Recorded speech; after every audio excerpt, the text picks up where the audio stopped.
Being in nature keeps you company, you see nature progress every day. You feel clean and happy. Too bad that you get tired and have to go home. Even when you have to work a lot, it is very beautiful. When she was asked what she would do if she had all the time and money in the world, Serafina laughed and repeated the same list of activities. She would milk the cows, take them to pasture, tend the orchard, card wool. It is not that Serafina is ignorant of the alternatives offered by urban life. She watches television occasionally and reads news magazines, and many of her younger relatives live in large cities and have comfortable lifestyles, with cars, appliances, and exotic vacations. But their more fashionable and modern way of life does not attract Serafina. She is perfectly content and serene with the role she plays in the universe. 10 of the oldest residents of Pontrentas, ranging from 66 to 82 years of age, were interviewed. All of them gave responses similar to Serafina's. None of them drew a sharp distinction between work and free time. All mentioned work as the major source of optimal experiences, and none would want to work less if given a chance. Most of their children, who were also interviewed, expressed the same attitude toward life. However, among the grandchildren, aged between 20 and 33 years, more typical attitudes toward work prevailed. Given a chance, they would have worked less, and spent more time instead in leisure. Reading, sports, traveling, seeing the latest shows. Partly this difference between the generations is a matter of age. Young people are usually less contented with their lot, more eager for change, and more intolerant of the constraints of routine.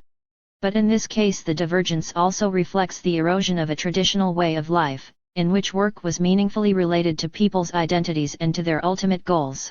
Some of the young people of Pontrentas might in their old age come to feel about their work as Serafina does. Probably the majority will not. Instead, they will keep widening the gap between jobs that are necessary but unpleasant, and leisure pursuits that are enjoyable but have little complexity. Life in this alpine village has never been easy. To survive from day to day, each person had to master a very broad range of difficult challenges, ranging from plain hard work, to skillful crafts, to the preservation and elaboration of a distinctive language, of songs, of artworks, of complex traditions. Yet somehow the culture has evolved in such a way that the people living in it find these tasks enjoyable. Instead of feeling oppressed by the necessity to work hard, they share the opinion of Juliana B., a 74-year-old lady. I am free in my work, because I do whatever I want. If I don't do something today, I will do it tomorrow. I don't have a boss, I am the boss of my own life. I have kept my freedom and I have fought for my freedom. Certainly, not all pre-industrial cultures were this idyllic. In many hunting or farming societies, life was harsh, brutish, and short. In fact, some of the alpine communities not far from Pontrentas were described by foreign travelers of the last century as riddled with hunger, disease, and ignorance. To perfect a lifestyle capable of balancing harmoniously human goals with the resources of the environment is as rare a feat as building one of the great cathedrals that fill visitors with awe. We can't generalize from one successful example to all pre-industrial cultures. But by the same token, even one exception is sufficient to disprove the notion that work must always be less enjoyable than freely chosen leisure. But what about the case of an urban laborer, whose work is not so clearly tied to his subsistence?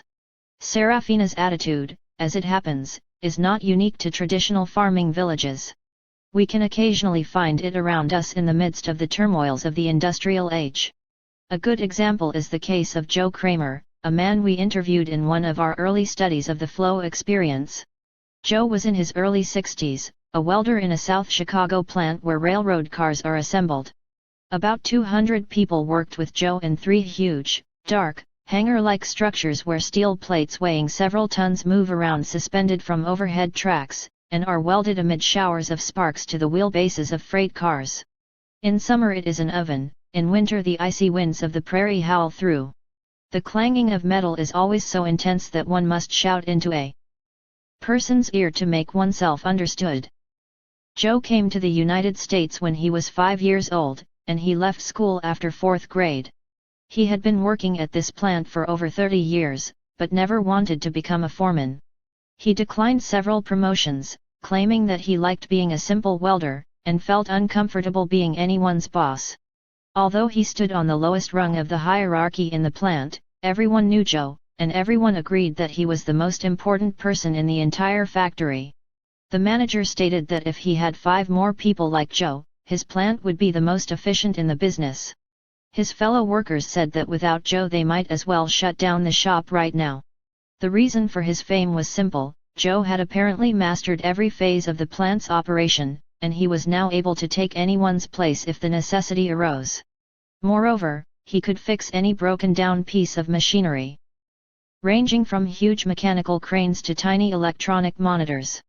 But what astounded people most was that Joe not only could perform these tasks, but actually enjoyed it when he was called upon to do them. When asked how he had learned to deal with complex engines and instruments without having had any formal training, Joe gave a very disarming answer. Since childhood he had been fascinated with machinery of every kind.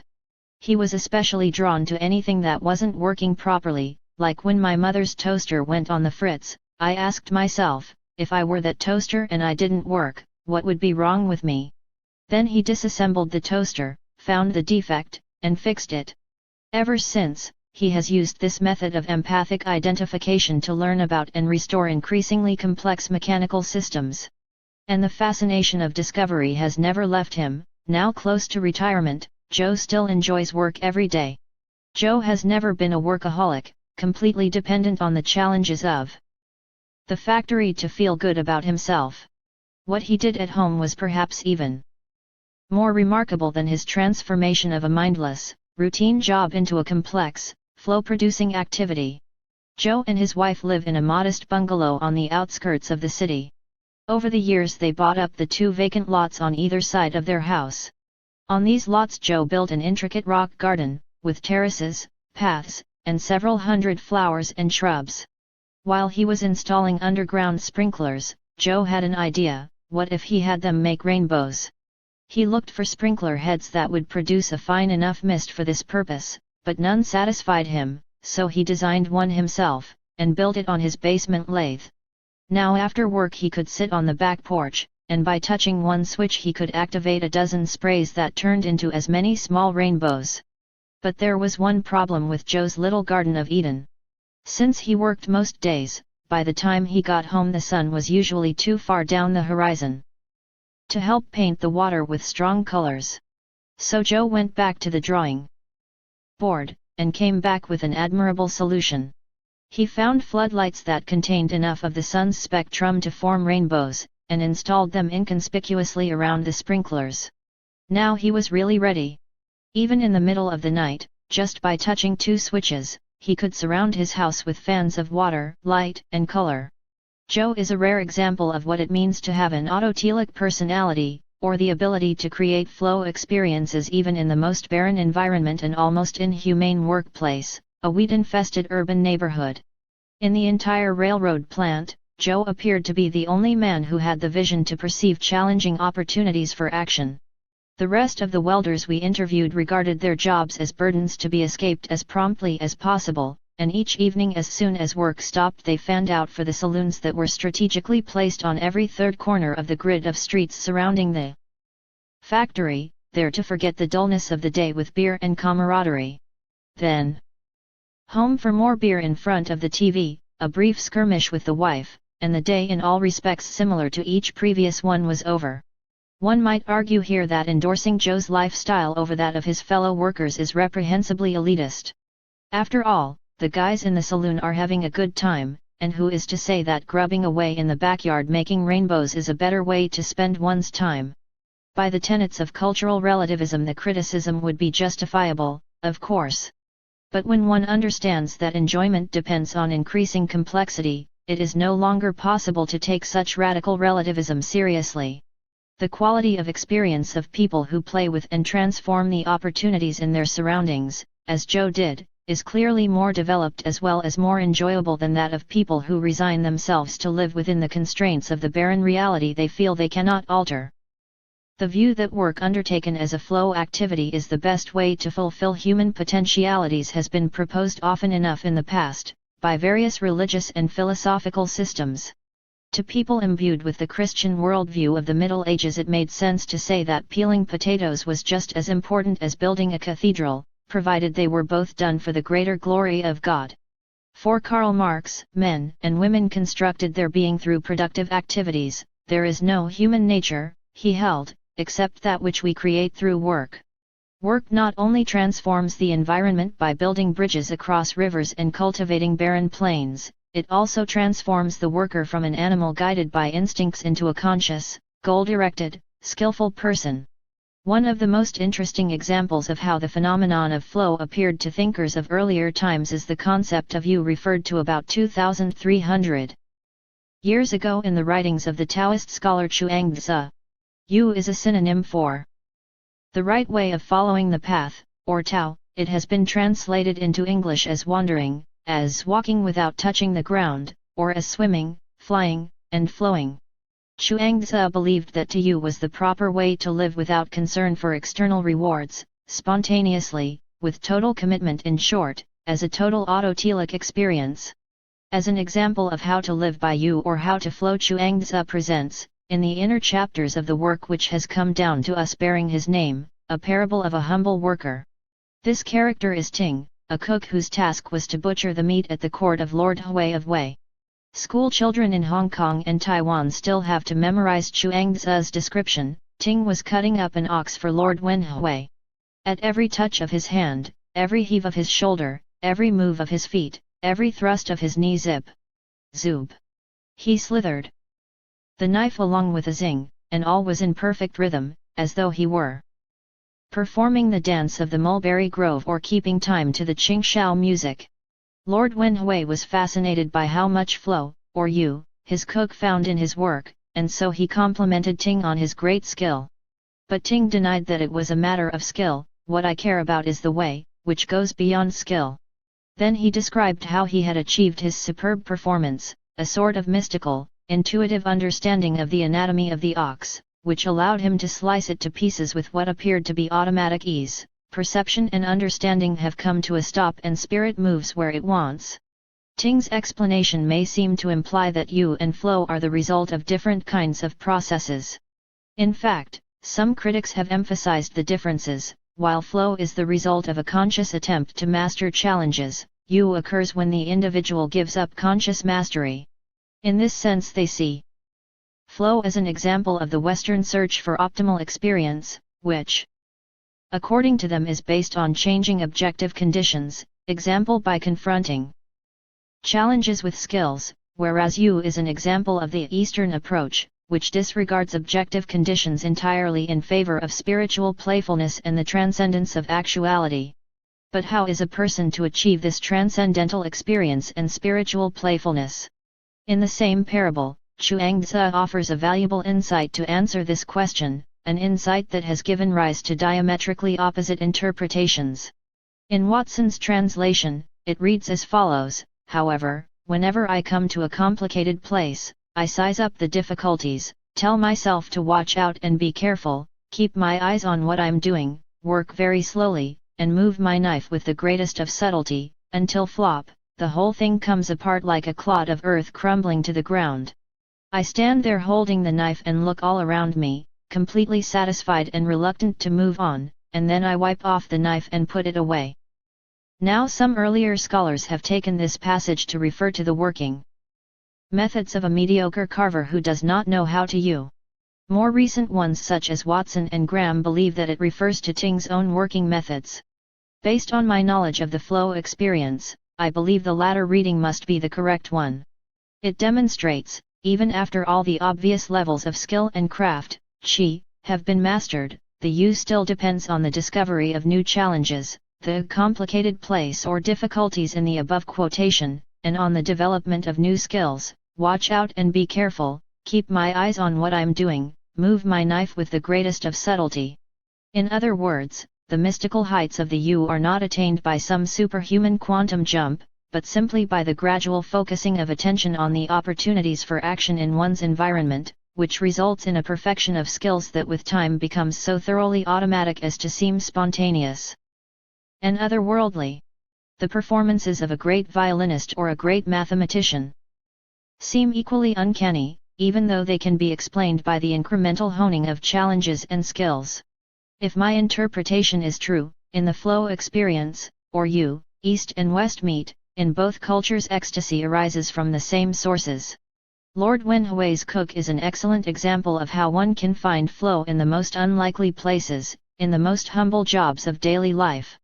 And it is also remarkable that over 23 centuries ago the dynamics of this experience were already so well known. The old woman who farms in the Alps, the welder in South Chicago, and the mythical cook from ancient China have this in common: their work is hard and unglamorous, and most people would find it boring, repetitive, and meaningless. Yet these individuals transformed the jobs they had to do into complex activities. They did this by recognizing opportunities for action where others did not, by developing skills, by focusing on the activity at hand, and allowing themselves to be lost in the interaction so that their selves could emerge stronger. Afterward, thus transformed, work becomes enjoyable, and as the result of a personal investment of psychic energy, it feels as if it were freely chosen, as well. Autotelic jobs. Serafina, Joe, and Ting are examples of people who have developed an autotelic personality. Despite the severe limitations of their environment, they were able to change constraints into opportunities for expressing their freedom and creativity. Their method represents one way to enjoy one's job while making it richer. The other is to change the job itself, until its conditions are more conducive to flow, even for people who lack autotelic personalities. The more a job inherently resembles a game with variety, appropriate and flexible challenges, clear goals, and immediate feedback, the more enjoyable it will be regardless of the worker's level of development. Hunting, for instance, is a good example of work that by its very nature had all the characteristics of flow. For hundreds of thousands of years, chasing down game was the main productive activity in which humans were involved. Yet, hunting has proven to be so enjoyable that many people are still doing it as a hobby, after all practical need for it has disappeared. The same is true of fishing. The pastoral mode of existence also has some of the freedom and flow-like structure of earliest work. Many contemporary young Navajos in Arizona claim that following their sheep on horseback over the mesas is the most enjoyable thing they ever do. Compared to hunting or herding, farming is more difficult to enjoy. It is a more settled, more repetitive activity, and the results take much longer to appear. The seeds planted in spring need months to bear fruit. To enjoy agriculture, one must play within a much longer time frame than in hunting. While the hunter may choose his quarry and method of attack several times each day, the farmer decides what crops to plant, where, and in what quantity only a few times each year. In order to succeed, the farmer must make lengthy preparations, and endure chancy periods of waiting helplessly for the weather to cooperate. It is not surprising to learn that populations of nomads or hunters, when forced to become farmers, appear to have died out rather than submitting themselves to that ostensibly boring existence. Yet many farmers also eventually learn to enjoy the more subtle opportunities of their occupation. The crafts and cottage industries that before the 18th century occupied most of the time left free from farming were reasonably well designed in terms of providing flow. English weavers, for example, had their looms at home, and worked with their entire family according to self-imposed schedules. They set their own goals for production, and modified them according to what they thought they could accomplish. If the weather was good, they quit so they could work in the orchard or the vegetable garden. When they felt like it, they would sing a few ballads, and when a piece of cloth was finished they all celebrated with a wee drink. This arrangement still functions in some parts of the world that have been able to maintain a more humane pace of production, despite all the benefits of modernization. For instance, Professor Massimini and his team have interviewed weavers in the province of Biella, in northern Italy, whose pattern of working resembles that of the fabled English weavers of over 2 centuries ago. Each of these families owns 2 to 10 mechanical looms that can be supervised by a single person. The father may watch the looms early in the morning, then call in his son to take over while he goes looking for mushrooms in the forest or stops by the creek to fish for trout. The son runs the machines until he gets bored, at which point the mother takes over. In their interviews, every member of the families listed weaving as the most enjoyable activity they did, more than traveling, more than going to discos, more than fishing, and certainly more than watching TV. The reason that working was so much fun is that it was continually challenging. Family members designed their own patterns, and when they had had enough of one kind they would switch to another. Each family decided what type of cloth to weave, where to buy the materials, how much to produce, and where to sell it. Some families had customers as far away as Japan and Australia. Family members were always traveling to manufacturing centers to keep abreast of new technical developments, or to buy necessary equipment as cheaply as possible. But throughout most of the Western world, such cozy arrangements conducive to flow were brutally disrupted by the invention of the first power looms, and the centralized factory system they spawned. By the middle of the 18th century, family crafts in England were generally unable to compete with mass production. Families were broken up, workers had to leave their cottages and move en masse into ugly and unwholesome plants. Rigid schedules lasting from dawn to dusk were enforced. Children as young as 7 years of age had to work themselves to exhaustion among indifferent or exploitive strangers. If the enjoyment of work had any credibility before, it was effectively destroyed in that first frenzy of industrialization. Now we have entered a new, post-industrial age, and work is said to be becoming benign again. The typical laborer now sits in front of a bank of dials, supervising a computer screen in a pleasant control room, while a band of savvy robots down the line do whatever real work needs to be done. In fact, most people are not engaged in production any longer. They work in the so-called service sector, at jobs that would surely appear like pampered leisure to the farmers and factory workers of only a few generations ago. Above them are the managers and professionals, who have great leeway in making whatever they want to of their jobs. So work can be either brutal and boring, or enjoyable and exciting. In just a few decades, as happened in England in the 1740s, the average working conditions can change from being relatively pleasant to a nightmare. Technological innovations such as the water wheel, the plow, the steam engine, electricity, or the silicon chip can make a tremendous difference in whether work will be enjoyable or not. Laws regulating the enclosure of the commons, the abolition of slavery, the abolition of apprentices, or the institution of the 40-hour week and of minimum wages can also have a great impact. The sooner we realize that the quality of the work experience can be transformed at will, the sooner we can improve this enormously important dimension of life. Yet most people still believe that work is forever destined to remain the curse of Adam. In theory, any job could be changed so as to make it more enjoyable by following the prescriptions of the flow model.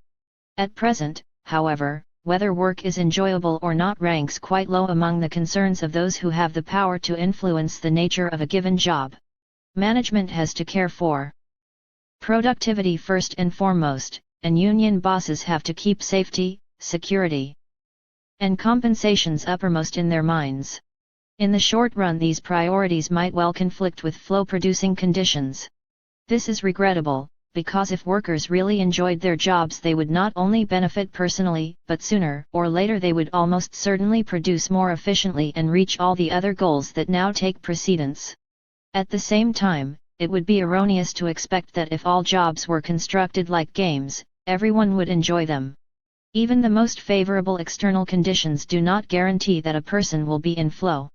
Because optimal experience depends on a subjective evaluation of what the possibilities for action are, and of one's own capacities, it happens quite often that an individual will be discontented even with a potentially great job. Let us take as an example the profession of surgery. Few jobs involve so much responsibility, or bestow so much status on its practitioners.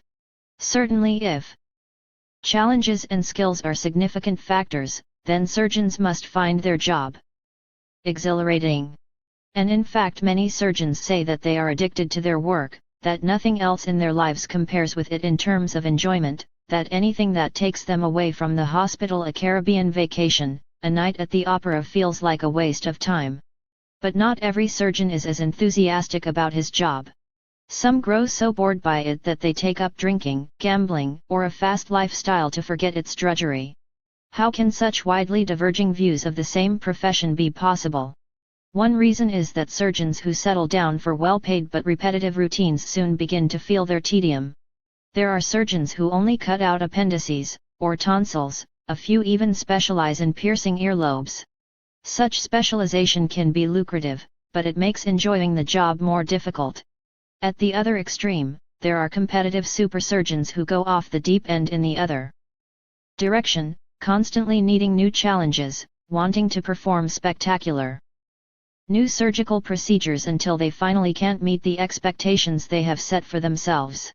Surgical pioneers burn out for the opposite reason of the routine specialist. They have accomplished the impossible once, but they haven't found a way to do it again.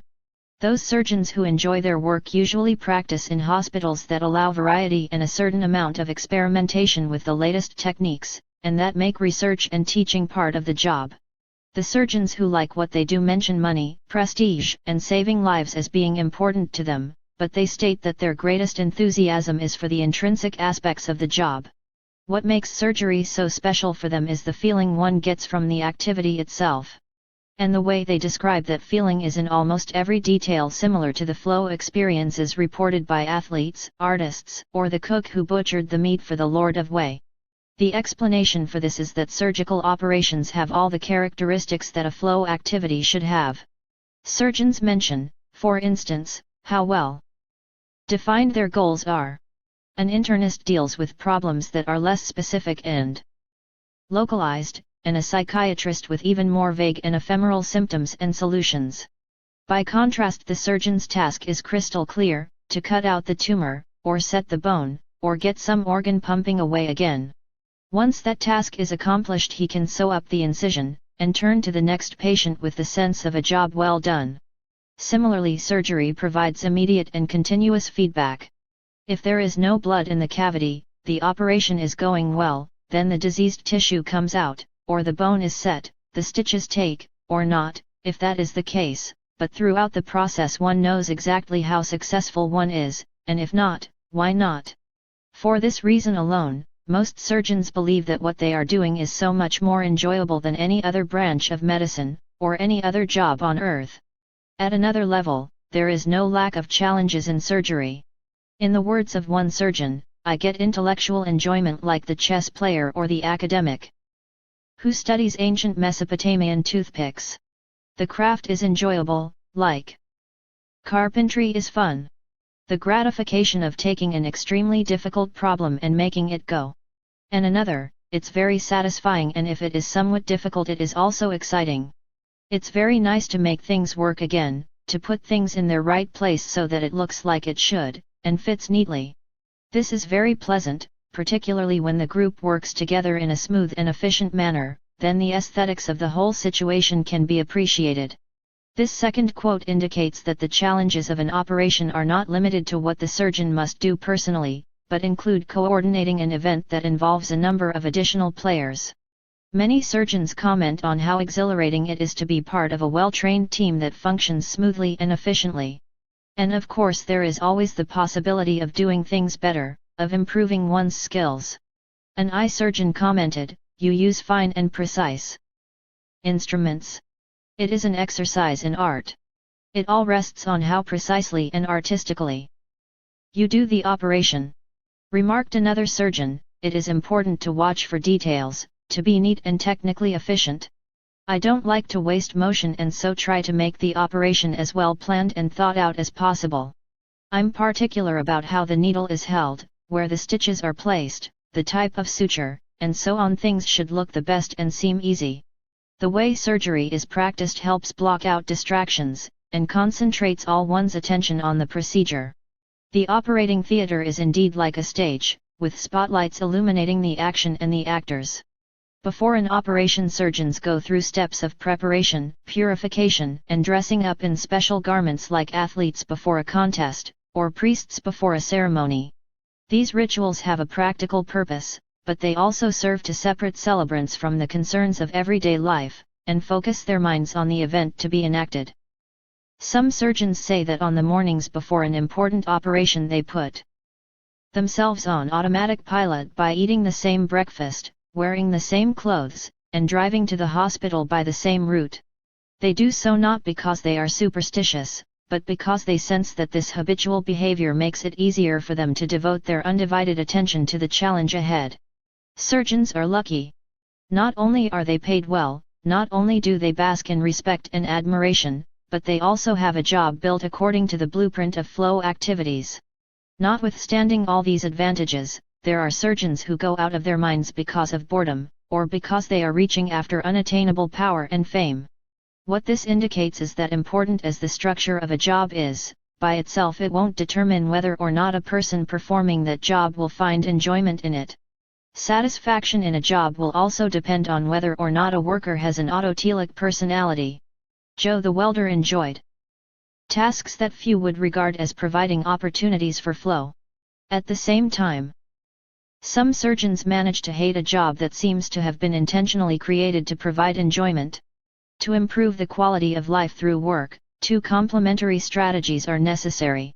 On the one hand, jobs should be redesigned so that they resemble as closely as possible flow activities as do hunting, cottage weaving, and surgery.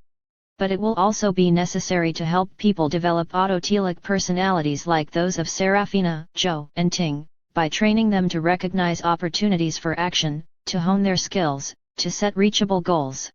Neither one of these strategies is likely to make work much more enjoyable by itself. In combination, they should contribute enormously to optimal experience. The paradox of work.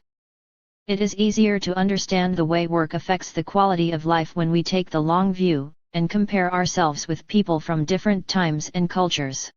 But eventually we have to look more closely at what is happening here.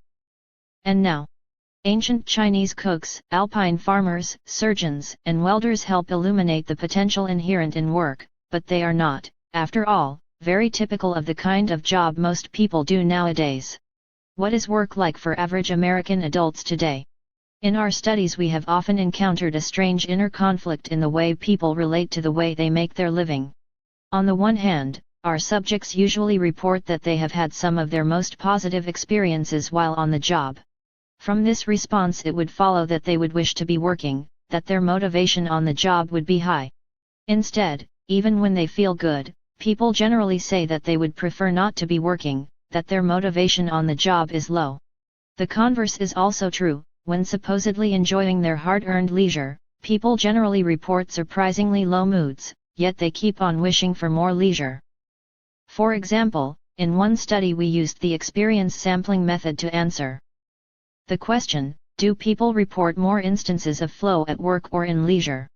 The respondents, over 100 men and women working full-time at a variety of occupations, wore an electronic pager for 1 week, and whenever the pager beeped in response to signals sent at 8 random times each day for a week, they filled out 2 pages of a booklet to record what they were doing and how they felt at the moment they were signaled. Among other things, they were asked to indicate, on 10-point scales, how many challenges they saw at the moment, and how many skills they felt they were using. A person was counted as being in flow every time he or she marked both the level of challenges and the level of skills to be above the mean level for the week. In this particular study over 4,800 responses were collected, an average of about 44 per person per week. In terms of the criterion we had adopted, 33% of these responses were in flow, that is, above the mean personal weekly level of challenges and skills. Of course, this method of defining flow is rather liberal. If one only wished to include extremely complex flow experiences, say, those with the highest levels of challenges and skills, perhaps fewer than 1% of the responses would qualify as flow. The methodological convention adopted here to define flow functions somewhat like a microscope. Depending on the level of magnification used, very different detail will be visible. As expected, the more time a person spent in flow during the week, the better was the overall quality of his or her reported experience. People who were more often in flow were especially likely to feel strong, active, creative, concentrated, and motivated. What was unexpected, however, is how frequently people reported flow situations at work, and how rarely in leisure. When people were signaled while they were actually working at their jobs, which happened only about 3/4 of the time, because, as it turned out, the remaining 1/4 of the time on the job these average workers were Daydreaming, gossiping, or engaged in personal business, the proportion of responses in flow was a high 54%. In other words, about half the time that people are working they feel they are confronting above-average challenges, and using above-average skills. In contrast, when engaged in leisure activities such as reading, watching TV, having friends over, or going to a restaurant, only 18% of the responses ended up in flow. The leisure responses were typically in the range we have come to call apathy, characterized by below-average levels of both challenges and skills. In this condition, people tend to say that they feel passive, weak, dull, and dissatisfied. When people were working, 16% of the responses were in the apathy region, in leisure, over half, 52%.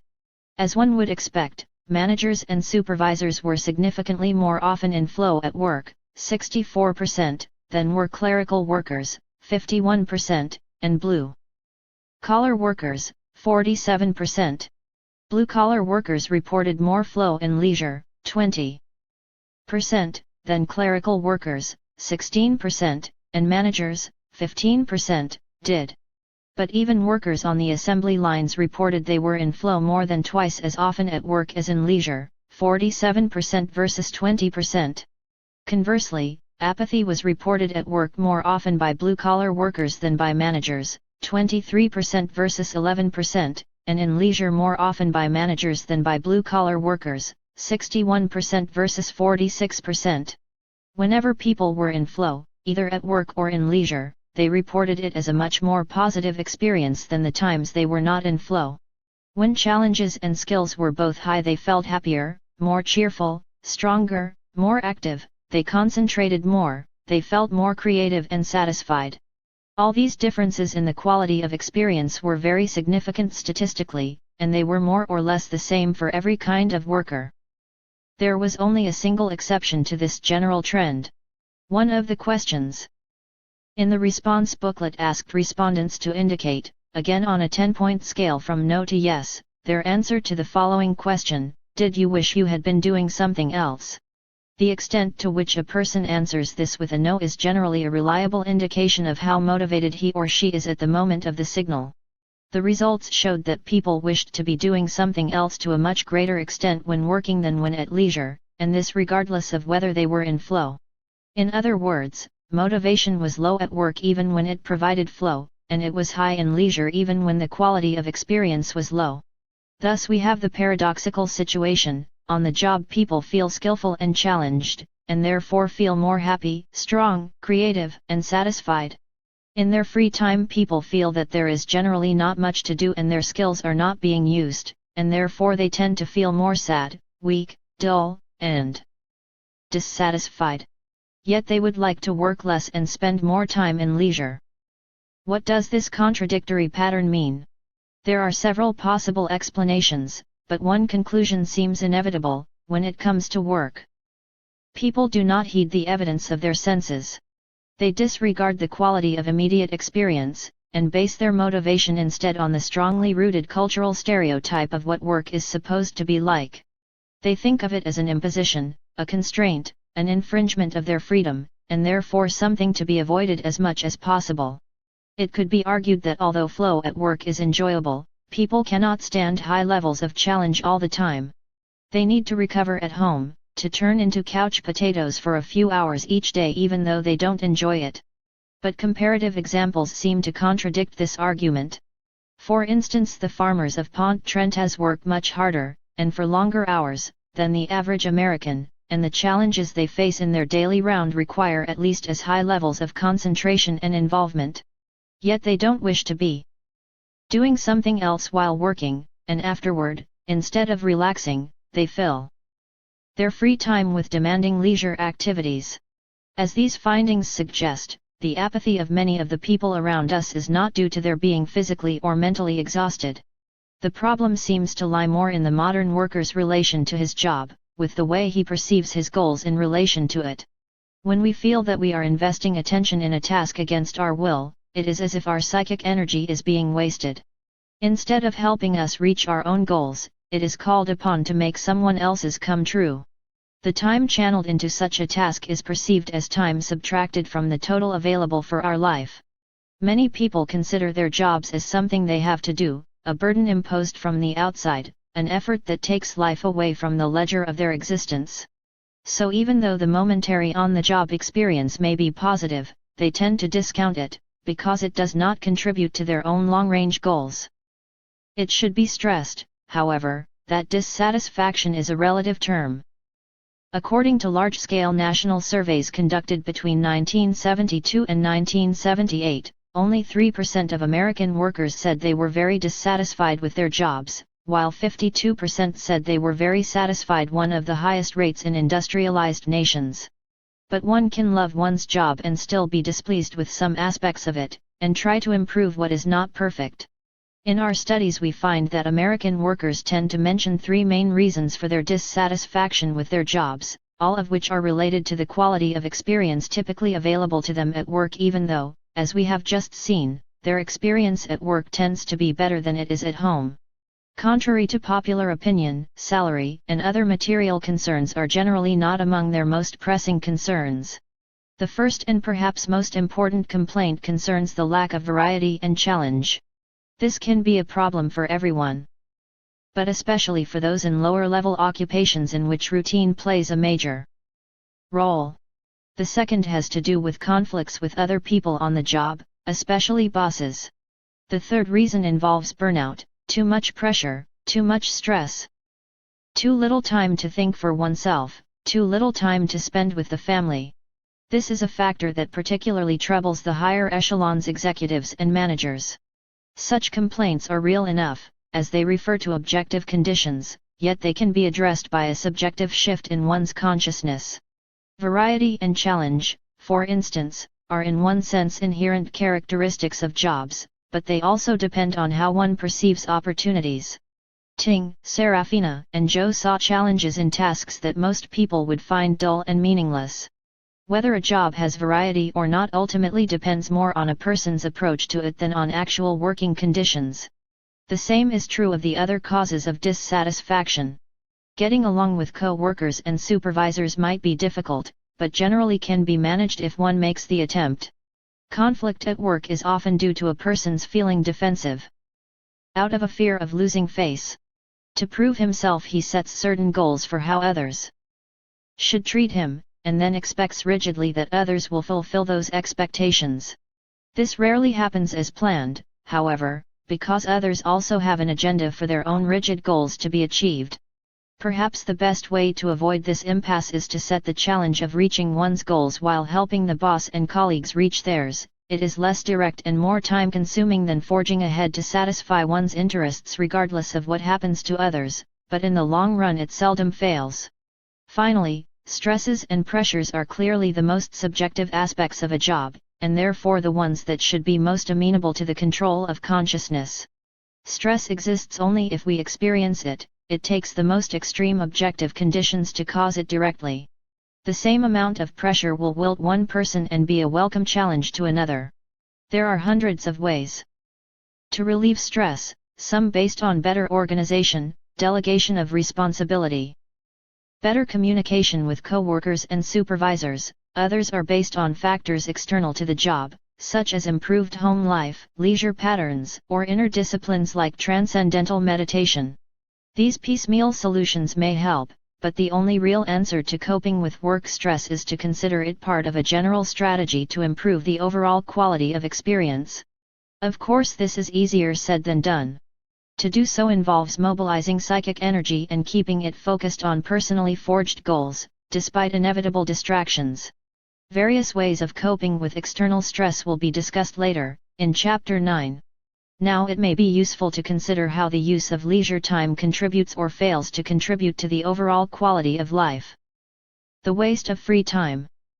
Although, as we have seen, people generally long to leave their places of work and get home, ready to put their hard-earned free time to good use, all too often they have no idea what to do there. Ironically, jobs are actually easier to enjoy than free time, because like flow activities they have built-in goals, feedback, rules, and challenges, all of which encourage one to become involved in one's work, to concentrate and lose oneself in it. Free time, on the other hand, is unstructured, and requires much greater effort to be shaped into something that can be enjoyed. Hobbies that demand skill, habits that set goals and limits, personal interests, and especially inner discipline help to make leisure what it is supposed to be, a chance for recreation. But on the whole, people miss the opportunity to enjoy leisure even more thoroughly than they do with working time. Over 60 years ago, the great American sociologist Robert Park already noted, "It is in the improvident use of our leisure, I suspect, that the greatest wastes of American life occur." The tremendous leisure industry that has arisen in the last few generations has been designed to help fill free time with enjoyable experiences. Nevertheless, instead of using our physical and mental resources to experience flow, most of us spend many hours each week watching celebrated athletes playing in enormous stadiums. Instead of making music, we listen to platinum records cut by millionaire musicians. Instead of making art, we go to admire paintings that brought in the highest bids at the latest auction. We do not run risks acting on our beliefs, but occupy hours each day watching actors who pretend to have adventures, engaged in mock meaningful action. This vicarious participation is able to mask, at least temporarily, the underlying emptiness of wasted time. But it is a very pale substitute for attention invested in real challenges. The flow experience that results from the use of skills leads to growth. Passive entertainment leads nowhere. Collectively, we are wasting each year the equivalent of millions of years of human consciousness. The energy that could be used to focus on complex goals, to provide for enjoyable growth, is squandered on patterns of stimulation that only mimic reality. Mass leisure, mass culture, and even high culture, when only attended to passively and for extrinsic reasons such as the wish to flaunt one's status, are parasites of the mind. They absorb psychic energy without providing substantive strength in return. They leave us more exhausted, more disheartened than we were before. Unless a person takes charge of them, both work and free time are likely to be disappointing. Most jobs and many leisure activities, especially those involving the passive consumption of mass media, are not designed to make us happy and strong. Their purpose is to make money for someone else. If we allow them to, they can suck out the marrow of our lives, leaving only feeble husks. But like everything else, work and leisure can be appropriated for our needs. People who learn to enjoy their work, who do not waste their free time, end up feeling that their lives as a whole have become much more worthwhile. "The future," wrote C.K. Brightbill, "will belong not only to the educated man, but to the man who is educated to use his leisure wisely." 8. Enjoying solitude and other people. Studies on flow have demonstrated repeatedly that more than anything else, the quality of life depends on two factors: how we experience work, and our relations with other people. The most detailed information about who we are as individuals comes from those we communicate with, and from the way we accomplish our jobs. Our self is largely defined by what happens in those two contexts, as Freud recognized in his prescription of love and work for happiness. The last chapter reviewed some of the flow potentials of work. Here we will explore relationships with family and friends, to determine how they can become the source of enjoyable experiences. Whether we are in the company of other people or not makes a great difference to the quality of experience. We are biologically programmed to find other human beings the most important objects in the world. Because they can make life either very interesting and fulfilling or utterly miserable, how we manage relationships with them makes an enormous difference to our happiness. If we learn to make our relations with others more like flow experiences, our quality of life as a whole is going to be much improved. On the other hand, we also value privacy and often wish to be left alone. Yet it frequently turns out that as soon as we begin to grow depressed. It is typical for people in this situation to feel lonely, to feel that there is no challenge, there is nothing to do. For some, solitude brings about in milder form the disorienting symptoms of sensory deprivation. Yet unless one learns to tolerate and even enjoy being alone, it is very difficult to accomplish any task that requires undivided concentration. For this reason, it is essential to find ways to control consciousness even when we are left to our own devices. The conflict between being alone and being with others. Of the things that frighten us, the fear of being left out of the flow of human interaction is certainly one of the worst. There is no question that we are social animals, only in the company of other people do we feel complete. In many preliterate cultures, solitude is thought to be so intolerable that a person makes a great effort never to be alone. Only witches and shamans feel comfortable spending time by themselves. In many different human societies, Australian Aborigines, Amish farmers, West Point cadets, the worst sanction the community can issue is shunning. The person ignored grows gradually depressed, and soon begins to doubt his or her very existence. In some societies, the final outcome of being ostracized is death. The person who is left alone comes to accept the fact that he must be already dead, since no one pays attention to him any longer. Little by little he stops taking care of his body, and eventually passes away. The Latin locution for being alive was inter hominem esse, which literally meant to be among men, whereas to be dead was inter hominem esse desinere, or to cease to be among men. Exile from the city was, next to being killed outright, the most severe punishment for a Roman citizen, no matter how luxurious his country estate. If banished from the company of his peers, the urban Roman became an invisible man. The same bitter fate is well known to contemporary New Yorkers whenever for some reason they have to leave their city. The density of human contacts that great cities afford is like a soothing balm. People in such centers relish it even when the interactions it provides may be unpleasant or dangerous. The crowds streaming along Fifth Avenue may contain an abundance of muggers and weirdos, nevertheless, they are exciting and reassuring. Everyone feels more alive when surrounded with other people. Social science surveys have universally concluded that people claim to be most happy with friends and family, or just in the company of others. When they are asked to list pleasant activities that improve their mood for the entire day, the kind of events most often mentioned are being with happy people, having people show interest in what I say, being with friends, and being noticed as sexually attractive. One of the major symptoms that sets depressed and unhappy people apart is that they rarely report such events occurring to them. A supportive social network also mitigates stress. An illness or other misfortune is less likely to break a person down if he or she can rely on the emotional support of others. There is no question that we are programmed to seek out the company of peers. It is likely that sooner or later behavioral geneticists will find in our chromosomes the chemical instructions that make us feel so uncomfortable whenever we happen to be alone.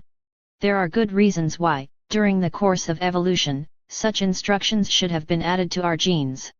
Animals that develop a competitive edge against other species through cooperation survive much better if they are constantly within sight of one another.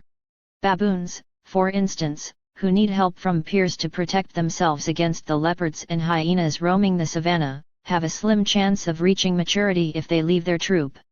The same conditions must have selected for gregariousness as a positive survival trait among our ancestors. Of course, as human adaptation began to rely increasingly on culture, additional reasons for sticking together became important. For instance, the more people grew to depend for survival on knowledge instead of instinct, the more they benefited from sharing their learning mutually. A solitary individual under such conditions became an idiot, which in Greek originally meant a private person, someone who is unable to learn from others. At the same time, paradoxically, there is a long tradition of wisdom warning us that hell is other people. The Hindu sage and the Christian hermit sought peace away from the madding crowd. And when we examine the most negative experiences in the life of average people, we find the other side of the glittering coin of gregariousness. The most painful events are also those that involve relationships. Unfair bosses and rude customers make us unhappy on the job. At home, an uncaring spouse, an ungrateful child, and interfering in-laws are the prime sources of the blues. How is it possible to reconcile the fact that people cause both the best and the worst times? This apparent contradiction is actually not that difficult to resolve. Like anything else that really matters, relationships make us extremely happy when they go well, and very depressed when they don't work out. People are the most flexible, the most changeable aspect of the environment we have to deal with. The same person can make the morning wonderful and the evening miserable. Because we depend so much on the affection and approval of others, we are extremely vulnerable to how we are treated by them. Therefore a person who learns to get along with others is going to make a tremendous change for the better in the quality of life as a whole. This fact is well known to those who write and those who read books with titles such as How to Win Friends and Influence People. Business executives yearn to communicate better so that they can be more effective managers, and debutantes read books on etiquette to be accepted and admired by the in crowd. Much of this concern reflects an extrinsically motivated desire to manipulate others. But people are not important only because they can help make our goals come true. When they are treated as valuable in their own right, people are the most fulfilling source of happiness. It is the very flexibility of relationships that makes it possible to transform unpleasant interactions into tolerable, or even exciting ones. How we define and interpret a social situation makes a great difference to how people will treat one another, and to how they will feel while doing it. For instance, when our son Mark was 12 years old, he took a shortcut across a rather deserted park one afternoon as he walked home from school. In the middle of the park he was suddenly confronted by 3 large young men from the neighboring ghetto. "Don't make a move or he'll shoot you," one of them said, nodding toward the third man, who had his hand in his pocket. The 3 took away everything. Mark had some change and a worn Timex. "Now keep on going. Don't run, don't even turn around." So Mark started walking again toward home, and the 3 went in the other direction. After a few steps, however, Mark turned around and tried to catch up with them. He called, "I want to talk to you." "Keep going," they shouted back. He caught up with the trio, and asked if they would reconsider giving back the watch they had taken. He explained that it was very cheap, and of no possible value to anyone except him. "You see, it was given to me on birthday by my parents." The 3 were furious, but finally decided to take a vote on whether to give back the watch. The vote went 2-1 in favor of returning it, so Mark walked proudly home without change, but with the old watch in his pocket. Of course it took his parents a lot longer to recover from the experience. From an adult perspective, Mark was foolish to possibly risk his life for an old watch, no matter how sentimentally valued it was. But this episode illustrates an important general point, that a social situation has potential to be transformed by redefining its rules. By not taking on the role of the victim that had been imposed on him, and by not seeing his assailants as robbers, but as reasonable people may be expected to empathize. With the sons attached to a family keepsake, Mark was able to change the encounter from a hold-up to one that involved, at least to some degree, a rational decision. In this case his success was largely dependent on luck. The robbers could have been drunk, or alienated beyond the reach of reason, and then he'd have been seriously hurt. But the point is still valid: human relations are malleable, and if a person has the appropriate skills their rules can be transformed. But before considering in more depth how relationships can be reshaped to provide optimal experiences, it is necessary to take a detour through the realms of solitude. Only after understanding a bit better how being alone affects the mind can we see more clearly why companionship is so indispensable to well-being. The average adult spends about 1/3 of his or her waking time alone, yet we know very little about this huge slice of our lives, except that we heartily dislike it. The pain of loneliness. Most people feel a nearly intolerable sense of emptiness when they are alone, especially with nothing specific to do. Adolescents, adults, and old people all report that their worst experiences have taken place in solitude. Almost every activity is more enjoyable with another person around, and less so when one does it alone. People are more happy, alert, and cheerful if there are others present, compared to how they feel alone, whether they are working on an assembly line or watching television.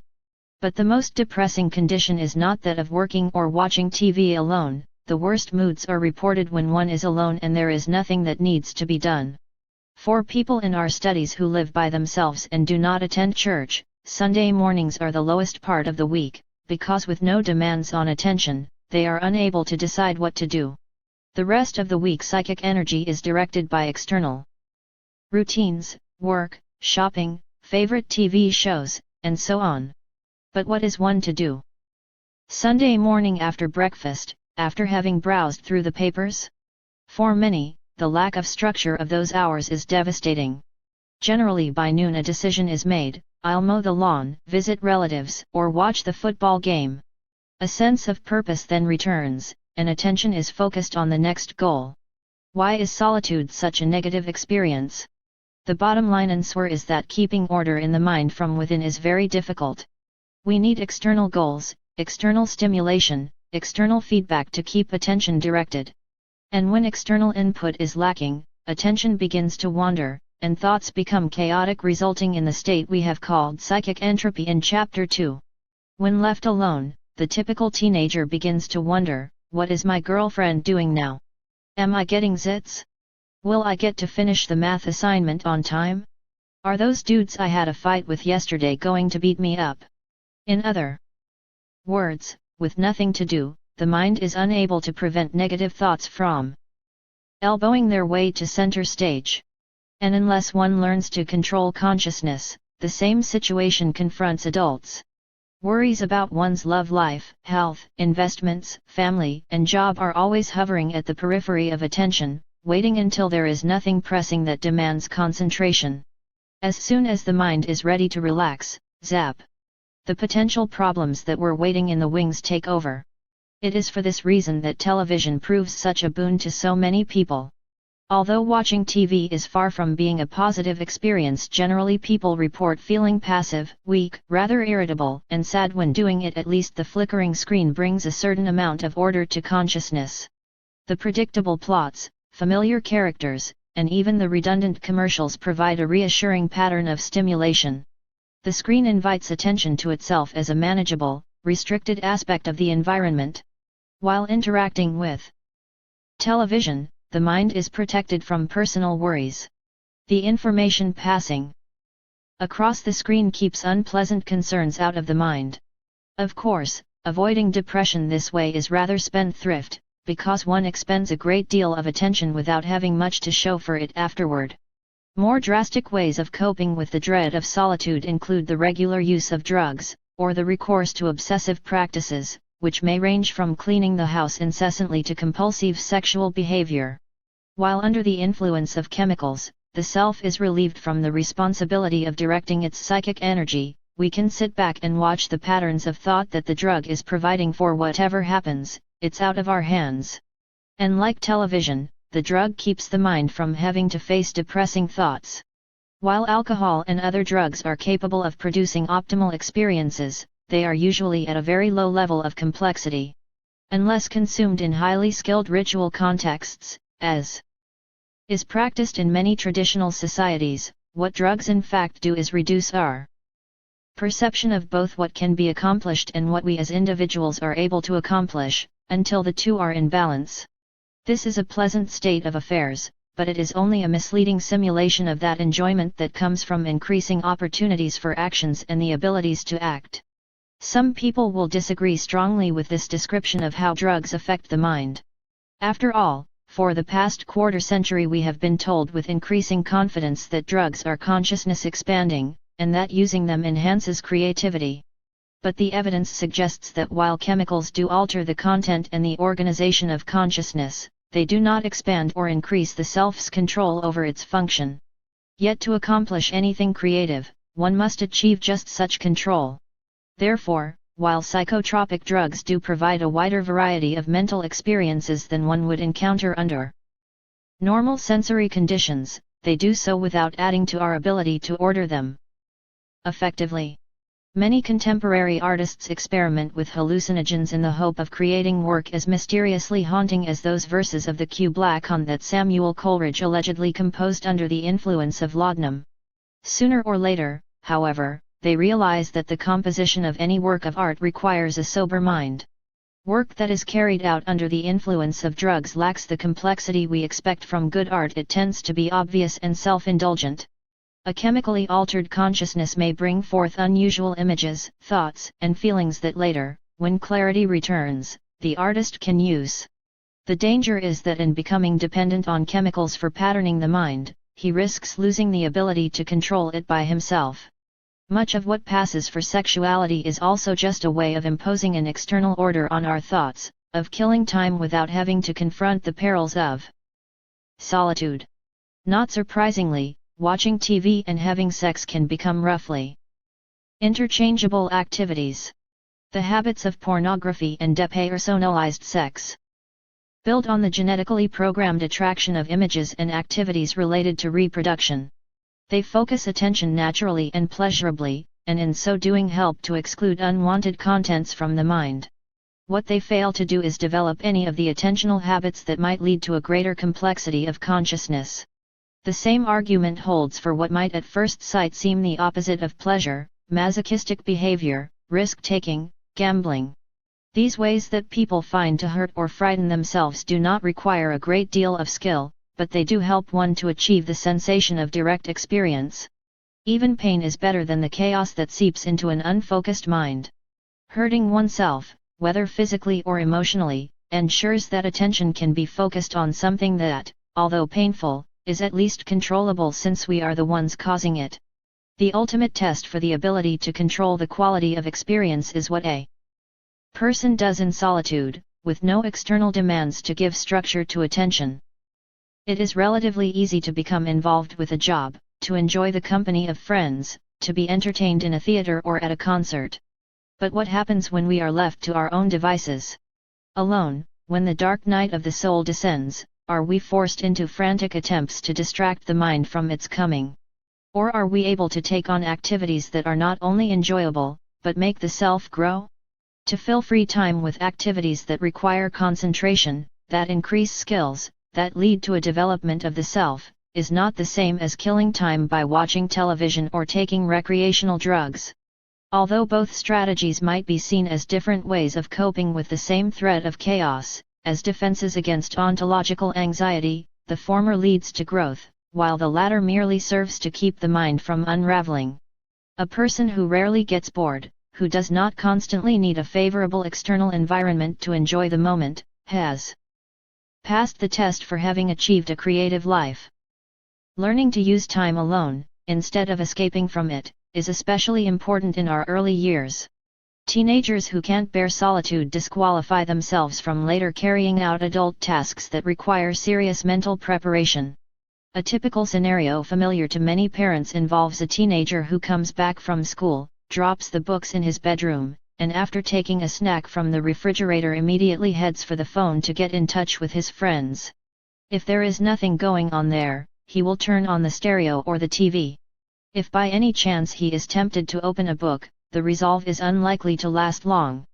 To study means to concentrate on difficult patterns of information, and sooner or later even the most disciplined mind drifts away from the relentless templates on the page to pursue more pleasant thoughts. But it is difficult to summon up pleasant thoughts at will. Instead, one's mind typically is besieged by the usual visitors. The shadowy phantoms that intrude on the unstructured mind. The teenager begins to worry about his looks, his popularity, his chances in life. To repel these intrusions he must find something else to occupy his consciousness. Studying won't do, because it is too difficult. The adolescent is ready to do almost anything to take his mind off this situation provided it does not take too much psychic energy. The usual solution is to turn back to the familiar routine of music, TV, or a friend with whom to while the time away. With every passing decade our culture becomes more dependent on information technology. To survive in such an environment, a person must become familiar with abstract symbolic languages. A few generations ago someone who did not know how to read and write could still have found a job that provided a good income and reasonable dignity. A farmer, a blacksmith, a small merchant could learn the skills required for his vocation as an apprentice to older experts and do well without mastering a symbolic system. Nowadays even the simplest jobs rely on written instructions, and more complex occupations require specialized knowledge that one must learn the hard way. Alone. Adolescents who never learn to control their consciousness grow up to be adults without a discipline. They lack the complex skills that will help them survive in a competitive, information-intensive environment. And what is even more important, they never learn how to enjoy living. They do not acquire the habit of finding challenges that bring out hidden potentials for growth. But the teenage years are not the only time when it is crucial to learn how to exploit the opportunities of solitude. Unfortunately, Too many adults feel that once they have hit 20 or 30 or certainly 40 they are entitled to relax in whatever habitual grooves they have established.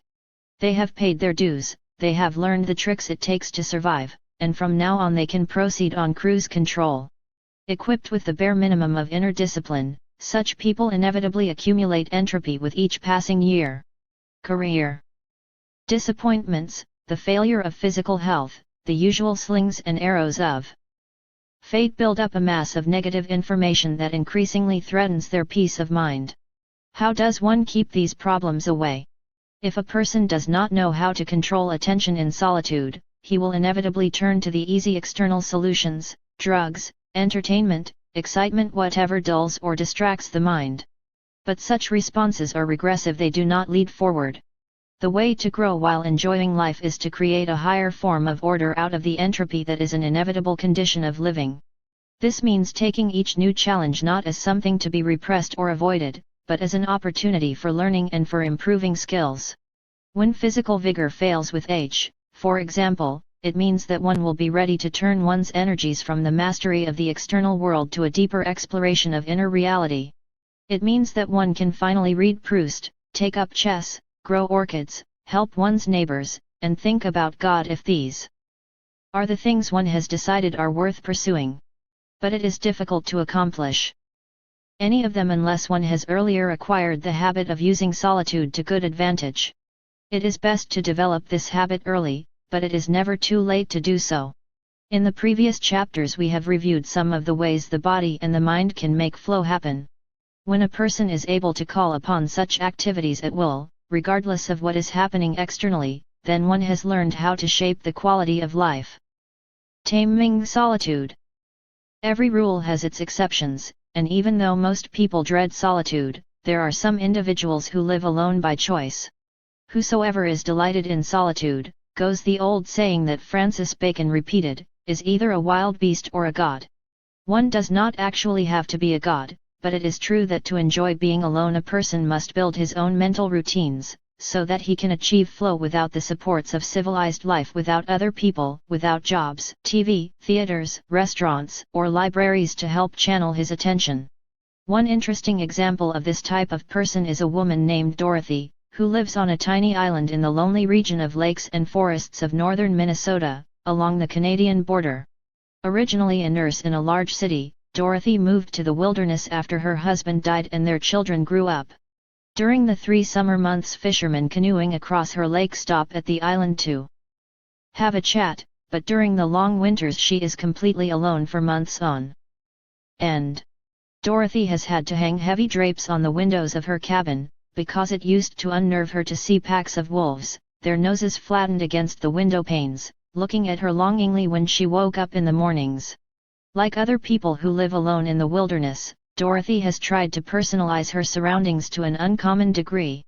There are flower tubs, garden gnomes, discarded tools all over the grounds. Most trees have signs nailed to them, filled with doggerel rhymes, corny jokes, or hoary cartoons pointing to the sheds and outhouses.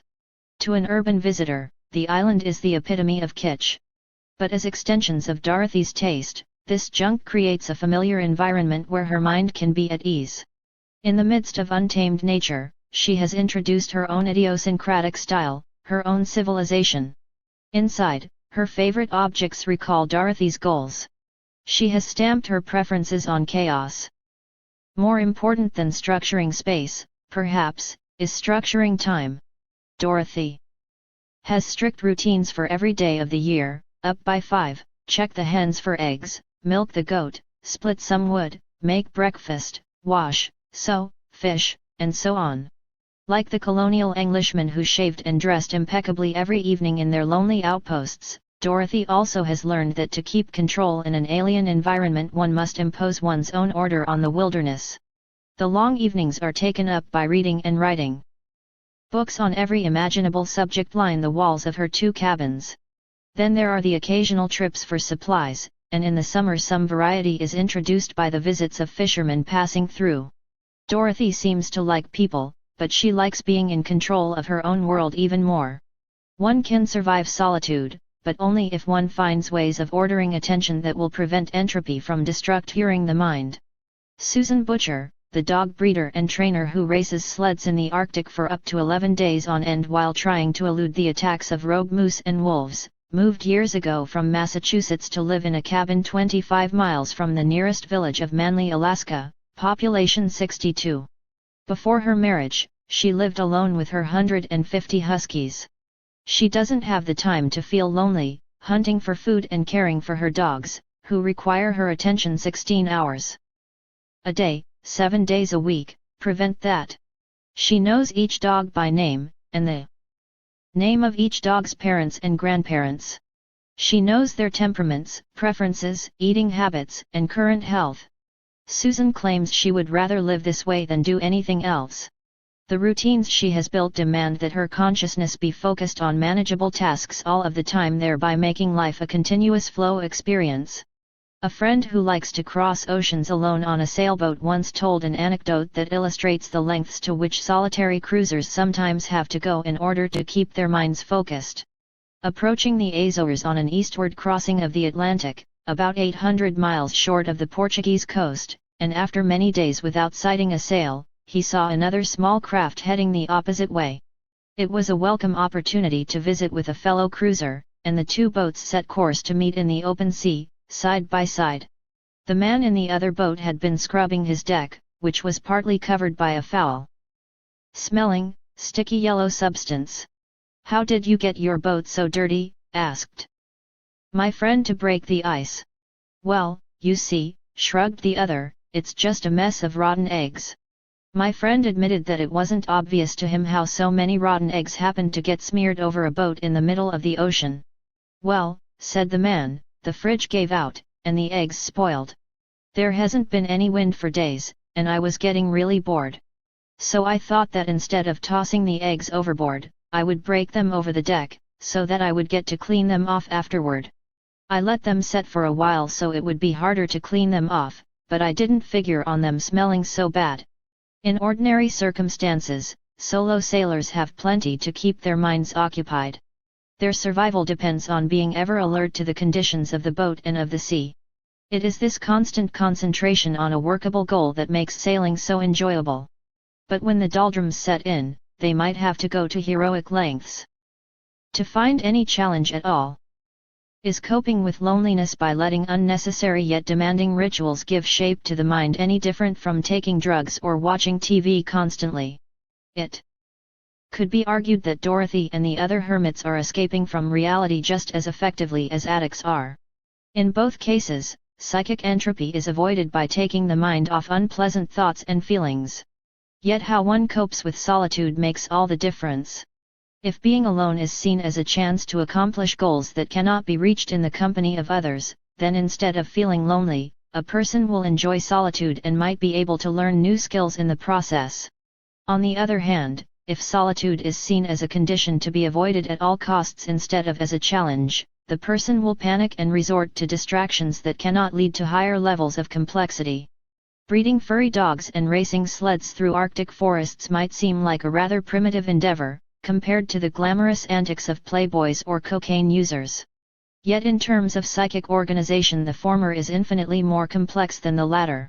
Life styles built on pleasure survive only in symbiosis with complex cultures based on hard work and enjoyment. But when the culture is no longer able or willing to support unproductive hedonists, those addicted to pleasure, lacking skills and discipline and therefore unable to fend for themselves, find themselves lost and helpless. This is not to imply that the only way to achieve control over consciousness is to move to Alaska and hunt moose. A person can master flow activities in almost any environment. A few will need to live in the wilderness, or to spend long periods of time alone at sea. Most people will prefer to be surrounded by the reassuring hustle and bustle of human interaction. However, solitude is a problem that must be confronted whether one lives in southern Manhattan or the northern reaches of Alaska. Unless a person learns to enjoy it, much of life will be spent desperately trying to avoid its ill effects. Flow and the family. Some of the most intense and meaningful experiences in people's lives are the result of family relationships. Many successful men and women would second Lee Iacocca's statement, "I've had a wonderful and successful career. But next to my family, it really hasn't mattered at all. Throughout history, people have been born into and have spent their entire lives in kinship groups. Families have varied greatly in size and composition, but everywhere individuals feel a special intimacy toward relatives, with whom they interact more often than with people outside the family. Sociobiologists claim that this familial loyalty is proportional to the amount of genes that any two persons share. For instance, a brother and a sister will have half their genes in common, while two cousins only half as many again. In this scenario, siblings will, on the average, help each other out twice as much as cousins. Thus the special feelings we have for our relatives are simply a mechanism designed to ensure that the gene's own kind will be preserved and replicated. There are certainly strong biological reasons for our having a particular attachment to relatives. No slowly maturing mammalian species could have survived without some built-in mechanism that made most adults feel responsible for their young, and the young feel dependent on the old. For that reason, the bond of the newborn human infant to its caretakers, and vice versa, is especially strong. But the actual kinds of relationships families have supported have been astonishingly diverse in various cultures, and at various times. For instance, whether marriage is polygamous or monogamous, or whether it is patrilineal or matrilineal, has a rather strong influence on the kind of daily experiences husbands, wives, and children have with one another. So do less obvious features of family structure, such as specific patterns of inheritance. The many small principalities into which Germany had been divided until about a century ago each had laws of inheritance that were based either on primogeniture, where the oldest son was left the entire family estate, or on an equal division of the estate among all sons. Which of these methods for transmitting property was adopted seems to have been due almost entirely to chance, yet the choice had profound economic implications. Primogeniture led to concentration of capital in the lands that used this method, which in turn led to industrialization, whereas equal sharing led to the fragmentation of property and industrial underdevelopment. More pertinent to our story, the relationship between siblings in a culture that had adopted primogeniture must have been substantially different from one in which equal economic benefits accrued to all children. The feelings brothers and sisters had for one another, what they expected from one another, their reciprocal rights and responsibilities, were to a large extent built into the peculiar form of the family system. As this example demonstrates, while genetic programming may predispose us to attachment to family members, the cultural context will have a great deal to do with the strength and direction of that attachment. Because the family is our first and in many ways our most important social environment, quality of life depends to a large extent on how well a person succeeds in making the interaction with his or her relatives enjoyable. For no matter how strong the ties biology and culture have forged between family members, it is no secret that there is great variety in how people feel about their relatives. Some families are warm and supportive, some are challenging and demanding, others threaten the self of their members at every turn, still others are just insufferably boring. The frequency of murder is much higher among family members than among unrelated people. Child abuse and incestuous sexual molestation, once thought to be rare deviations from the norm, apparently occur much more often than anyone had previously suspected. In John Fletcher's words, "Those have most power to hurt us that we love." It is clear that the family can make one very happy, or be an unbearable burden. Which one it will be depends, to a great extent, on how much psychic energy family members invest in the mutual relationship, and especially in each other's goals. Every relationship requires a reorienting of attention, a repositioning of goals. When two people begin to go out together, they must accept certain constraints that each person alone did not have. Schedules have to be coordinated, plans modified. Even something as simple as a dinner date imposes compromises as to time, place, type of food, and so on. To some degree the couple will have to respond with similar emotions to the stimuli they encounter. The relationship will probably not last long if the man loves a movie that the woman hates, and vice versa. When two people choose to focus their attention on each other, both will have to change their habits. As a result, the pattern of their consciousness will also have to change. Getting married requires a radical and permanent reorientation of attentional habits. When a child is added to the pair, both Parents have to readapt again to accommodate the needs of the infant. Their sleep cycle must change, they will go out less often, the wife may give up her job, they may have to start saving for the child's education. All this can be very hard work, and it can also be very frustrating. If a person is unwilling to adjust personal goals when starting a relationship, then a lot of what subsequently happens in that relationship will produce disorder in the person's consciousness, because novel patterns of interaction will conflict with old patterns of expectation. A bachelor may have, on his list of priorities, to drive a sleek sports car and to spend a few weeks each winter in the Caribbean. Later he decides to marry and have a child. As he realizes these latter goals, however, he discovers that they are incompatible with the prior ones. He can't afford a Maserati any longer, and the Bahamas are out of reach.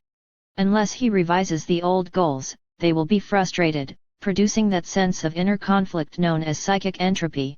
And if he changes goals, his self will change as a consequence, the self being the sum and organization of goals. In this manner, entering any relationship entails a transformation of the self. Until a few decades ago, families tended to stay together because parents and children were forced to continue the relationship for extrinsic reasons. If divorces were rare in the past, it wasn't because husbands and wives loved each other more in the old times, but because husbands needed someone to cook and keep house, wives needed someone to bring home the bacon, and children needed both parents in order to eat, sleep, and get a start in the world. The family values that the elders spent so much effort inculcating in the young were a reflection of this simple necessity, even when it was cloaked in religious and moral considerations. Of course, once family values were taught as being important, people learned to take them seriously, and they helped keep families from disintegrating. All too often, however, the moral rules were seen as an outside imposition, an external constraint under which husbands, wives, and children chafed. In such cases the family may have remained intact physically, but it was internally riven with conflicts and hatred. The current disintegration of the family is the result of the slow disappearance of external reasons for staying married. The increase in the divorce rate is probably more affected by changes in the labor market that have increased women's employment opportunities, and by the diffusion of labor-saving home appliances, than it is by a lessening of love or of moral fiber. But extrinsic reasons are not the only ones for staying married and for living together in families. There are great opportunities for joy and for growth that can only be experienced in family life, and these intrinsic rewards are no less present now than they were in the past. In fact, they are probably much more readily available today than they have been at any previous time. If the trend of traditional families keeping together mainly as a convenience is on the wane, the number of families that endure because their members enjoy each other may be increasing. Of course, because external forces are still much more powerful than internal ones, the net effect is likely to be a further fragmentation of family life for some time to come. But the families that do persevere will be in a better position to help their members develop a rich self than families held together against their will are able to do. There have been endless discussions about whether humans are naturally promiscuous, polygamous, or monogamous, and whether in terms of cultural evolution monogamy is the highest form of family organization. It is important to realize that these questions deal only with the extrinsic conditions shaping marriage relationships. And on that count, the bottom line seems to be that marriages will take the form that most efficiently ensures survival. Even members of the same animal species will vary their patterns of relationship so as to adapt best in a given environment. For instance, the male long-billed marsh wren, Cystothoris palustris, is polygamous in Washington, where swamps vary in quality and females are attracted to those few males who have rich territories, leaving the less lucky ones to a life of enforced bachelorhood. The same wrens are monogamous in Georgia, not so much because that state is part of the Bible Belt, but because the marshes all have roughly the same amount of food and cover, and so each male can attract a doting spouse to an equally comfortable nesting site. The form the human family takes is a response to similar kinds of environmental pressures. In terms of extrinsic reasons, we are monogamous because in technological societies based on a money economy, time has proven this to be a more convenient arrangement. But the issue we have to confront as individuals is not whether humans are naturally monogamous or not, but whether we want to be monogamous or not. And in answering that question, we need to weigh all the consequences of our choice. It is customary to think of marriage as the end of freedom, and some refer to their spouses as old ball and chain. The notion of family life typically implies constraints, responsibilities that interfere with one's goals and freedom of action. While this is true, especially when the marriage is one of convenience, what we tend to forget is that these rules and obligations are no different, in principle, than those rules that constrain behavior in a game. Like all rules, they exclude a wide range of possibilities so that we might concentrate fully on a selected set of options. Cicero once wrote that to be completely free one must become a slave to a set of laws. In other words, accepting limitations is liberating. For example, by making up one's mind to invest psychic energy exclusively in a monogamous marriage, regardless of any problems, obstacles, or more attractive options that may come along later, one is freed of the constant pressure of trying to maximize emotional returns. Having made the commitment that an old-fashioned marriage demands, and having made it willingly instead of being compelled by tradition, a person no longer needs to worry whether she has made the right choice, or whether the grass might be greener somewhere else. As a result, a great deal of energy gets freed up for living, instead of being spent on wondering about how to live. If one decides to accept the traditional form of the family, complete with a monogamous marriage, and with a close involvement with children, with relatives, and with the community, it is important to consider beforehand how family life can be turned into a flow activity. Because if it is not, boredom and frustration will inevitably set in, and then the relationship is likely to break up unless there are strong external factors keeping it together. To provide flow, a family has to have a goal for its existence.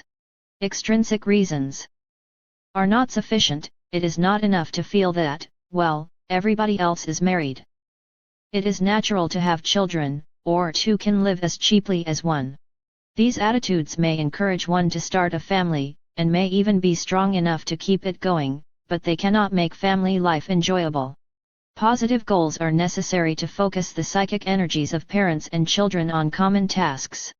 Some of these goals might be very general and long-term, such as planning a particular lifestyle to build an ideal home, to provide the best possible education for the children, or to implement a religious way of living in a modern secularized society.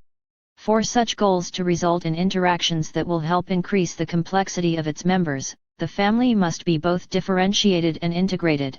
Differentiation means that each person is encouraged to develop his or her unique traits, maximize personal skills, set individual goals. Integration, in contrast, guarantees that what happens to one person will affect all others. If a child is proud of what she accomplished in school, the rest of the family will pay attention and will be proud of her, too. If the mother is tired and depressed, the family will try to help and cheer her up. In an integrated family, each person's goals matter to all others. In addition to long-term goals, it is imperative to have a constant supply of short-term objectives. These may include simple tasks like buying a new sofa, going on a picnic, planning for a vacation, or playing a game of Scrabble together on Sunday afternoon. Unless there are goals that the whole family is willing to share, it is almost impossible for its members to be physically together, let alone involved in an enjoyable joint activity. Here again, differentiation and integration are important. The common goals should reflect the goals of individual members as much as possible. If Rick wants to go to a motocross race, and Erica would like to go to the aquarium, it should be possible for everyone to watch the race one weekend, and then visit the aquarium the next. The beauty of such an arrangement is that Erica is likely to enjoy some of the aspects of bike racing, and Rick might actually get to appreciate looking at fish, even though neither would have discovered as much if left to his or her own prejudices. As with any other flow activity, family activities should also provide clear feedback. In this case, it is simply a matter of keeping open channels of communication. If a husband does not know what bothers his wife, and vice versa, neither has the opportunity to reduce the inevitable tensions that will arise. In this context, it is worth stressing that entropy is the basic condition of group life, just as it is of personal experience. Unless the partners invest psychic energy in the relationship, conflicts are inevitable, simply because each individual has goals that are to a certain extent divergent from those of all other members of the family. Without good lines of communication, the distortions will become amplified, until the relationship falls apart. Feedback is also crucial to determine whether family goals are being achieved. My wife and I used to think that taking our children to the zoo on a Sunday every few months was a splendid educational activity, and one that we could all enjoy. But when our oldest child turned 10, we stopped going because he had become seriously distressed with the idea of animals being confined in restricted spaces. It is a fact of life that sooner or later all children will express the opinion that common family activities are dumb. At this point, forcing them to do things together tends to be counterproductive. So most parents just give up, and abandon their teenagers to the peer culture. The more fruitful, if more difficult, strategy is to find a new set of activities that will continue to keep the family group involved. The balancing of challenges and skills is another factor as necessary in enjoying social relationships in general, and family life in particular, as it is for any other. Flow activity. When a man and a woman are first attracted to each other, the opportunities for action are usually clear enough. Ever since the dawn of time, the most basic challenge for the swain has been, can I make her, and for the maid, can I catch him? Usually, and depending on the partner's level of skill, a host of more complex challenges are also perceived, to find out what sort of a person the other really is, what movies she likes, what he thinks about South Africa, and whether the encounter is likely to develop into a meaningful relationship. Then there are fun things to do together, places to visit, parties to go to and talk about afterward, and so on. With time one gets to know the other person well, and the obvious challenges have been exhausted.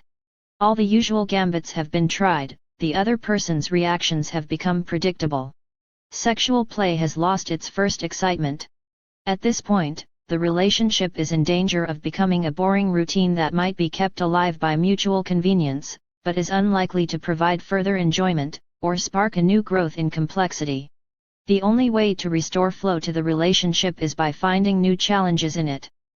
These might involve steps as simple as varying the routines of eating, sleeping, or shopping. They might involve making an effort to talk together about new topics of conversation, visiting new places, making new friends. More than anything else, they involve paying attention to the partner's own complexity, getting to know her at deeper levels than were necessary in the earlier days of the relationship, supporting him with sympathy and compassion during the inevitable changes that the years bring. A complex relationship sooner or later faces the big question, whether the two partners are ready to make a lifelong commitment. At that point, a whole new set of challenges presents itself, raising a family together, getting involved in broader community affairs when the children have grown up, working alongside one another. Of course, these things cannot happen without extensive inputs of energy and time, but the payoff in terms of the quality of experience is usually more than worth it. The same need to constantly increase challenges and skills applies to one's relationship with children. During the course of infancy and early childhood, most parents spontaneously enjoy the unfolding of their baby's growth, the first smile, the first word, the first few steps, the first scribbles. Each of these quantum jumps in the child's skills becomes a new joyful challenge, to which parents respond by enriching the child's opportunities to act. From the cradle to the playpen to the playground to kindergarten, the parents keep adjusting the balance of challenges and skills between the child and her environment. But by early adolescence, many teenagers get to be too much to handle. What most parents do at that point is to politely ignore their children's lives, pretending that everything is all right, hoping against hope that it will be. Teenagers are physiologically mature beings, ripe for sexual reproduction. In most societies, and in ours too, a century or so ago, they are considered ready for adult responsibilities and appropriate recognition.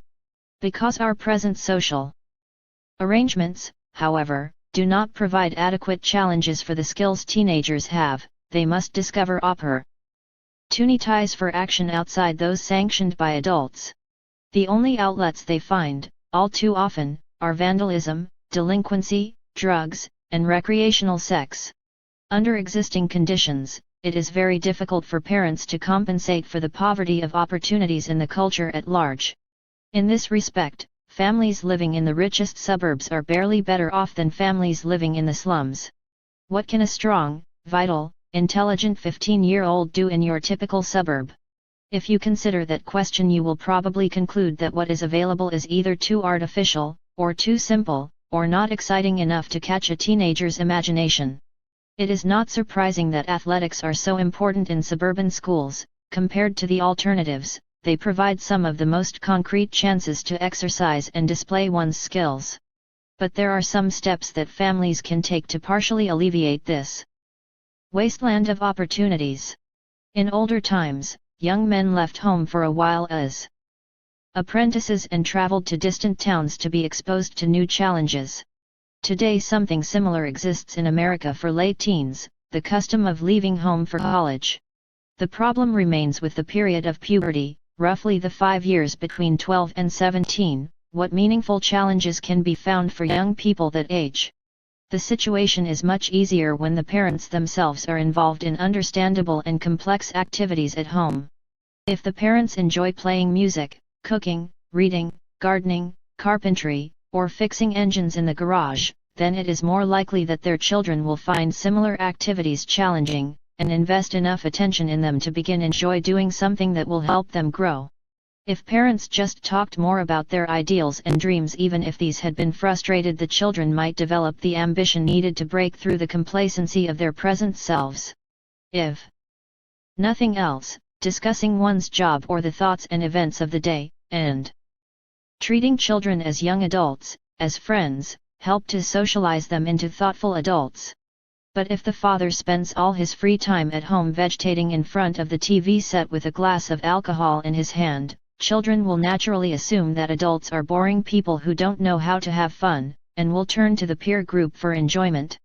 In poorer communities, youth gangs provide plenty of real challenges for boys. Fights, acts of bravado, and ritual displays such as motorcycle gang parades match the youth's skills with concrete opportunities. In affluent suburbs, not even this arena for action is available to teenagers. Most activities, including school, recreation, and employment, are under adult control and leave little room for the youth's initiative.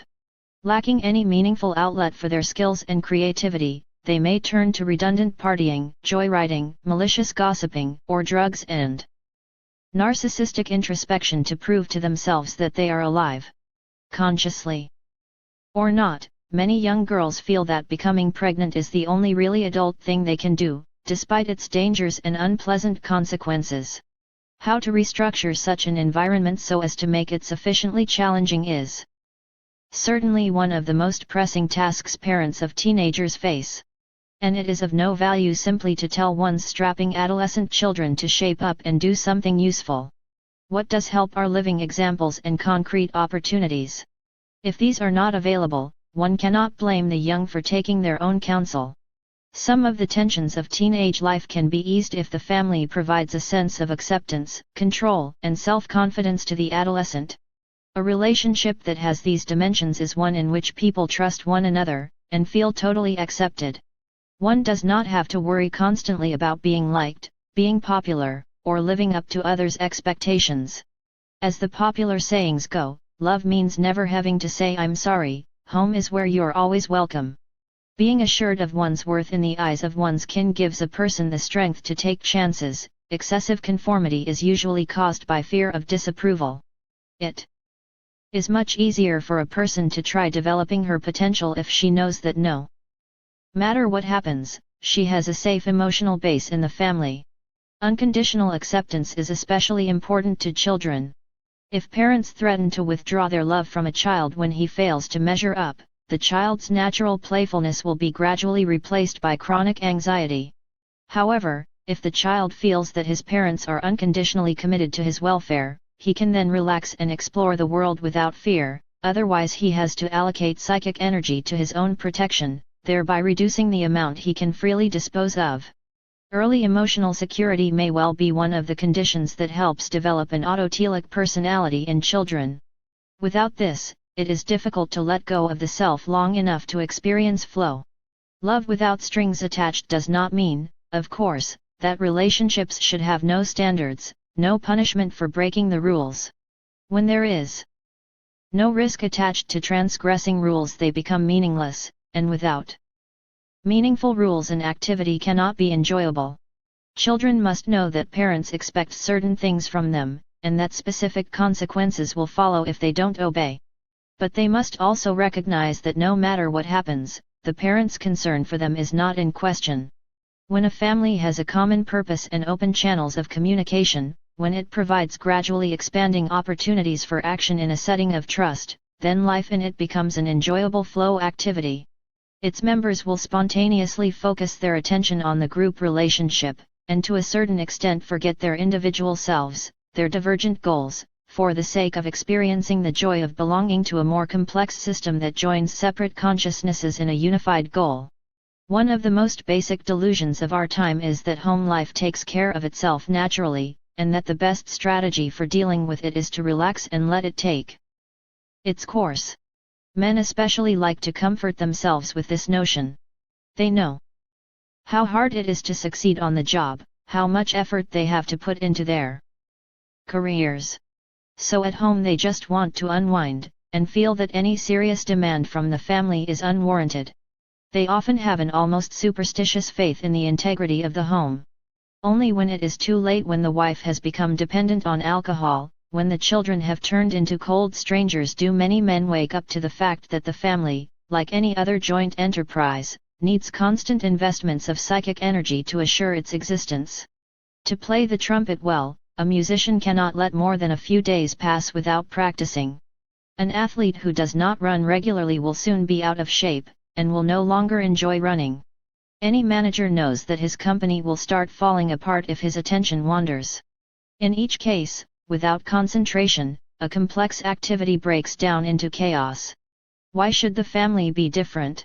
Unconditional acceptance, the complete trust family members ought to have for one another, is meaningful only when it is accompanied by an unstinting investment of attention. Otherwise it is just an empty gesture, a hypocritical pretense indistinguishable from disinterest. Enjoying friends. The worst solitude, wrote Sir Francis Bacon, is to be destitute of sincere friendship. Compared to familial relationships, friendships are much easier to enjoy. We can choose our friends, and usually do so, on the basis of common interests and complementary goals. We need not change ourselves to be with friends, they reinforce our sense of self instead of trying to transform it. While at home there are many boring things we have to accept, like taking out the garbage and raking up leaves, with friends we can concentrate on things that are fun. It is not surprising that in our studies of the quality of daily experience it has been demonstrated again and again that people report the most positive moods overall when they are with friends. This is not only true of teenagers, young adults also are happier with friends than with anyone else, including their spouses. Even retirees are happier when they are with friends than when they are with their spouses or families. Because a friendship usually involves common goals and common activities, it is naturally enjoyable. But like any other activity, this relationship can take a variety of forms, ranging from the destructive to the highly complex. When a friendship is primarily a way of validating one's own insecure sense of self, it will give pleasure, but it will not be enjoyable in our sense that of fostering growth. For instance, the institution of drinking buddies, so prevalent in small communities all over the world, is a pleasant way for adult males to get together with men they have known all their lives. In the congenial atmosphere of tavern, pub, osteria, beer hall, tea room, or coffee shop, they grind the day away playing cards, darts, or checkers while arguing and teasing one another. Meanwhile everyone feels his existence validated by the reciprocal attention paid to one another's ideas and idiosyncrasies. This type of interaction keeps at bay the disorganization that solitude brings to the passive mind, but without stimulating much growth. It is rather like a collective form of television watching, and although it is more complex in that it requires participation, its actions and phrases tend to be rigidly scripted and highly predictable. Socializing of this kind mimics friendship relations, but it provides few of the benefits of the real thing. Everyone takes pleasure in occasionally passing the time of day chatting, but many people become extremely dependent on a daily fix of superficial contacts. This is especially true for individuals who cannot tolerate solitude, and who have little emotional support at home. Teenagers without strong family ties can become so dependent on their peer group that they will do anything to be accepted by it. About 20 years ago in Tucson, Arizona, the entire senior class of a large high school knew for several months that an older dropout from the school, who had kept up a friendship with the younger students, had been killing their classmates, and burying their corpses in the desert. Yet none of them reported the crimes to the authorities, who discovered them by chance. The students, all nice middle-class suburban kids, claimed that they could not divulge the murders for fear of being cut by their friends. If those Tucson teenagers had had warm family ties, or strong links to other adults in the community, ostracization by their peers would not have been so intolerable. But apparently only the peer group stood between them and solitude. Unfortunately, this is not an unusual story, now and then one very much like it appears in the media. If the young person feels accepted and cared for at home, however, dependence on the group is lessened, and the teenager can learn to be in control of his relationships with peers. Christopher, who at 15 was a rather shy, quiet boy with glasses and few friends, felt close enough to his parents to explain that he was tired of being left out of the cliques in school, and had decided to become more popular. To do so, Chris outlined a carefully planned strategy. He was to buy contact lenses, wear only fashionable, i.e., funky, clothes, learn about the latest music and teenage fads, and highlight his hair with a blonde dye. "I want to see if I can change my personality," he said, and spent many days in front of the mirror practicing a laid-back demeanor and a goofy smile. This methodical approach, supported by his parents' collusion, worked well. By the end of the year he was being invited into the best cliques, and the following year he won the part of Conrad Birdie in the school musical. Because he identified with the part of the rock star so well, he became the heartthrob of middle school girls, who taped his picture inside their lockers. The senior yearbook showed him involved in all sorts of successful ventures, such as winning a prize in the Sexy Legs contest. He had indeed succeeded in changing his outward personality, and achieved control of the way his peers saw him. At the same time, the inner organization of his self remained the same. He continued to be a sensitive, generous young man who did not think less of his peers because he learned to manage their opinions or think too highly of himself for having succeeded at it. One of the reasons Chris was able to become popular while many others do not is that he approached his goal with the same detached discipline that an athlete would use to make the football team, or a scientist would apply to an experiment. He was not overwhelmed by the task, but chose realistic challenges he could master on his own. In other words, he transformed the daunting, vague monster of popularity into a feasible flow activity that he ended up enjoying while it gave him a sense of pride and self-esteem. The company of peers, like every other activity, can be experienced at various levels. At the lowest level of complexity it is a pleasurable way to ward off chaos temporarily, at the highest it provides a strong sense of enjoyment and growth. It is in the context of intimate friendships, however, that the most intense experiences occur. These are the kinds of ties about which Aristotle wrote, "For without friends no one would choose to live, though he had all other goods." To enjoy such one-to-one relationships requires the same conditions that are present in other flow activities. It is necessary not only to have common goals and to provide reciprocal feedback, which even interactions in taverns or at cocktail parties provide, but also to find new challenges in each other's company. These may amount simply to learning more and more about the friend, discovering new facets of his or her unique individuality, and disclosing more of one's own individuality in the process. There are few things as enjoyable as freely sharing one's most secret feelings and thoughts with another person. Even though this sounds like a commonplace, it in fact requires concentrated attention, openness, and sensitivity. In practice, this degree of investment of psychic energy in a friendship is unfortunately rare. Few are willing to commit the energy or the time for it. Friendships allow us to express parts of our beings that we seldom have the opportunity to act out otherwise. One way to describe the skills that every man and woman has is to divide them in two classes: the instrumental and the expressive. Instrumental skills are the ones we learn so that we can cope effectively with the environment. They are basic survival tools, like the cunning of the hunter or the craft of the workman, or intellectual tools, like reading and writing and the specialized knowledge of the professional in our technological society. People who have not learned to find flow in most of the things they undertake generally experience instrumental tasks as extrinsic because they do not reflect their own choices, but are requirements imposed from the outside. Expressive skills, on the other hand, refer to actions that attempt to externalize our subjective experiences. Singing a song that reflects how we feel, translating our moods into a dance, painting a picture that represents our feelings, telling a joke we like, and going bowling if that is what makes us feel good are forms of expression in this sense. When involved in an expressive activity we feel in touch with our real self. A person who lives only by instrumental actions without experiencing the spontaneous flow of expressivity eventually becomes indistinguishable from a robot who has been programmed by aliens to mimic human behavior. In the course of normal life there are few opportunities to experience the feeling of wholeness expressivity provides. At work one must behave according to the expectations for one's role, and be a competent mechanic, a sober judge, a deferent waiter. At home one has to be a caring mother or a respectful son. And in between, on the bus or the subway, one has to turn an impassive face to the world. It is only with friends that most people feel they can let their hair down and be themselves. Because we choose friends who share our ultimate goals, these are the people with whom we can sing, dance, share jokes, or go bowling.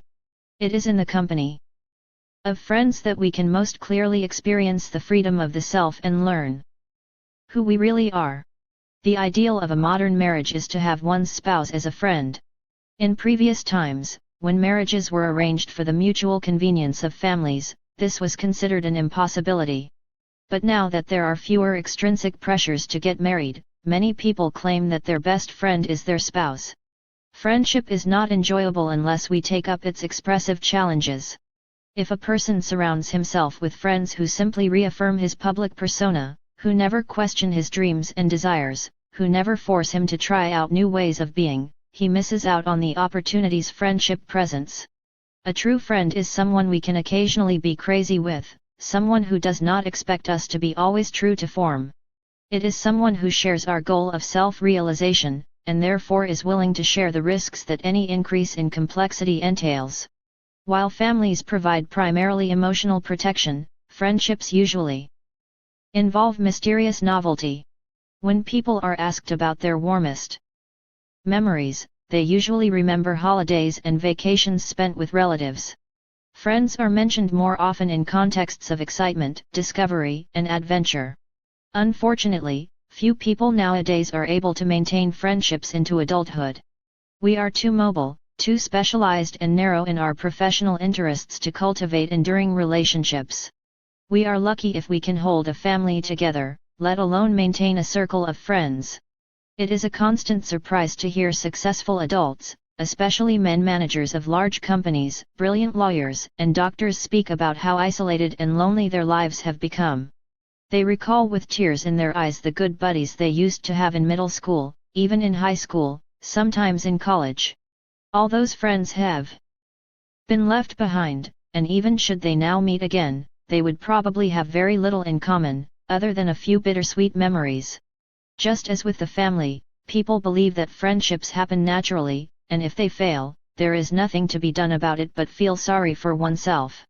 In adolescence, when so many interests are shared with others and one has great stretches of free time to invest in a relationship, making friends might seem like a spontaneous process.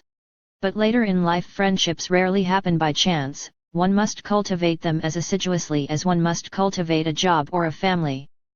The wider community. A person is part of a family or a friendship to the extent he invests psychic energy in goals shared with other people. In the same way, one can belong to larger interpersonal systems by subscribing to the aspirations of a community, an ethnic group, a political party, or a nation. Some individuals, like the Mahatma Gandhi or Mother Teresa, invest all their psychic energy in what they construe to be the goals of humanity as a whole. In the ancient Greek usage, politics referred to whatever involved people in affairs that went beyond personal and family welfare. In this broad sense, politics can be one of the most enjoyable and most complex activities available to the individual, for the larger the social arena one moves in, the greater the challenges it presents. A person can deal with very intricate problems in solitude, and family and friends can take up a lot of attention. But trying to optimize the goals of unrelated individuals involves complexities an order of magnitude higher. Unfortunately, many people who move in the public arena do not act at very high levels of complexity. Politicians tend to seek power, philanthropists fame, and would-be saints often seek to prove how righteous they are. These goals are not so hard to achieve, provided one invests enough energy in them.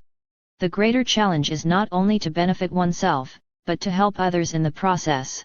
It is more difficult, but much more fulfilling, for the politician to actually improve social conditions, for the philanthropist to help out the destitute, and for the saint to provide a viable model of life to others. If we consider only material consequences, we might regard selfish politicians as canny because they try to achieve wealth and power for themselves. But if we accept the fact that optimal experience is what gives real value to life, then we must conclude that politicians who strive to realize the common good are actually smarter, because they are taking on the higher challenges, and thus have a better chance to experience real enjoyment.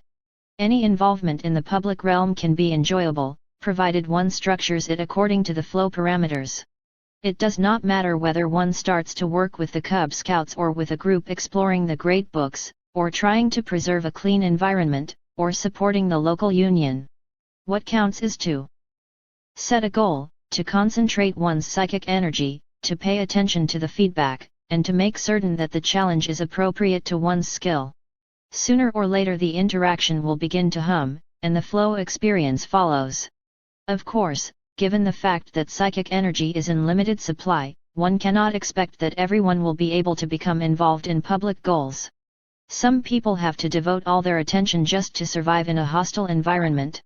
Others get so involved with a certain set of challenges with art, for instance, or mathematics that they can't bear to shift any attention away from it. But life would be harsh indeed if some people did not enjoy investing psychic energy in common concerns, thereby creating synergy in the social system. The concept of flow is useful not only in helping individuals improve the quality of their lives, but also in pointing out how public action should be directed. Perhaps the most powerful effect flow theory could have in the public sector is in providing a blueprint for how institutions may be reformed so as to make them more conducive to optimal experience. In the past few centuries, economic rationality has been so successful that we have come to take for granted that the bottom line of any human effort is to be measured in dollars and cents. But an exclusively economic approach to life is profoundly irrational. The true bottom line consists in the quality and complexity of experience.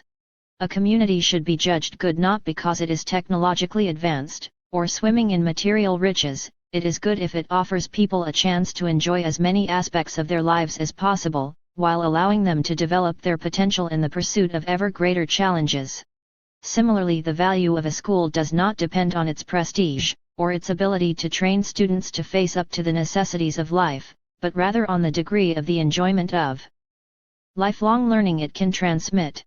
A good factory is not necessarily the one that makes the most money, but the one that is most responsible for improving the quality of life for its workers and its customers. And the true function of politics is not to make people more affluent, safe, or powerful, but to let as many as possible enjoy an increasingly complex existence. But no social change can come about until the consciousness of individuals is changed first. When a young man asked Carlyle how he should go about reforming the world, Carlyle answered, "Reform yourself. That way there will be one less rascal in the world." The advice is still valid. Those who try to make life better for everyone without having learned to control their own lives first usually end up making things worse all around. 9. Cheating chaos. Despite everything that has been said so far, some people may still think that it must be easy to be happy as long as one is lucky enough to be healthy, rich, and handsome. But how can the quality of life be improved when things are not going our way, when fortune deals us an unfair hand? One can afford to ponder the difference between enjoyment and pleasure if one doesn't have to worry about running out of money before the end of the month. For most people, such distinctions are too much of a luxury to be indulged in. It is okay to think of challenges and complexity if you have an interesting, well-paying profession, but why try to improve a job that is basically dumb and dehumanizing? And how can we expect people who are ill, impoverished, or stricken by adversity to control their consciousness? Surely they would need to improve concrete material conditions before flow could add anything appreciable to the quality of existence. Optimal experience, in other words, should be regarded as the frosting on a cake made with solid ingredients like health and wealth. By itself it is a flimsy decoration. Only with a solid base of these more real advantages does it help make the subjective aspects of life satisfying. Needless to say, the whole thesis of this book argues against such a conclusion. Subjective experience is not just one of the dimensions of life, it is life itself. Material conditions are secondary, they only affect us indirectly, by way of experience. Flow, and even pleasure, on the other hand, benefit the quality of life directly. Health, money, and other material advantages may or may not improve life. Unless a person has learned to control psychic energy, chances are such advantages will be useless. Conversely, many individuals who have suffered harshly end up not only surviving, but also thoroughly enjoying their lives. How is it possible that people are able to achieve harmony of mind, and grow in complexity, even when some of the worst things imaginable happen to them? That is the outwardly simple question this chapter will explore. In the process, we shall examine some of the strategies people use to cope with stressful events, and review how an autotelic self can manage to create order out of chaos. Tragedies transformed. It would be naively idealistic to claim that no matter what happens to him, a person in control of consciousness will be happy. There are certainly limits to how much pain, or hunger, or deprivation a body can endure. Yet it is also true, as Dr. Franz Alexander has so well stated, the fact that the mind rules the body is, in spite of its neglect by biology and medicine, the most fundamental fact which we know about the process of life. Holistic medicine and such books as Norman Cousins's account of his successful fight against terminal illness and Dr. Bernie Siegel's descriptions of self-healing are beginning to redress the abstractly materialist view of health that has become so prevalent in this century. The relevant point to be made here is that a person who knows how to find flow from life is able to enjoy even situations that seem to allow only despair. Rather incredible examples of how people achieve flow despite extreme handicaps have been collected by Professor Fausto Massimini of the Psychology Department of the University of Milan. One group he and his team studied was composed of paraplegics, generally young people who at some point in the past, usually as a result of an accident, have lost the use of their limbs. The unexpected finding of this study was that a large proportion of the victims mentioned the accident that caused paraplegia as both one of the most negative and one of the most positive events in their lives. The reason tragic events were seen as positive was that they presented the victim with very clear goals while reducing contradictory and inessential choices. The patients who learned to master the new challenges of their impaired situation felt a clarity of purpose they had lacked before. Learning to live again was in itself a matter of enjoyment and pride, and they were able to turn the accident from a source of entropy into an occasion of inner order. Lucio, one of the members of this group, was a 20-year-old happy-go-lucky gas station attendant when a motorcycle accident paralyzed him below the waist. He had previously liked playing rugby and listening to music, but basically he remembers his life as purposeless and uneventful. After the accident, his enjoyable experiences have increased both in number and complexity. Upon recovery from the tragedy, he enrolled in college, graduated in languages, and now works as a freelance tax consultant. Both study and work are intense sources of flow, so are fishing and shooting with a bow and arrow. He is currently a regional archery champion competing from a wheelchair. These are some of the comments Lucio made in his interview. When I became paraplegic, it was like being born again. I had to learn from scratch everything I used to know, but in a different way. I had to learn to dress myself, to use my head better. I had to become part of the environment, and use it without trying to control it. It took commitment, willpower, and patience.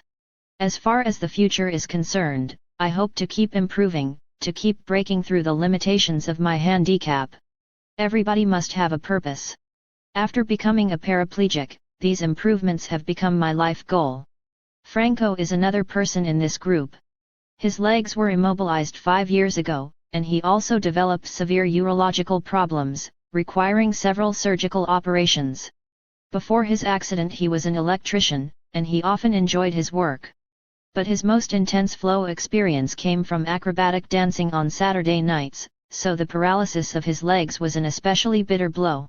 Franco now works as a counselor to other paraplegics. In this case, too, the almost inconceivable setback has led to an enrichment, rather than a diminution, of the complexity of experience.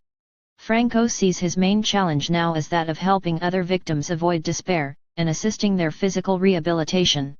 He says the most important goal in his life is to feel that I can be of use to others, help recent victims accept their situation. Franco is engaged to a paraplegic girl who had been resigned to a life of passivity after her accident. On their first date together, he drove his car, adapted for the handicapped, on a trip to the nearby hills.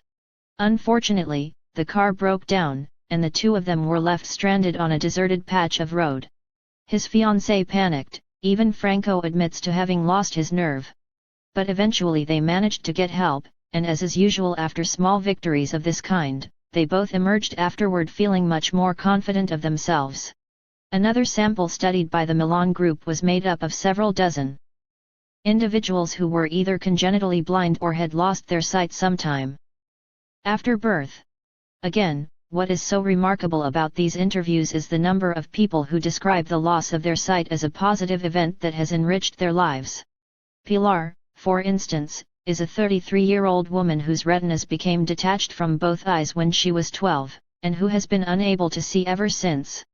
Blindness freed her from a painfully violent and poor family situation, and made her life more purposeful and rewarding than it probably would have been had she stayed home with her sight intact.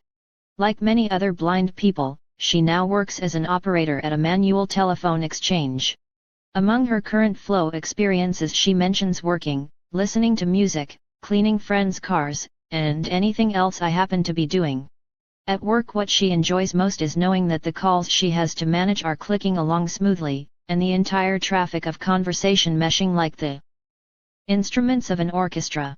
At such times she feels like I'm God, or something.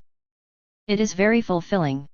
Among the positive influences in her life, Pilar mentions having lost her sight, because it made me mature in ways that I could never have become even with a college degree. For instance, problems no longer affect me with the pathos they used to, and the way that they affect so many of my peers. Paolo, who is now 30, lost the use of his eyes entirely 6 years ago. He does not list blindness among the positive influences, but he mentions 4 positive outcomes of this tragic event. First, although I realize and accept my limitations, I am going to keep attempting to overcome them. Second, I have decided to always try changing those situations I don't like. Third, I am very careful not to repeat any of the mistakes I make. And finally, now I have no illusions, but I try to be tolerant with myself so I can be tolerant with others also. It is astonishing how for Paolo, as for most of the people with handicaps, the control of consciousness has emerged in its stark simplicity as the foremost goal. But this does not mean that the challenges are purely intrapsychic. Paolo belongs to the National Chess Federation. He participates in athletic competitions for the blind.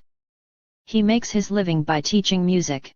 He lists playing the guitar, playing chess, sports, and listening to music among his current flow experiences. Recently he finished 7th in a swim meet for the handicapped in Sweden, and he won a chess championship in Spain. His wife is also blind, and coaches a blind women's athletic team. He is presently planning to write a braille text for learning how to play the classical guitar. Yet none of these astonishing achievements would matter much if Paolo did not feel in control of his inner life. And then there is Antonio, who teaches high school and who is married to a woman who is also blind. Their current challenge is to adopt a blind child, the first time such an adoption has been considered possible in the entire country. Anita, who reports very intense flow experiences sculpting in clay, making love, and reading Braille. Dino, 85 years old and blind from birth, married with 2 children, who describes his work, which consists in restoring old chairs, as an intricate and always available flow experience. When I take a broken chair, I use natural rich cane, not the synthetic fibers they use in factories. It feels so great when the pull is right, the tension elastic, especially when it happens at the first try. When I get through, the seat will last 20 years. And so many others like them. Another group Professor Massimini and his team has studied included homeless vagrants, street people, who are just as frequent in the great European cities as they are in Manhattan. We tend to feel sorry for these destitutes, and not so long ago many of them, who seem unable to adapt to normal life, would have been diagnosed as psychopaths or worse. In fact, many of them have proven to be unfortunate, helpless individuals whose strength has been exhausted by catastrophes of various kinds. Nevertheless, it is again astonishing to learn how many of them have been able to transform bleak conditions into an existence that has the characteristics of a satisfying flow experience. Of the many examples, we shall quote extensively from one interview that can stand for many others. Riyad is a 33-year-old Egyptian who currently sleeps in the parks of Milan, eats in charity kitchens, and occasionally washes dishes for restaurants whenever he needs some cash. When during the interview he was read a description of the flow experience, and was asked if this ever happened to him, he answered, "Yes. It describes my entire life from 1967 up to now. After the war of 1967 I decided to leave Egypt and start hitchhiking toward Europe. Ever since I have been living with my mind concentrated within myself. It has not been just a trip, it has been a search for identity. Every man has something to discover within himself. The people in my town were sure I was crazy when I decided to start walking to Europe. But the best thing in life is to know oneself. My idea from 1967 on has remained the same, to find myself. I had to struggle against many things. I passed through Lebanon and its war, through Syria, Jordan, Turkey, Yugoslavia, before getting here. I had to confront all sorts of natural disasters. I slept in ditches near the road in thunderstorms, I was involved in accidents, I have seen friends die next to me, but my concentration has never flagged. It has been an adventure that so far has lasted 20 years, but it will keep going on for the rest of my life. Through these experiences I have come to see that the world is not worth much. The only thing that counts for me now, first and last, is God. I am most concentrated when I pray with my prayer beads. Then I am able to put my feelings to sleep, to calm myself and avoid becoming crazy. I believe that destiny rules life, and it makes no sense to struggle too hard. During my journey I have seen hunger, war, death, and poverty. Now through prayer I have begun to hear myself, I have returned toward my center, I have achieved concentration and I have understood that the world has no value. Man was born to be tested on this earth. Cars, television sets, clothes are secondary. The main thing is that we were born to praise the Lord. Everyone has his own fate, and we should be like the lion in the proverb. The lion, when he runs after a pack of gazelles, can only catch them one at a time. I try to be like that, and not like Westerners who go crazy working even though they cannot eat more than their daily bread. If I am to live 20 more years, I will try to live enjoying each moment, instead of killing myself to get more. If I am to live like a free man who does not depend on anyone, I can afford to go slowly. If I don't earn anything today, it does not matter. It means that this happens to be my fate. Next day I may earn 100 million or get a terminal illness. Like Jesus Christ said, what does it benefit to man if he gains the entire world, but loses himself? I have tried first to conquer myself, I don't care if I lose the world. I set out on this journey like a baby bird hatching from its egg, ever since I have been walking in freedom. Every man should get to know himself and experience life in all its forms. I could have gone on sleeping soundly in my bed, and found work in my town, because a job was ready for me, but I decided to sleep with the poor, because one must suffer to become a man. One does not get to be a man by getting married, by having sex. To be a man means to be responsible, to know when it is time to speak, to know what has to be said, to know when one must stay silent. Riyadh spoke at much greater length, and all his remarks were consistent with the unwavering purpose of his spiritual quest. Like the disheveled prophets who roamed the deserts in search of enlightenment 2,000 years ago, this traveler has distilled everyday life into a goal of hallucinatory clarity, to control his consciousness in order to establish a connection between his self and God. What were the causes that led him to give up the good things in life and pursue such a chimera? Was he born with a hormonal imbalance? Did his parents traumatize him? These questions, which are the ones that usually interest psychologists, shall not concern us here. The point is not to explain what accounts for Riyadh's strangeness, but to recognize that, given the fact he is who he is, Riyadh has transformed living conditions most people would find unbearable into a meaningful, enjoyable existence. And that is more than many people living in comfort and luxury can claim. Coping with stress. When a man knows he is to be hanged in a fortnight, it concentrates his mind wonderfully, remarked Samuel Johnson, in a saying whose truth applies to the cases just presented. A major catastrophe that frustrates a central goal of life will either destroy the self, forcing a person to use all his psychic energy to erect a barrier around remaining goals, defending them against further onslaughts of fate, or it will provide a new, more clear and more urgent goal, to overcome the challenges created by the defeat. If the second road is taken, the tragedy is not necessarily a detriment to the quality of life. Indeed, as in the cases of Lucio, Paolo, and innumerable others like them, what objectively seems a devastating event may come to enrich the victims' lives in new and unexpected ways. Even the loss of one of the most basic human faculties, like that of sight, does not mean that a person's consciousness need become impoverished, the opposite is often what happens. But what makes the difference? How does it come about that the same blow will destroy one person, while another will transform it into inner order? Psychologists usually study the answers to such questions under the heading of coping with stress. It is obvious that certain events cause more psychological strain than others. For example, the death of a spouse is several orders of magnitude more stressful than taking out a mortgage on a house, which in turn causes more strain than being given a traffic ticket. But it is also clear that the same stressful event might make one person utterly miserable, while another will bite the bullet and make the best of it. This difference in how a person responds to stressful events has been called coping ability or coping style. In trying to sort out what accounts for a person's ability to cope with stress, it is useful to distinguish three different kinds of resources. The first is the external support available, and especially the network of social supports.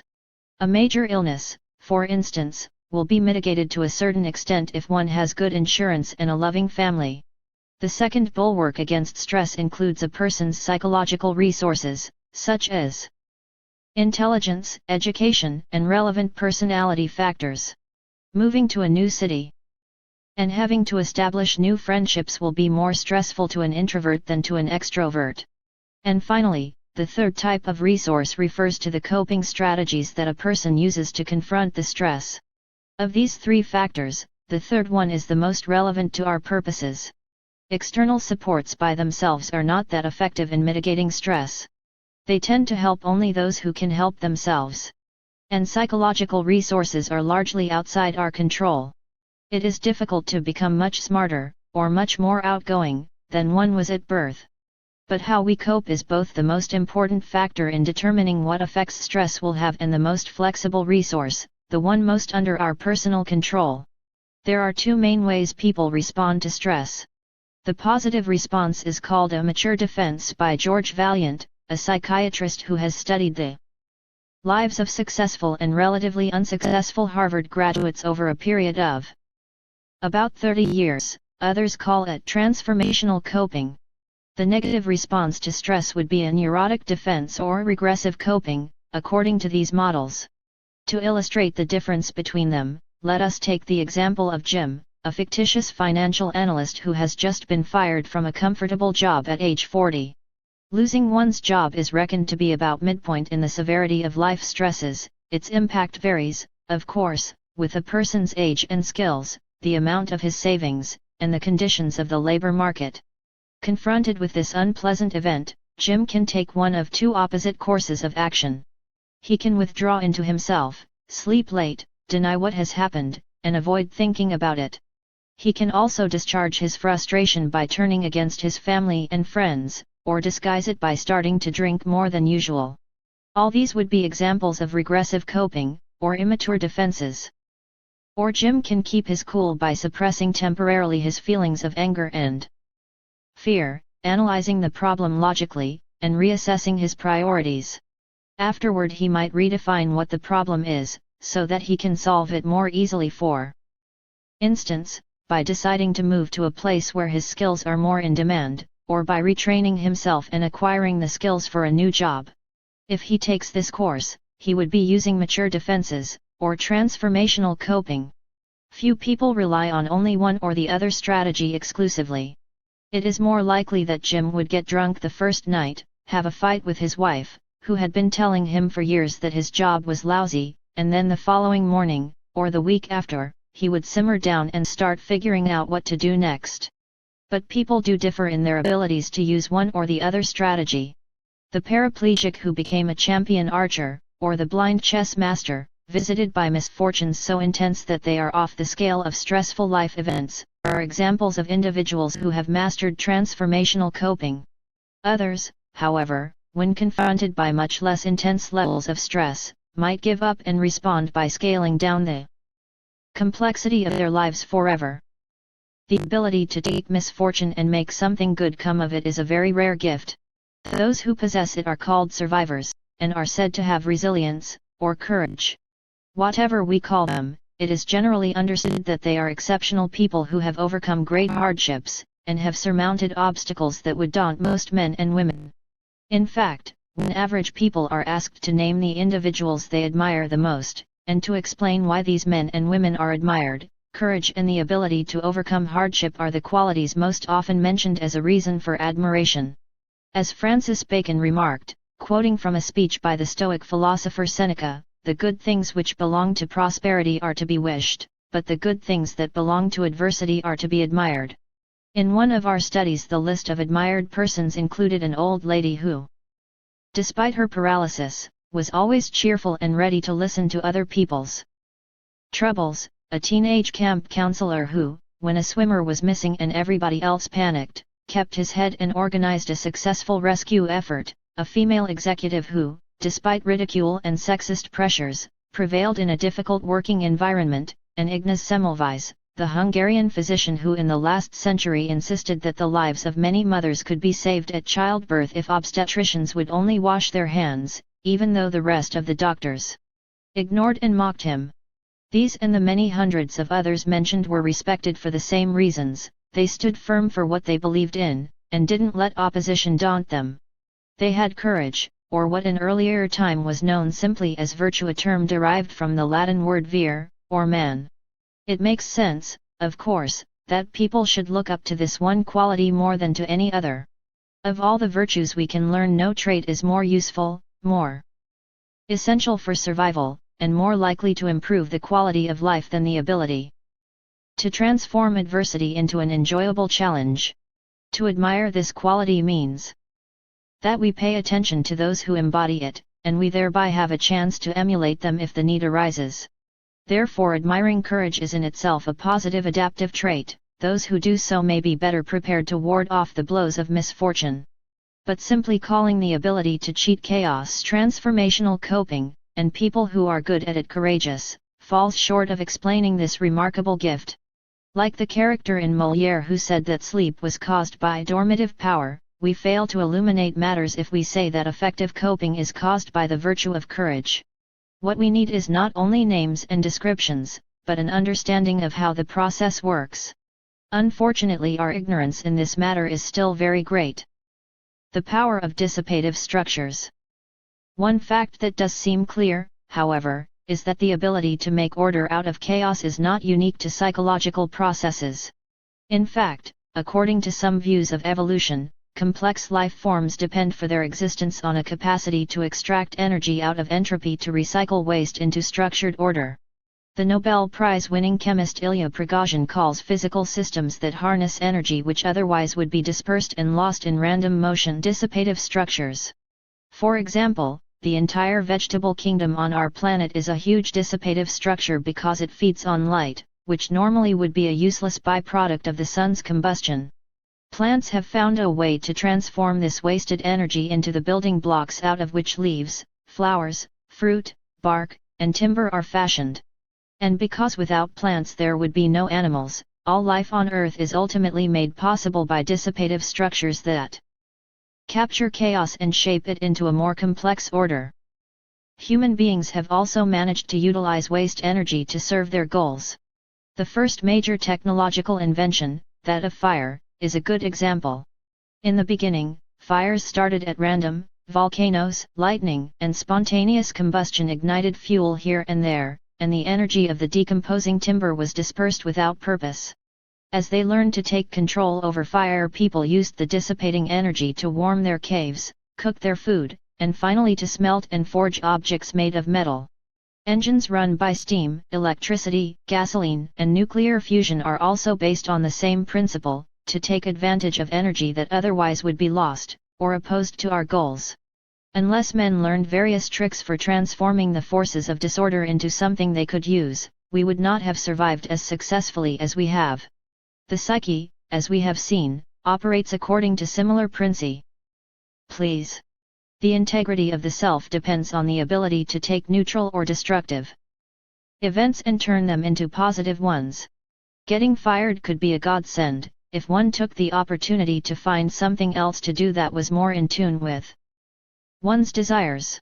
In each person's life, the chances of only good things happening are extremely slim.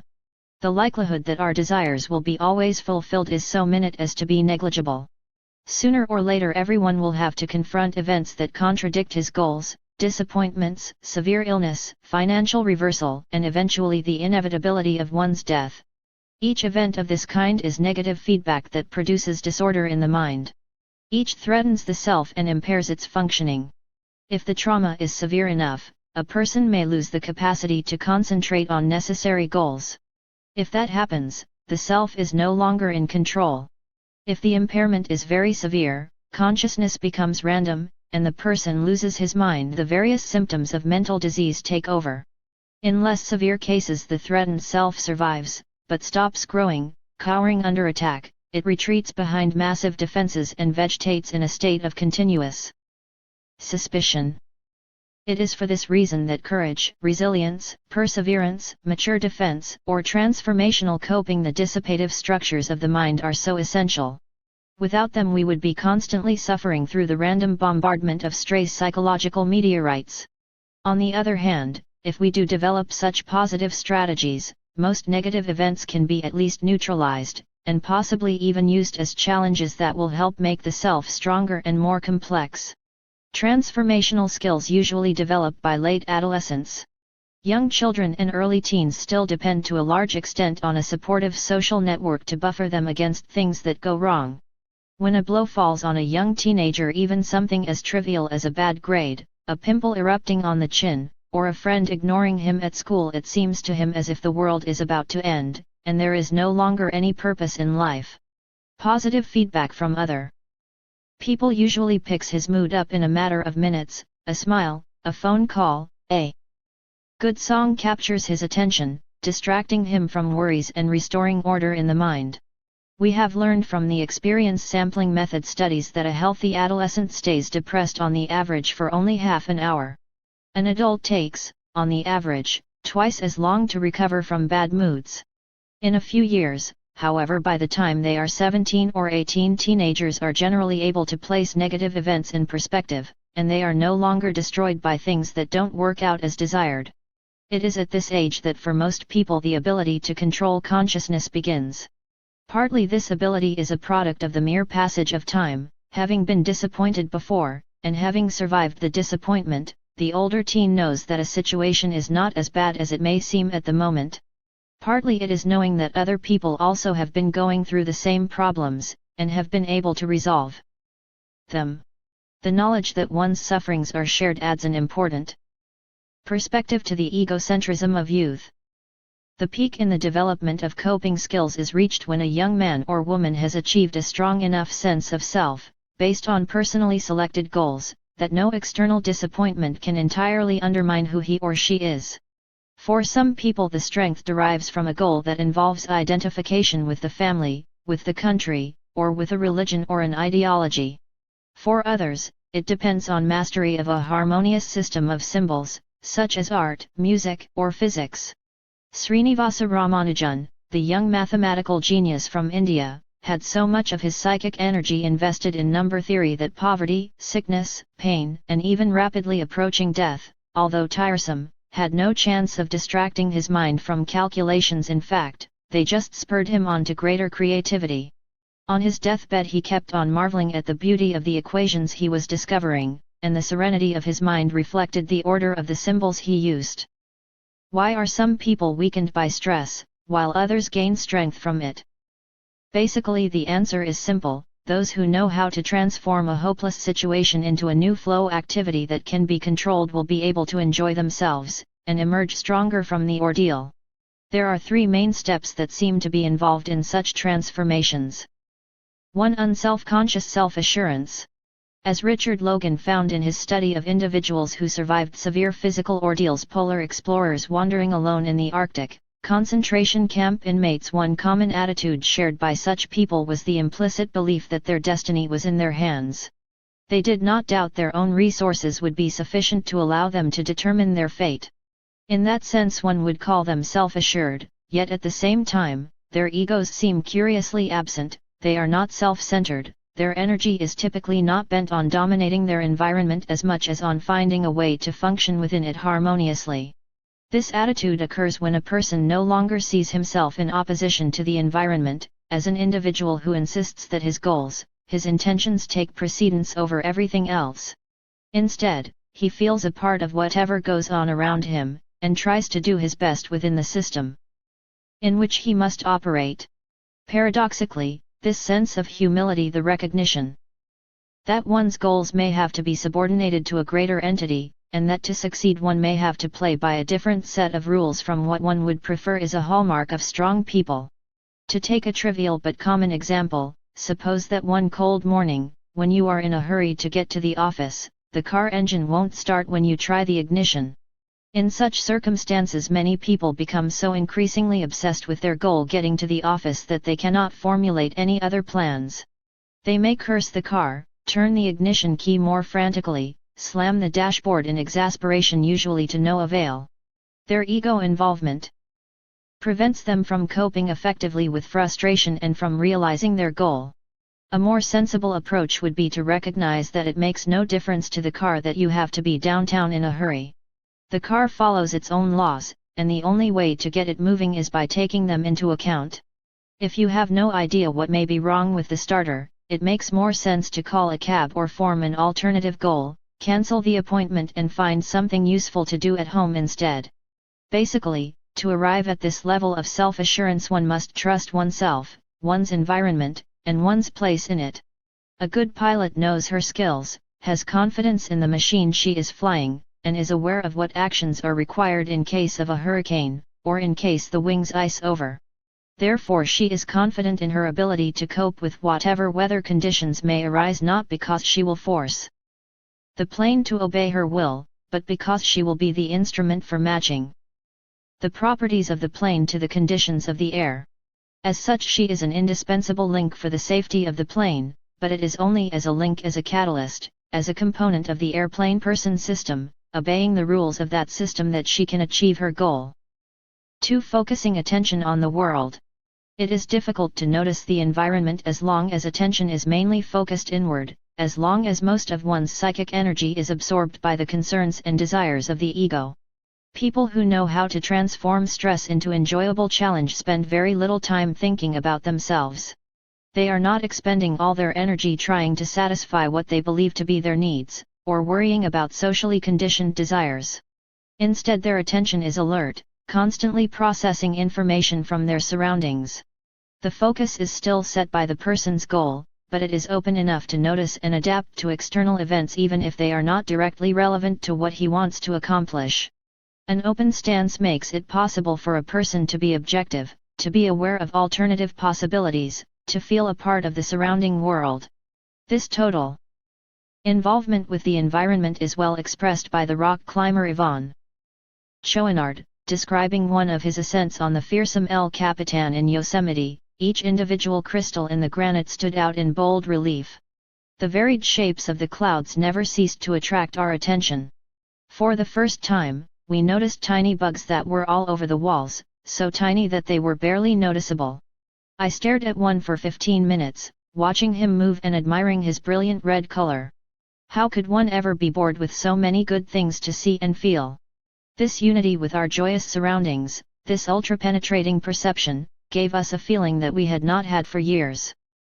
Achieving this unity with one's surroundings is not only an important component of enjoyable flow experiences but is also a central mechanism by which adversity is conquered.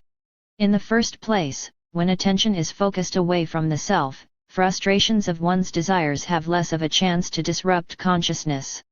To experience psychic entropy one must concentrate on the internal disorder, but by paying attention to what is happening around oneself instead, the destructive effects of stress are lessened. Second, the person whose attention is immersed in the environment becomes part of it. She participates in the system by linking herself to it through psychic energy. This, in turn, makes it possible for her to understand the properties of the system, so that she can find a better way to adapt to a problematic situation. Returning again to the example of the car that wouldn't start, if your attention is completely absorbed by the goal of making it to the office in time, your mind might be full of images about what will happen if you are late, and of hostile thoughts about your uncooperative vehicle. Then you are less likely to notice what the car is trying to tell you, that the engine is flooded or that the battery is dead. Similarly, the pilot who spends too much energy contemplating what she wants the plane to do might miss the information that will enable her to navigate safely. A sense of complete openness to the environment is well described by Charles Lindbergh, who experienced it during his epoch-making solo crossing of the Atlantic. My cockpit is small, and its walls are thin, but inside this cocoon I feel secure, despite the speculations of my mind. I become minutely conscious of details in my cockpit, of the instruments, the levers, the angles of construction. Each item takes on a new value. I study weld marks on the tubing, frozen ripples of steel through which pass invisible hundredweights of strain, a dot of radio light paint on the altimeter's face, the battery of fuel valves. All such things, which I never considered much before, are now obvious and important. I may be flying a complicated airplane, rushing through space, but in this cabin I'm surrounded by simplicity and thoughts set free of time. A former colleague of mine, G, used to tell a gruesome story from his Air Force years that illustrates how dangerous excessive concern with safety can be, when it demands so much attention that it makes us oblivious to the rest of reality.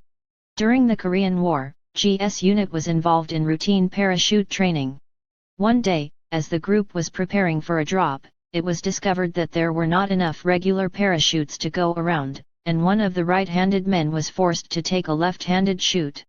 "It is the same as the others," the ordnance sergeant assured him, "but the ripcord hangs on the left side of the harness. You can release the chute with either hand, but it is easier to do it with the left." The team boarded the plane, went up to 8,000 feet, and over the target area one after the other they jumped out. Everything went well, except for one of the men. His parachute never opened, and he fell straight to his death on the desert below. G was part of the investigating team sent to determine why the chute didn't open. The dead soldier was the one who had been given the left-hand release latch. The uniform on the right side of his chest, where the ripcord for a regular parachute would have been, had been completely torn off. Even the flesh of his chest had been gouged out in long gashes by his bloody right hand. A few inches to the left was the actual ripcord, apparently untouched. There had been nothing wrong with the parachute. The problem had been that, while falling through that awful eternity, the man had become fixated on the idea that to open the chute he had to find the release in the accustomed place. His fear was so intense that it blinded him to the fact that safety was literally at his fingertips. In a threatening situation it is natural to mobilize psychic energy, draw it inward, and use it as a defense against the threat. But this innate reaction more often than not compromises the ability to cope. It exacerbates the experience of inner turmoil, reduces the flexibility of response, and, perhaps worse than anything else, it isolates a person from the rest of the world, leaving him alone with his frustrations. On the other hand, if one continues to stay in touch with what is going on, new possibilities are likely to emerge, which in turn might suggest new responses, and one is less likely to be entirely cut off from the stream of life. 3. The discovery of new solutions. There are basically two ways to cope with a situation that creates psychic entropy. One is to focus attention on the obstacles to achieving one's goals and then to move them out of the way, thereby restoring harmony in consciousness. This is the direct approach. The other is to focus on the entire situation, including oneself, to discover whether alternative goals may not be more appropriate, and thus different solutions possible. Let us suppose, for instance, that Phil, who is due to be promoted to a vice presidency within his company, sees that the appointment might go instead to a colleague who gets along better with the CEO. At this point he has two basic options: to find ways to change the CEO's mind about who is the better person for the job, the first approach, or to consider another set of goals, like moving to another division of the company, changing careers altogether, or scaling down his career objectives and investing his energies in the family, the community, or his own self-development, the second approach. Neither solution is better in an absolute sense. What matters is whether it makes sense in terms of Phil's overall goals, and whether it allows him to maximize enjoyment in his life. Whatever solution he adopts, if Phil takes himself, his needs, and his desires too seriously, he is going to be in trouble as soon as things do not go his way. He will not have enough disposable attention available to seek out realistic options. And instead of finding enjoyable new challenges, he will be surrounded instead by stressful threats. Almost every situation we encounter in life presents possibilities for growth. As we have seen, even terrible disasters like blindness and paraplegia can be turned into conditions for enjoyment and greater complexity. Even the approach of death itself can serve to create harmony in consciousness, rather than despair. But these transformations require that a person be prepared to perceive unexpected opportunities. Most of us become so rigidly fixed in the ruts carved out by genetic programming and social conditioning that we ignore the options of choosing any other course of action. Living exclusively by genetic and social instructions is fine as long as everything goes well. But the moment biological or social goals are frustrated, which in the long run is inevitable, a person must formulate new goals, and create a new flow activity for himself, or else he will waste his energies in inner turmoil. But how does one go about discovering these alternative strategies? The answer is basically simple: if one operates with unself-conscious assurance, and remains open to the environment and involved in it, a solution is likely to emerge. The process of discovering new goals in life is in many respects similar to that by which an artist goes about creating an original work of art. Whereas a conventional artist starts painting a canvas knowing what she wants to paint, and holds to her original intention until the work is finished, an original artist with equal technical training commences with a deeply felt but undefined goal in mind, keeps modifying the picture in response to the unexpected colors and shapes emerging on the canvas, and ends up with a finished work that probably will not resemble anything she started out with. If the artist is responsive to her inner feelings, knows what she likes and does not like, and pays attention to what is happening on the canvas, a good painting is bound to emerge. On the other hand, if she holds on to a preconceived notion of what the painting should look like, without responding to the possibilities suggested by the forms developing before her, the painting is likely to be trite. We all start with preconceived notions of what we want from life. These include the basic needs programmed by our genes to ensure survival: the need for food, comfort, sex, dominance over other beings.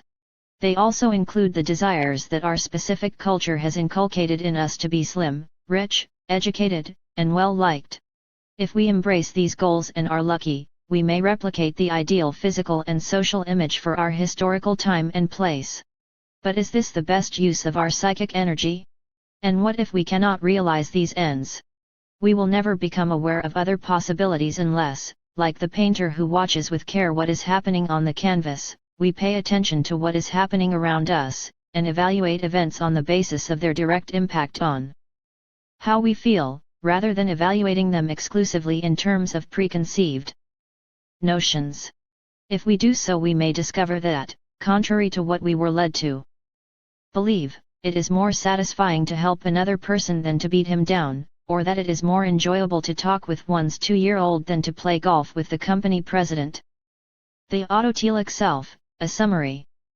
In this chapter we have seen it demonstrated repeatedly that outside forces do not determine whether adversity will be able to be turned into enjoyment.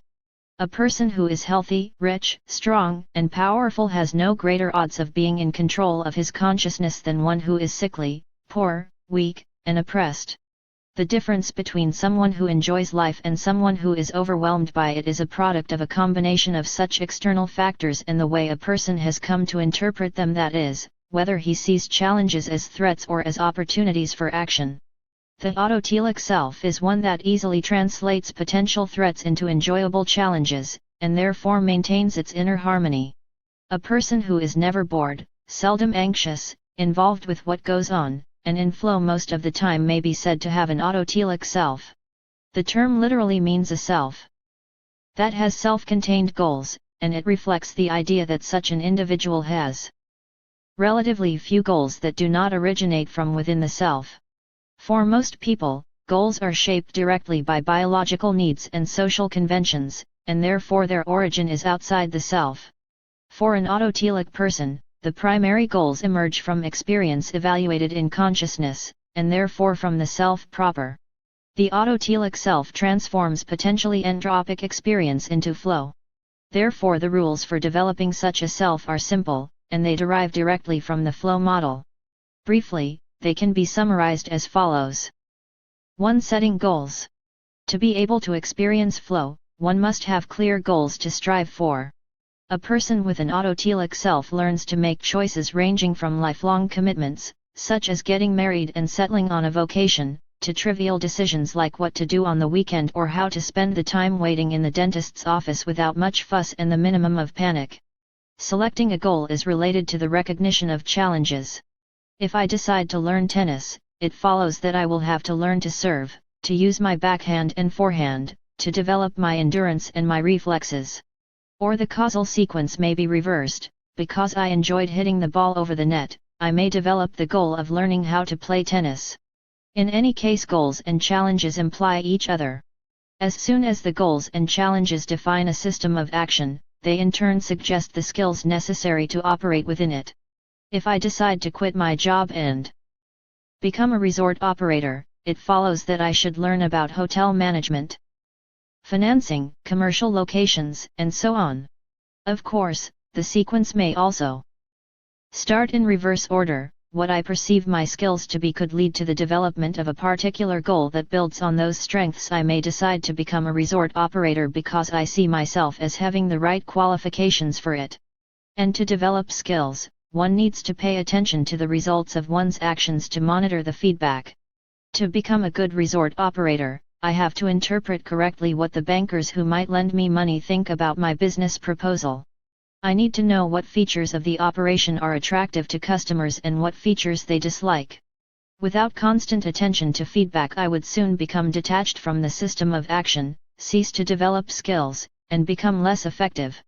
One of the basic differences between a person with an autotelic self and one without it is that the former knows that it is she who has chosen whatever goal she is pursuing. What she does is not random, nor is it the result of outside determining forces. This fact results in two seemingly opposite outcomes.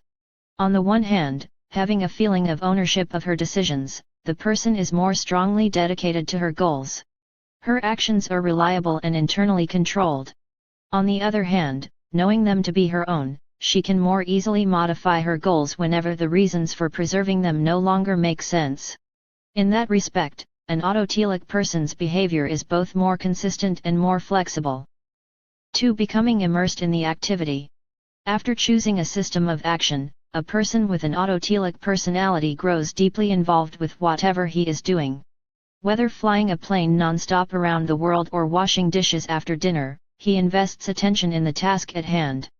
To do so successfully, one must learn to balance the opportunities for action with the skills one possesses.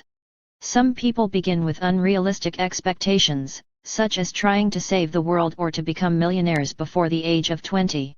When their hopes are dashed, most become despondent, and their selves wither from the loss of psychic energy expended in fruitless attempts. At the other extreme, many people stagnate because they do not trust their own potential. They choose the safety of trivial goals, and arrest the growth of complexity at the lowest level available. To achieve involvement with an action system, one must find a relatively close mesh between the demands of the environment and one's capacity to act. For instance, suppose a person walks into a room full of people and decides to join the party, that is, to get acquainted with as many people as possible while having a good time. If the person lacks an autotelic self, he might be incapable of starting an interaction by himself, and withdraw into a corner, hoping that someone will notice him. Or he may try to be boisterous and overly slick, turning people off with inappropriate and superficial friendliness. Neither strategy would be very successful or likely to provide a good time. A person with an autotelic self, upon entering the room, would shift his attention away from himself to the party, the action system he wishes to join. He would observe the guests, try to guess which of them might have matching interests and compatible temperament, and start talking to that person about topics he suspects will be mutually agreeable. If the feedback is negative, if the conversation turns out to be boring, or above one partner's head, he will try a different topic or a different partner. Only when a person's actions are appropriately matched with the opportunities of the action system does he truly become involved. Involvement is greatly facilitated by the ability to concentrate. People who suffer from attentional disorders, who cannot keep their minds from wandering, always feel left out of the flow of life. They are at the mercy of whatever stray stimulus happens to flash by. To be distracted against one's will is the surest sign that one is not in control. Yet it is amazing how little effort most people make to improve control of their attention. If reading a book seems too difficult, instead of sharpening concentration, we tend to set it aside and instead turn on the television, which not only requires minimal attention, but in fact tends to diffuse what little it commands with choppy editing, commercial interruptions, and generally inane content. 3. Paying attention to what is happening. Concentration leads to involvement, which can only be maintained by constant inputs of attention. Athletes are aware that in a race even a momentary lapse can spell complete defeat. A heavyweight champion may be knocked out if he does not see his opponent's uppercut coming. The basketball player will miss the net if he allows himself to be distracted by the roaring of the crowd. The same pitfalls threaten anyone who participates in a complex system. To stay in it, he must keep investing psychic energy. The parent who does not listen closely to his child undermines the interaction, the lawyer whose attention lapses may forfeit the case, and the surgeon whose mind wanders may lose the patient. Having an autotelic self implies the ability to sustain involvement. Self-consciousness, which is the most common source of distraction, is not a problem for such a person. Instead of worrying about how he is doing, how he looks from the outside, he is wholeheartedly committed to his goals. In some cases it is the depth of involvement that pushes self-consciousness out of awareness, while sometimes it is the other way around. It is the very lack of self-consciousness that makes deep involvement possible. The elements of the autotelic personality are related to one another by links of mutual causation. It does not matter where one starts, whether one chooses goals first, develops skills, cultivates the ability to concentrate, or gets rid of self-consciousness. One can start anywhere, because once the flow experience is in motion, the other elements will be much easier to attain. A person who pays attention to an interaction instead of worrying about the self obtains a paradoxical result. She no longer feels like a separate individual, yet herself becomes stronger. The autotelic individual grows beyond the limits of individuality. Inappropriate and superficial friendliness. Neither strategy would be very successful or likely to provide a good time. A person with an autotelic self, upon entering the room, would shift his attention away from himself to the party, the action system he wishes to join. He would observe the guests, try to guess which of them might have matching interests and compatible temperament, and start talking to that person about topics he suspects will be mutually agreeable. If the feedback is negative, if the conversation turns out to be boring, or above one partner's head, he will try a different topic or a different partner. Only when a person's actions are appropriately matched with the opportunities of the action system does he truly become involved. Involvement is greatly facilitated by the ability to concentrate. People who suffer from attentional disorders, who cannot keep their minds from wandering, always feel left out of the flow of life. They are at the mercy of whatever stray stimulus happens to flash by. To be distracted against one's will is the surest sign that one is not in control. Yet it is amazing how little effort most people make to improve control of their attention. If reading a book seems too difficult, instead of sharpening concentration, we tend to set it aside and instead turn on the television, which not only requires minimal attention, but in fact tends to diffuse what little it commands with choppy editing, commercial interruptions, and generally inane content. 3. Paying attention to what is happening. Concentration leads to involvement, which can only be maintained by constant inputs of attention. Athletes are aware that in a race even a momentary lapse can spell complete defeat. A heavyweight champion may be knocked out if he does not see his opponent's uppercut coming. The basketball player will miss the net if he allows himself to be distracted by the roaring of the crowd. The same pitfalls threaten anyone who participates in a complex system. To stay in it, he must keep investing psychic energy. The parent who does not listen closely to his child undermines the interaction, the lawyer whose attention lapses may forfeit the case, and the surgeon whose mind wanders may lose the patient. Having an autotelic self implies the ability to sustain involvement. Self-consciousness, which is the most common source of distraction, is not a problem for such a person. Instead of worrying about how he is doing, how he looks from the outside, he is wholeheartedly committed to his goals. In some cases it is the depth of involvement that pushes self-consciousness out of awareness, while sometimes it is the other way around. It is the very lack of self-consciousness that makes deep involvement possible. The elements of the autotelic personality are related to one another by links of mutual causation. It does not matter where one starts, whether one chooses goals first, develops skills, cultivates the ability to concentrate, or gets rid of self-consciousness. One can start anywhere, because once the flow experience is in motion, the other elements will be much easier to attain. A person who pays attention to an interaction instead of worrying about the self obtains a paradoxical result. She no longer feels like a separate individual, yet herself becomes stronger. The autotelic individual grows beyond the limits of individuality by investing psychic energy in a system in which she is included. Because of this union of the person and the system, the self emerges at a higher level of complexity. This is why 'tis better to have loved and lost than never to have loved at all.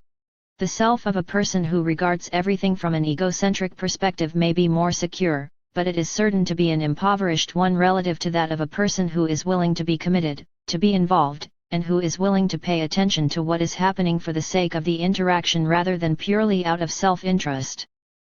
During the ceremony celebrating the unveiling of Chicago's huge outdoor Picasso sculpture in the plaza across from City Hall, I happened to be standing next to a personal injury lawyer with whom I was acquainted. As the inaugural speech droned on, I noticed a look of intense concentration on his face, and that his lips were moving. Asked what he was thinking, he answered that he was trying to estimate the amount of money the city was going to have to pay to settle suits involving children who got hurt climbing the sculpture. Was this lawyer lucky, because he could transform everything he saw into a professional problem his skills could master, and thus live in constant flow? Or was he depriving himself of an opportunity to grow by paying attention only to what he was already familiar with, and ignoring the aesthetic, civic, and social dimensions of the event? Perhaps both interpretations are accurate. In the long run, however, looking at the world exclusively from the little window that one's self affords is always limiting. Even the most highly respected physicist, artist, or politician becomes a hollow bore and ceases to enjoy life if all he can interest himself in is his limited role in the universe. 4. Learning to enjoy immediate experience.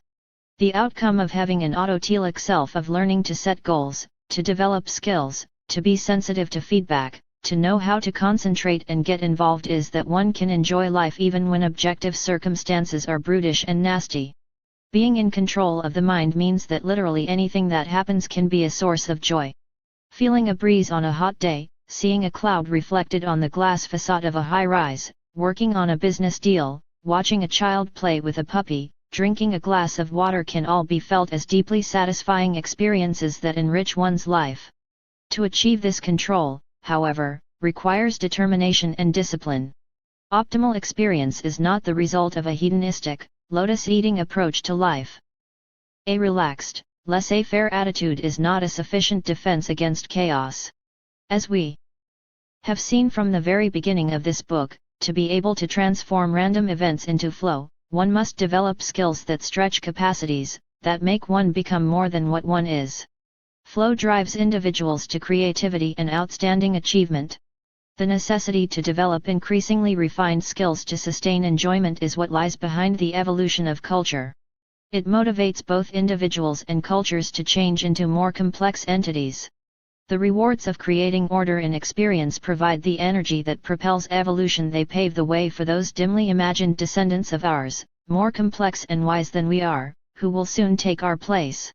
But to change all existence into a flow experience, it is not sufficient to learn merely how to control moment-by-moment states of consciousness. It is also necessary to have an overall context of goals for the events of everyday life to make sense. If a person moves from one flow activity to another without a connecting order, it will be difficult at the end of one's life to look back on the years past and find meaning in what has happened. To create harmony in whatever one does is the last task that the flow theory presents to those who wish to attain optimal experience. It is a task that involves transforming the entirety of life into a single flow activity, with unified goals that provide constant purpose. 10. The making of meaning. It is not unusual for famous tennis players to be deeply committed to their game, to take pleasure in playing, but off the court to be morose and hostile. Picasso enjoyed painting, but as soon as he lay down his brushes he turned into a rather unpleasant man. Bobby Fischer, the chess genius, appeared to be helplessly inept except when his mind was on chess. These and countless similar examples are a reminder that having achieved flow in one activity does not necessarily guarantee that it will be carried over to the rest of life. If we enjoyed work and friendships, and faced every challenge as an opportunity to develop new skills, we would be getting rewards out of living that are outside the realm of ordinary life. Yet even this would not be enough to assure us of optimal experience. As long as enjoyment follows piecemeal from activities not linked to one another in a meaningful way, one is still vulnerable to the vagaries of chaos. Even the most successful career, the most rewarding family relationship eventually runs dry. Sooner or later involvement in work must be reduced. Spouses die, children grow up and move away. To approach optimal experience as closely as is humanly possible, a last step in the control of consciousness is necessary. What this involves is turning all life into a unified flow experience. If a person sets out to achieve a difficult enough goal, from which all other goals logically follow, and if he or she invests all energy in developing skills to reach that goal, then actions and feelings will be in harmony. And the separate parts of life will fit together and each activity will make sense in the present, as well as in view of the past and of the future. In such a way, it is possible to give meaning to one's entire life. But isn't it incredibly naive to expect life to have a coherent overall meaning? After all, at least since Nietzsche concluded that God was dead, philosophers and social scientists have been busy demonstrating that existence has no purpose, that chance and impersonal forces rule our fate, and that all values are relative and hence arbitrary. It is true that life has no meaning, if by that we mean a supreme goal built into the fabric of nature and human experience, a goal that is valid for every individual. But it does not follow that life cannot be given meaning. Much of what we call culture and civilization consists in efforts people have made, generally against overwhelming odds, to create a sense of purpose for themselves and their descendants. It is one thing to recognize that life is, by itself, meaningless. It is another thing entirely to accept this with resignation. The first fact does not entail the second any more than the fact that we lack wings prevents us from flying. From the point of view of an individual, it does not matter what the ultimate goal is, provided it is compelling enough to order a lifetime's worth of psychic energy. The challenge might involve the desire to have the best beer bottle collection in the neighborhood, the resolution to find a cure for cancer, or simply the biological imperative to have children who will survive and prosper. As long as it provides clear objectives, clear rules for action, and a way to concentrate and become involved, any goal can serve to give meaning to a person's life. In the past few years I have come to be quite well acquainted with several Muslim professionals, electronics engineers, pilots, businessmen, and teachers, mostly from Saudi Arabia and from the other Gulf states. In talking to them, I was struck with how relaxed most of them seemed to be, even under strong pressure. There is nothing to it, those I asked about it told me, in different words, but with the same message: we don't get upset because we believe that our life is in God's hands, and whatever He decides will be fine with us. Such implicit faith used to be widespread in our culture as well, but it is not easy to find it now. Many of us have to discover a goal that will give meaning to life on our own, without the help of a traditional faith. What meaning means? Meaning is a concept difficult to define, since any definition runs the risk of being circular. How do we talk about the meaning of meaning itself?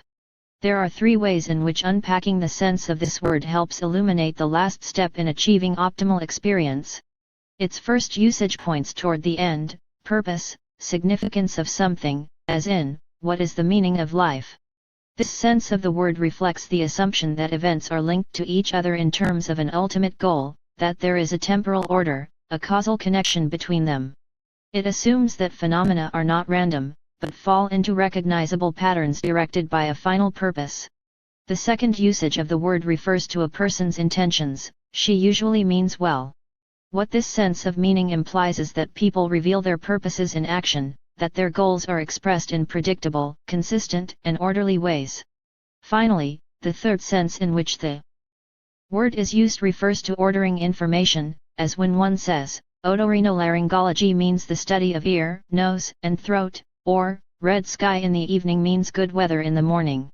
This sense of meaning points to the identity of different words, the relationship between events, and thus it helps to clarify, to establish order among unrelated or conflicting information. Creating meaning involves bringing order to the contents of the mind by integrating one's actions into a unified flow experience. The three senses of the word meaning noted above make it clearer how this is accomplished. People who find their lives meaningful usually have a goal that is challenging enough to take up all their energies, a goal that can give significance to their lives. We may refer to this process as achieving purpose. To experience flow, one must set goals for one's actions, to win a game, to make friends with a person, to accomplish something in a certain way. The goal in itself is usually not important. What matters is that it focuses a person's attention and involves it in an achievable, enjoyable activity. In a similar way, some people are able to bring the same sharp focus to their psychic energy throughout the entirety of their lives. The unrelated goals of the separate flow activities merge into an all-encompassing set of challenges that gives purpose to everything a person does. There are very different ways to establish this directionality. Napoleon devoted his life, and in the process gladly led to death hundreds of thousands of French soldiers, to the single-minded pursuit of power. Mother Teresa has invested all her energies to help the helpless, because her life has been given purpose by an unconditional love based on the belief in God, in a spiritual order beyond the reach of her senses. From a purely psychological point of view, Napoleon and Mother Teresa may both have achieved equal levels of inner purpose, and therefore of optimal experience. The obvious differences between them prompt a broader ethical question: what have the consequences of these two ways of giving meaning to life been? We might conclude that Napoleon brought chaos to thousands of lives, whereas Mother Teresa reduced the entropy in the consciousness of many. But here we will not try to pass judgment on the objective value of actions. We will be concerned instead with the more modest task of describing the subjective order that a unified purpose brings to individual consciousness. In this sense, the answer to the old riddle, what is the meaning of life, turns out to be astonishingly simple. The meaning of life is meaning, whatever it is, wherever it comes from. A unified purpose is what gives meaning to life. The second sense of the word meaning refers to the expression of intentionality. And this sense also is appropriate to the issue of how to create meaning by transforming all life into a flow activity. It is not enough to find a purpose that unifies one's goals, one must also carry through and meet its challenges. The purpose must result in strivings, intent has to be translated into action. We may call this resolution in the pursuit of one's goals. What counts is not so much whether a person actually achieves what she has set out to do, rather, it matters whether effort has been expended to reach the goal, instead of being diffused or wasted. When the native hue of resolution is sicklied o'er with the pale cast of thought, Hamlet observed, enterprises of great pith and moment, lose the name of action. Few things are sadder than encountering a person who knows exactly what he should do, yet cannot muster enough energy to do it. He who desires but acts not, wrote Blake with his accustomed vigor, breeds pestilence. The third and final way in which life acquires meaning is the result of the previous two steps. When an important goal is pursued with resolution, and all one's varied activities fit together into a unified flow experience, the result is that harmony is brought to consciousness. Someone who knows his desires and works with purpose to achieve them is a person whose feelings, thoughts, and actions are congruent with one another, and is therefore a person who has achieved inner harmony. In the 1960s this process was called getting your head together, but in practically every other historical period a similar concept has been used to describe this necessary step toward living a good life. Someone who is in harmony no matter what he does, no matter what is happening to him, knows that his psychic energy is not being wasted on doubt, regret, guilt, and fear, but is always usefully employed. Inner congruence ultimately leads to that inner strength and serenity we admire in people who seem to have come to terms with themselves. Purpose, resolution, and harmony unify life and give it meaning by transforming it into a seamless flow experience. Whoever achieves this state will never really lack anything else. A person whose consciousness is so ordered need not fear unexpected events, or even death. Every living moment will make sense, and most of it will be enjoyable. This certainly sounds desirable. So how does one attain it? Cultivating purpose. In the lives of many people it is possible to find a unifying purpose that justifies the things they do day in, day out, a goal that like a magnetic field attracts their psychic energy, a goal upon which all lesser goals depend. This goal will define the challenges that a person needs to face in order to transform his or her life into a flow activity. Without such a purpose, even the best ordered consciousness lacks meaning. Throughout human history innumerable attempts have been made to discover ultimate goals that would give meaning to experience. These attempts have often been very different from one another. For instance, in the ancient Greek civilization, according to the social philosopher Hannah Arendt, men sought to achieve immortality through heroic deeds, whereas in the Christian world men and women hoped to reach eternal life through saintly deeds. Ultimate goals, in Arendt's opinion, must accommodate the issue of mortality, they must give men and women a purpose that extends beyond the grave. Both immortality and eternity accomplish this, but in very different ways. The Greek heroes performed noble deeds so as to attract the admiration of their peers, expecting that their highly personal acts of bravery would be passed on in songs and stories from generation to generation. Their identity, therefore, would continue to exist in the memory of their descendants. Saints, on the contrary, surrendered individuality so as to merge their thoughts and actions with the will of God, expecting to live forever after in union with Him. The hero and the saint, to the extent that they dedicated the totality of their psychic energy to an all-encompassing goal that prescribed a coherent pattern of behavior to follow until death, turned their lives into unified flow experiences. Other members of society ordered their own less exalted actions on these outstanding models, providing a less clear, but more or less adequate, meaning to their own lives. Every human culture, by definition, contains meaning systems that can serve as the encompassing purpose by which individuals can order their goals. For instance, Petrim Sorokin divided the various epochs of Western civilization into three types, which he believed have alternated with one another for over 25 centuries, sometimes lasting hundreds of years, sometimes just a few decades. He called these the sensate, the ideational, and the idealistic phases of culture, and he attempted to demonstrate that in each one a different set of priorities justified the goals of existence.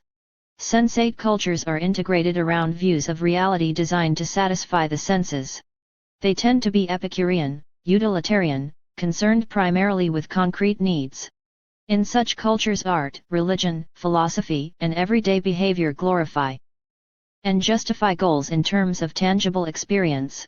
According to Sorokin, Sensate culture predominated in Europe from about 440 to about 200 BC, with a peak between 420 and 400 BC, it has become dominant once again in the past century or so, at least in the advanced capitalist democracies. People in a sensate culture are not necessarily more materialistic, but they organize their goals and justify their behavior with reference primarily to pleasure and practicality rather than to more abstract principles. The challenges they see are almost exclusively concerned with making life more easy, more comfortable, more pleasant. They tend to identify the good with what feels good and mistrust idealized values. Ideational cultures are organized on a principle opposite from the sensate. They look down on the tangible and strive for non-material, supernatural ends. They emphasize abstract principles, asceticism, and transcendence of material concerns. Art, religion, philosophy, and the justification of everyday behavior tend to be subordinated to the realization of this spiritual order. People turn their attention to religion or ideology, and view their challenges not in terms of making life easier, but of reaching inner clarity and conviction. Greece from 600 to 500 BC, and Western Europe from 200 BC to AD 400 are the high points of this worldview, according to Sorokin.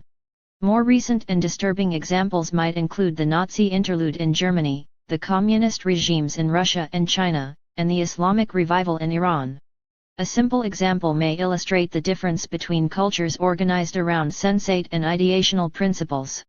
In our own as well as in fascist societies, physical fitness is cherished and the beauty of the human body worshipped. But the reasons for doing so are very different. In our sensate culture, the body is cultivated in order to achieve health and pleasure.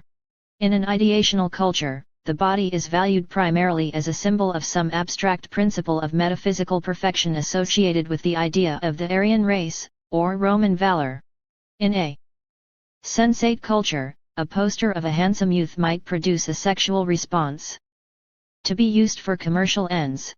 In an ideational culture, the same poster would make an ideological statement, and be used for political ends. Of course, at no time does any group of people shape its purpose through only one of these two ways of ordering experience to the exclusion of the other. At any given moment, various subtypes and combinations of the sensate and the ideational worldview may coexist in the same culture, and even in the consciousness of the same individual. The so-called yuppie lifestyle, for instance, is based primarily on sensate principles, while Bible Belt fundamentalism rests on ideational premises. These two forms, in their many variants, coexist somewhat uneasily in our current social system. And either one, functioning as a system of goals, can help to organize life into a coherent flow activity. Not only cultures but individuals as well embody these meaning systems in their behavior. Business leaders like Lee Iacocca or H. Ross Perot, whose lives are ordered by concrete entrepreneurial challenges, often display the best features of the sensate approach to life. The more primitive aspects of the sensate worldview are represented by someone like Hugh Hefner, whose Playboy philosophy celebrates the simple-minded pursuit of pleasure. Representatives of an unreflective ideational approach include ideologues and mystics who advocate simple transcendental solutions, such as blind faith in divine providence. There are, of course, many different permutations and combinations. Televangelists like the Backers or Jimmy Swaggart publicly exhort their audience to value ideational goals, while in private indulging in luxury and sensuality. Occasionally a culture succeeds in integrating these two dialectically opposed principles into a convincing whole that preserves the advantages of both, while neutralizing the disadvantages of each. Sorokin calls these cultures idealistic. They combine an acceptance of concrete sensory experience with a reverence for spiritual ends. In Western Europe, the late Middle Ages and the Renaissance were classified by Sorokin as being relatively most idealistic, with the highest points reached in the first 2 decades of the 14th century. Needless to say, the idealistic solution seems to be the preferable one, as it avoids the listlessness that is often the keynote of purely materialistic worldviews and the fanatical asceticism that bedevils many ideational systems. Sorokin's simple trichotomy is a debatable method of categorizing cultures, but it is useful in illustrating some of the principles by which men and women end up ordering their ultimate goals. The sensate option is always quite popular. It involves responding to concrete challenges, and shaping one's life in terms of a flow activity that tends toward material ends. Among its advantages is the fact that the rules are comprehended by everyone and that feedback tends to be clear. The desirability of health, money, power, and sexual satisfaction is seldom controversial. But the ideational option also has its advantages. Metaphysical goals may never be achieved, but then failure is almost impossible to prove. The true believer can always distort feedback to use it as a proof that he has been right, that he is among the chosen. Probably the most satisfying way to unify life into an all-embracing flow activity is through the idealistic mode. But setting challenges that involve the improvement of material conditions while at the same time pursuing spiritual ends is not easy, especially when the culture as a whole is predominantly sensate in character. Another way to describe how individuals order their actions is to focus on the complexity of the challenges they set for themselves rather than on their content. Perhaps what matters most is not whether a person is materialist or ideational, but how differentiated and integrated are the goals he or she pursues in those areas.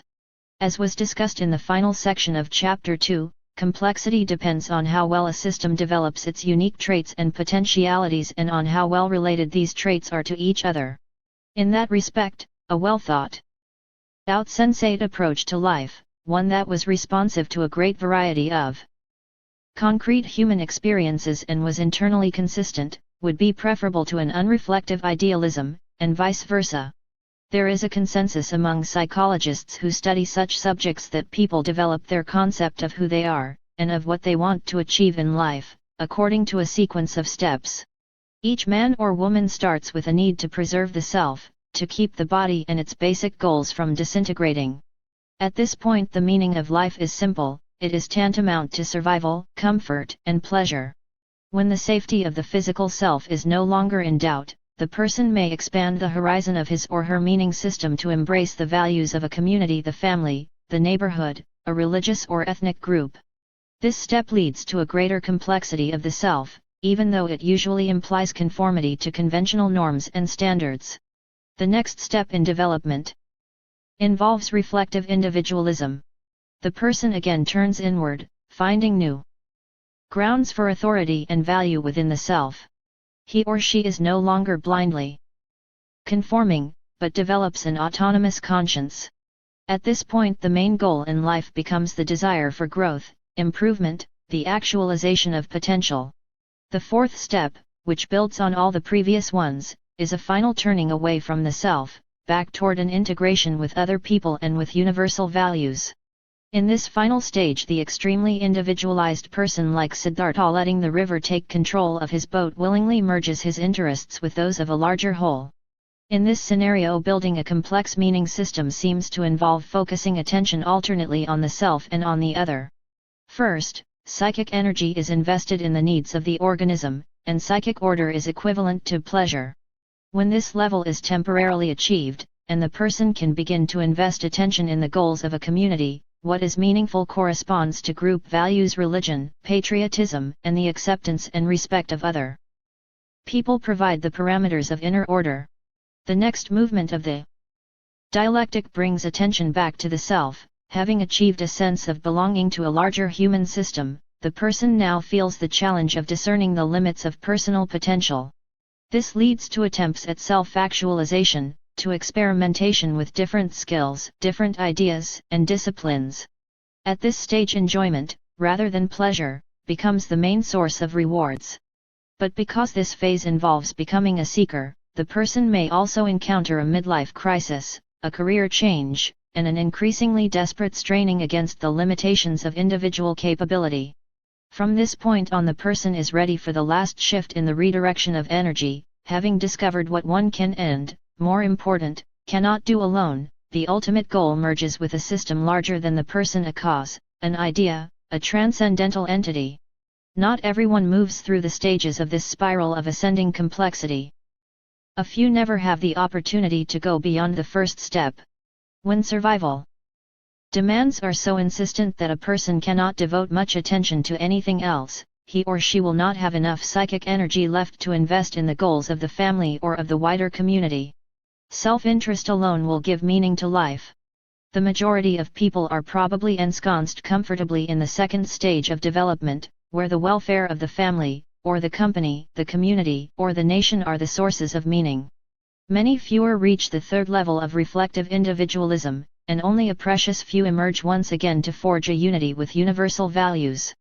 So these stages do not necessarily reflect what does happen, or what will happen, they characterize what can happen if a person is lucky and succeeds in controlling consciousness. The 4 stages outlined above are the simplest of the models for describing the emergence of meaning along a gradient of complexity. Other models detail 6, or even 8, stages. The number of steps is irrelevant, what counts is that most theories recognize the importance of this dialectic tension, this alternation between differentiation on the one hand and integration on the other. From this point of view, individual life appears to consist of a series of different games, with different goals and challenges, that change with time as a person matures.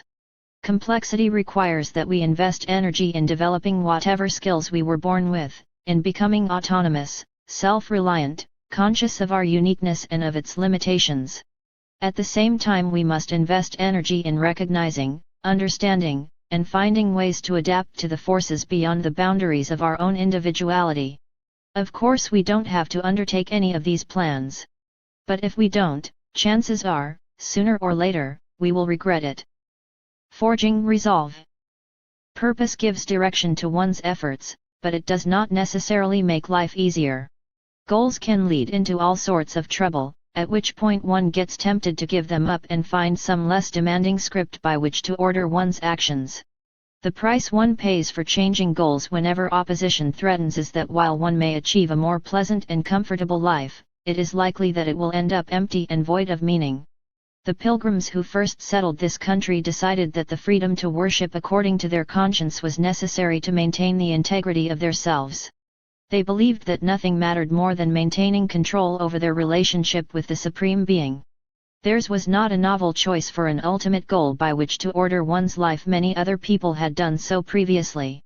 What distinguished the Pilgrims was that, like the Jews of Masada, the Christian martyrs, the Cathars of southern France in the late Middle Ages, who had chosen similarly, they did not allow persecution and hardship to blunt their resolve. Instead, they followed the logic of their convictions wherever it led, acting as if their values were worth giving up comfort, and even life itself, for. And because they acted thus, their goals in fact became worthwhile regardless of whether they had been originally valuable. Because their goals had become valuable through commitment, they helped give meaning to the Pilgrims' existence. No goal can have much effect unless taken seriously. Each goal prescribes a set of consequences, and if one isn't prepared to reckon with them, the goal becomes meaningless. The mountaineer who decides to scale a difficult peak knows that he will be exhausted and endangered for most of the climb. But if he gives up too easily, his quest will be revealed as having little value. The same is true of all flow experiences. There is a mutual relationship between goals and the effort they require. Goals justify the effort they demand at the outset, but later it is the effort that justifies the goal. One gets married because the spouse seems worthy of sharing one's life with. But unless one then behaves as if this is true, the partnership will appear to lose value with time. All things considered, it cannot be said that humankind has lacked the courage to back its resolutions. Billions of parents, in every age and in every culture, have sacrificed themselves for their children, and thereby made life more meaningful for themselves. Probably as many have devoted all their energies to preserving their fields and their flocks. Millions more have surrendered everything for the sake of their religion, their country, or their art. For those who have done so consistently, despite pain and failure, life as a whole had a chance to become like an extended episode of flow, a focused, concentrated, internally coherent, logically ordered set of experiences, which, because of its inner order, was felt to be meaningful and enjoyable. But as the complexity of culture evolves, it becomes more difficult to achieve this degree of total resolve. There are simply too many goals competing for prominence, and who is to say which one is worth the dedication of an entire life? Just a few decades ago, a woman felt perfectly justified in placing the welfare of her family as her ultimate goal. Partly this was due to the fact that she did not have many other options. Today, now that she can be a businessperson, a scholar, an artist, or even a soldier, it is no longer obvious that being a wife and mother should be a woman's first priority. The same embarrassment of riches affects us all. Mobility has freed us from ties to our birthplaces. There is no longer any reason to become involved in one's native community, to identify with one's place of birth. If the grass looks greener across the fence, we simply move to the other field. How about opening that little restaurant in Australia? Lifestyles and religions are choices that are easily switched. In the past, a hunter was a hunter. Until he died, a blacksmith spent his life perfecting his craft. We can now shed our occupational identities at will. No one needs to remain an accountant forever. The wealth of options we face today has extended personal freedom to an extent that would have been inconceivable even 100 years ago. But the inevitable consequence of equally attractive choices is uncertainty of purpose. Uncertainty, in turn, saps resolution, and lack of resolve ends up devaluing choice. Therefore, freedom does not necessarily help develop meaning in life. On the contrary, if the rules of a game become too flexible, concentration flags, and it is more difficult to attain a flow experience. Commitment to a goal and to the rules it entails is much easier when the choices are few and clear. This is not to imply that a return to the rigid values and limited choices of the past would be preferable, even if that were a possibility, which it is not. The complexity and freedom that have been thrust upon us, and that our ancestors had fought so hard to achieve, are a challenge we must find ways to master. If we do, the lives of our descendants will be infinitely more enriched than anything previously experienced on this planet. If we do not, we run the risk of frittering away our energies on contradictory, meaningless goals. But in the meantime, how do we know where to invest psychic energy? There is no one out there to tell us, here is a goal worth spending your life on. Because there is no absolute certainty to which to turn, each person must discover ultimate purpose on his or her own. Through trial and error, through intense cultivation, we can straighten out the tangled skein of conflicting goals, and choose the one that will give purpose to action. Self-knowledge, an ancient remedy so old that its value is easily forgotten, is the process through which one may organize conflicting options. Know thyself was carved over the entrance to the Delphic oracle, and ever since untold pious epigrams have extolled its virtue. The reason the advice is so often repeated is that it works. We need, however, to rediscover afresh every generation what these words mean, what the advice actually implies for each individual. And to do that, it is useful to express it in terms of current knowledge, and envision a contemporary method for its application. Inner conflict is the result of competing claims on attention. Too many desires, too many incompatible goals struggle to marshal psychic energy toward their own ends. It follows that the only way to reduce conflict is by sorting out the essential claims from those that are not, and by arbitrating priorities among those that remain. There are basically two ways to accomplish this: what the ancients called the vita activa, a life of action, and the vita contemplativa, or the path of reflection. Immersed in the vita activa, a person achieves flow through total involvement in concrete external challenges.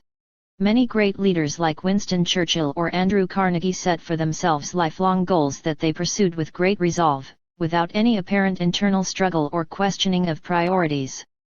Successful executives, experienced professionals, and talented craftspeople learn to trust their judgment and competence so that they again begin to act with the unself-conscious spontaneity of children. If the arena for action is challenging enough, a person may experience flow continuously in his or her calling, thus leaving as little room as possible for noticing the entropy of normal life. In this way harmony is restored to consciousness indirectly, not by facing up to contradictions and trying to resolve conflicting goals and desires, but by pursuing chosen goals with such intensity that all potential competition is preempted. Action helps create inner order, but it has its drawbacks.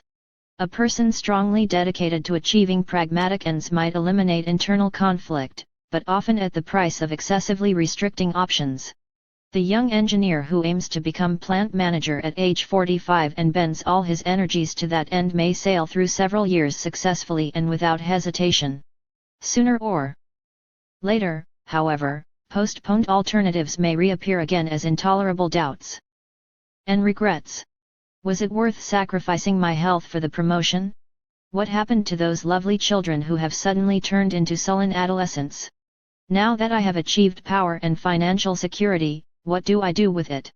In other words, the goals that have sustained action over a period turn out not to have enough power to give meaning to the entirety of life. This is where the presumed advantage of a contemplative life comes in. Detached reflection upon experience, a realistic weighing of options and their consequences, have long been held to be the best approach to a good life. Whether it is played out on the psychoanalyst's couch, where repressed desires are laboriously reintegrated with the rest of consciousness, or whether it is performed as methodically as the Jesuits' test of conscience, which involves reviewing one's actions one or more times each day to check whether what one has been doing in the past few hours has been consistent with long-term goals. Self-knowledge can be pursued in innumerable ways, each leading potentially to greater inner harmony. Activity and reflection should ideally complement and support each other. Action by itself is blind, reflection impotent. Before investing great amounts of energy in a goal, it pays to raise the fundamental questions: is this something I really want to do? Is it something I enjoy doing? Am I likely to enjoy it in the foreseeable future? Is the price that I and others will have to pay worth it? Will I be able to live with myself if I accomplish it? These seemingly easy questions are almost impossible to answer for someone who has lost touch with his own experience. If a man has not bothered to find out what he wants, if his attention is so wrapped up in external goals that he fails to notice his own feelings, then he cannot plan action meaningfully. On the other hand, if the habit of reflection is well developed, a person need not go through a lot of soul-searching to decide whether a course of action is entropic or not. He will know, almost intuitively, that this promotion will produce more stress than it is worth, or that this particular friendship, attractive as it is, would lead to unacceptable tensions in the context of marriage. It is relatively easy to bring order to the mind for short stretches of time. Any realistic goal can accomplish this. A good game, an emergency at work, a happy interlude at home will focus attention and produce the harmonious experience of flow. But it is much more difficult to extend this state of being through the entirety of life. For this it is necessary to invest energy in goals that are so persuasive that they justify effort even when our resources are exhausted and when fate is merciless in refusing us a chance at having a comfortable life. If goals are well chosen, and if we have the courage to abide by them despite opposition, we shall be so focused on the actions and events around us that we won't have the time to be unhappy. And then we shall directly feel a sense of order in the warp and the woof of life that fits every thought and emotion into a harmonious whole. Recovering harmony. The consequence of forging life by purpose and resolution is a sense of inner harmony, a dynamic order in the contents of consciousness. But, it may be argued, why should it be so difficult to achieve this inner order? Why should one strive so hard to make life into a coherent flow experience? Aren't people born at peace with themselves? Isn't human nature naturally ordered? The original condition of human beings, prior to the development of self-reflective consciousness, must have been a state of inner peace disturbed only now and again by tides of hunger, sexuality, pain, and danger. The forms of psychic entropy that currently cause us so much anguish, unfulfilled wants, dashed expectations, loneliness, frustration, anxiety, guilt are all likely to have been recent invaders of the mind. They are byproducts of the tremendous increase in complexity of the cerebral cortex and of the symbolic enrichment of culture. They are the dark side of the emergence of consciousness. If we were to interpret the lives of animals with a human eye, we would conclude that they are in flow most of the time because their perception of what has to be done generally coincides with what they are prepared to do. When a lion feels hungry, it will start grumbling and looking for prey until its hunger is satisfied. Afterward it lies down to bask in the sun, dreaming the dreams lions dream. There is no reason to believe that it suffers from unfulfilled ambition, or that it is overwhelmed by pressing responsibilities. Animals' skills are always matched to concrete demands because their minds, such as they are, only contain information about what is actually present in the environment in relation to their bodily states, as determined by instinct. So a hungry lion only perceives what will help it to find a gazelle, while a sated lion concentrates fully on the warmth of the sun.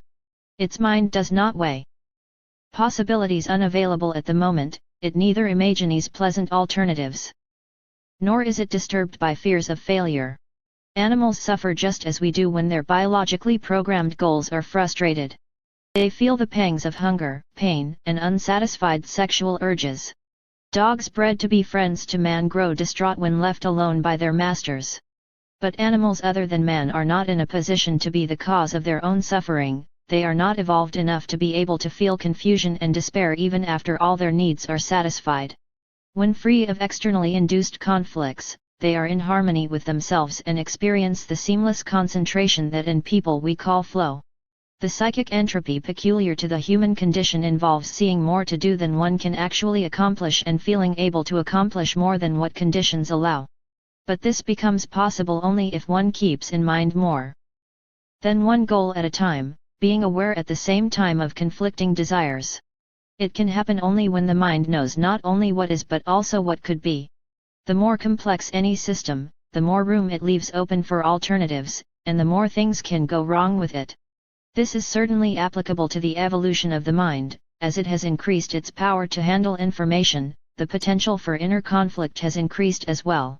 When there are too many demands, options, challenges, we become anxious. When too few, we get bored.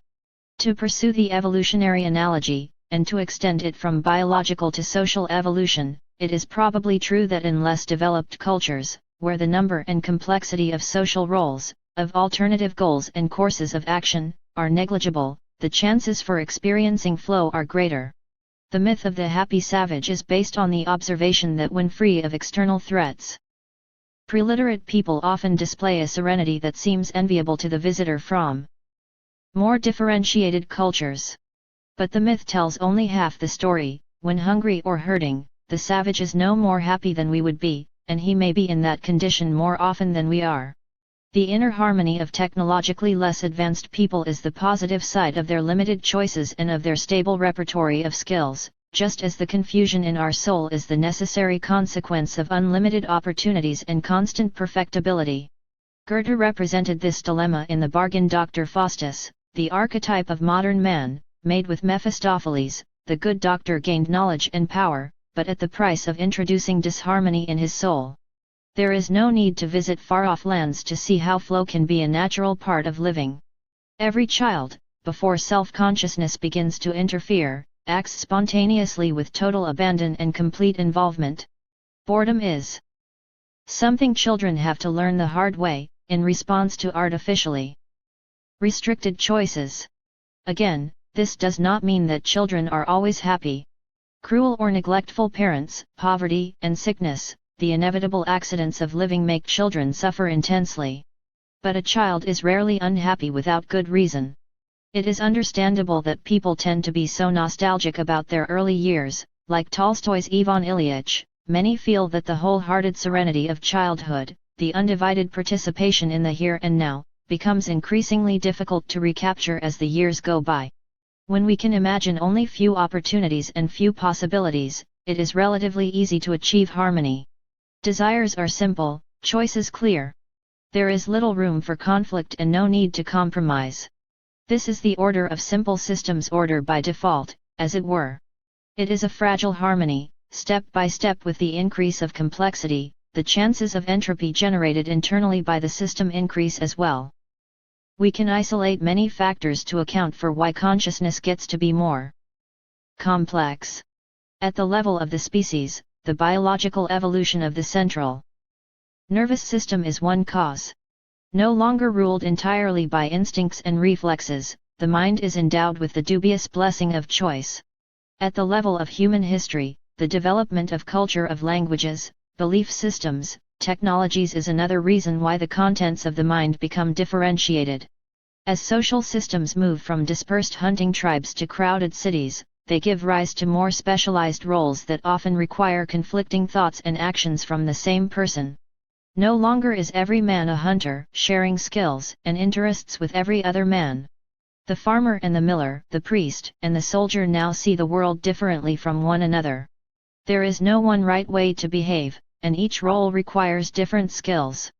Within the individual lifespan as well, each person becomes exposed with age to increasingly contradictory goals, to incompatible opportunities for action. A child's options are usually few and coherent. With each year, they become less so. The earlier clarity that made spontaneous flow possible is obscured by a cacophony of disparate values, beliefs, choices, and behaviors.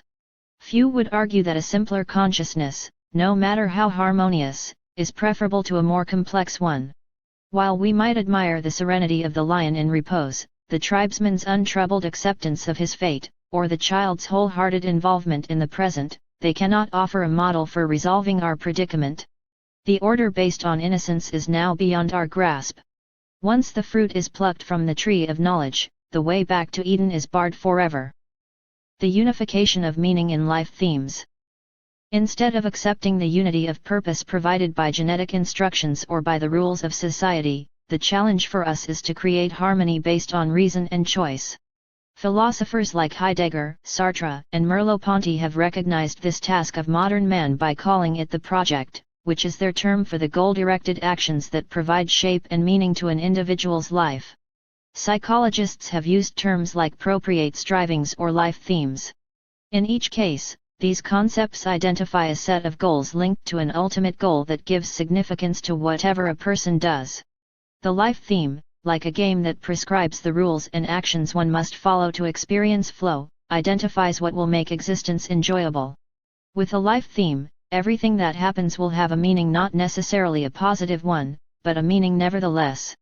If a person bends all her energies to making $1 million before age 30, whatever happens is a step either toward or away from that goal. The clear feedback will keep her involved with her actions. Even if she loses all her money, her thoughts and actions are tied by a common purpose, and they will be experienced as worthwhile. Similarly, a person who decides that finding a cure for cancer is what she wants to accomplish above all else will usually know whether she is getting closer to her goal or not. In either case, what must be done is clear, and whatever she does will make sense. When a person's psychic energy coalesces into a life theme, consciousness achieves harmony. But not all life themes are equally productive. Existential philosophers distinguish between authentic and inauthentic projects. The first describes the theme of a person who realizes that choices are free, and makes a personal decision based on a rational evaluation of his experience. It does not matter what the choice is, as long as it is an expression of what the person genuinely feels and believes. Inauthentic projects are those a person chooses because they are what she feels ought to be done, because they are what everybody else is doing, and therefore there is no alternative. Authentic projects tend to be intrinsically motivated, chosen for what they are worth in themselves. Inauthentic ones are motivated by external forces. A similar distinction is that between discovered life themes, when a person writes the script for her actions out of personal experience and awareness of choice, and accepted life themes, when a person simply takes on a predetermined role from a script written long ago by others. Both types of life themes help give meaning to life, but each has drawbacks. The accepted life theme works well as long as the social system is sound. If it is not, it can trap the person into perverted goals. Adolf Eichmann, the Nazi who calmly shipped tens of thousands to the gas chambers, was a man for whom the rules of bureaucracy were sacred. He probably experienced flow as he shuffled the intricate schedules of trains, making certain that the scarce rolling stock was available where needed, and that the bodies were transported at the least expense. He never seemed to question whether what he was asked to do was right or wrong. As long as he followed orders, his consciousness was in harmony. For him the meaning of life was to be part of a strong, organized institution. Nothing else mattered.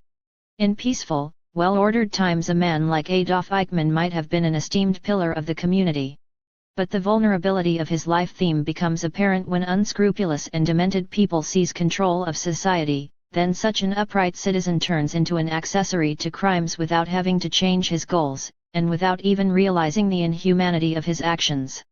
Discovered life themes are fragile for a different reason, because they are products of a personal struggle to define the purpose of life. They have less social legitimacy, because they are often novel and idiosyncratic. They may be regarded by others as crazy or destructive. Some of the most powerful life themes are based on ancient human goals, but freshly discovered and freely chosen by the individual. Malcolm X, who in his early life followed the behavioral script for young men in the slum, fighting and dealing drugs, discovered in jail, through reading and reflection, a different set of goals through which to achieve dignity and self-respect. In essence, he invented an entirely new identity, although one that was made up of bits and pieces of earlier human achievements. Instead of continuing to play the game of hustlers and pimps, he created a more complex purpose that could help order the lives of many other marginal men, black or white. A man interviewed in one of our studies, whom we shall designate as E, provides another example of how a life theme can be discovered, even though the purpose underlying it is a very ancient one. E grew up the son of a poor immigrant family in the early part of this century. His parents knew only a few words of English, and were barely able to read and write. They were intimidated by the frenetic pace of life in New York, but they worshipped and admired America and the authorities who represented it. When he was 7, E.'s parents spent a good chunk of their savings to buy him a bicycle for his birthday. A few days later, as he was riding in the neighborhood, he was hit by a car that had ignored a stop sign. E suffered serious wounds, and his bike was wrecked. The driver of the car was a wealthy doctor. He drove E to a hospital, asking him not to report what had happened, but promising in return to pay for all expenses and to buy him a new bike. E and his parents were convinced, and they went along with the deal. Unfortunately, the doctor never showed up again, and E.'s father had to borrow money to pay the expensive hospital bill. The bike was never replaced.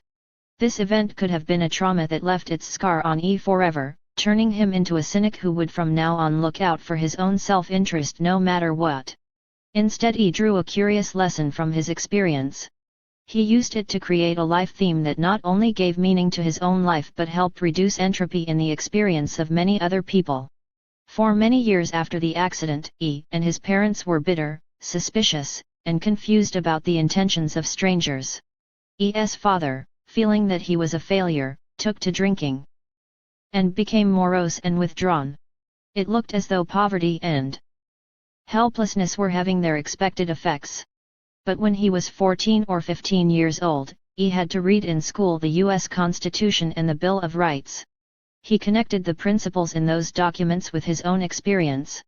Gradually he became convinced that his family's poverty and alienation were not their fault, but were the result of not being aware of their rights, of not knowing the rules of the game, of not having effective representation among those who had power. He decided to become a lawyer, not only to better his own life, but to make certain that injustices such as he had suffered would not occur so easily again to others in his position. Once he had set this goal for himself, his resolution was unwavering.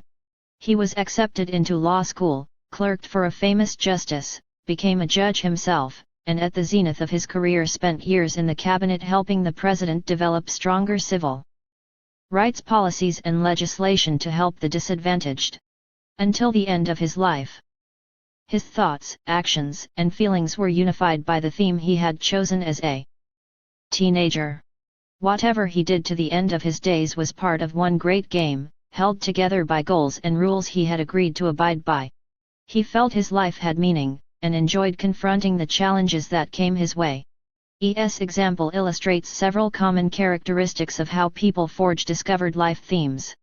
In the first place, the theme is in many cases a reaction to a great personal hurt suffered in early life, to being orphaned, abandoned, or treated unjustly.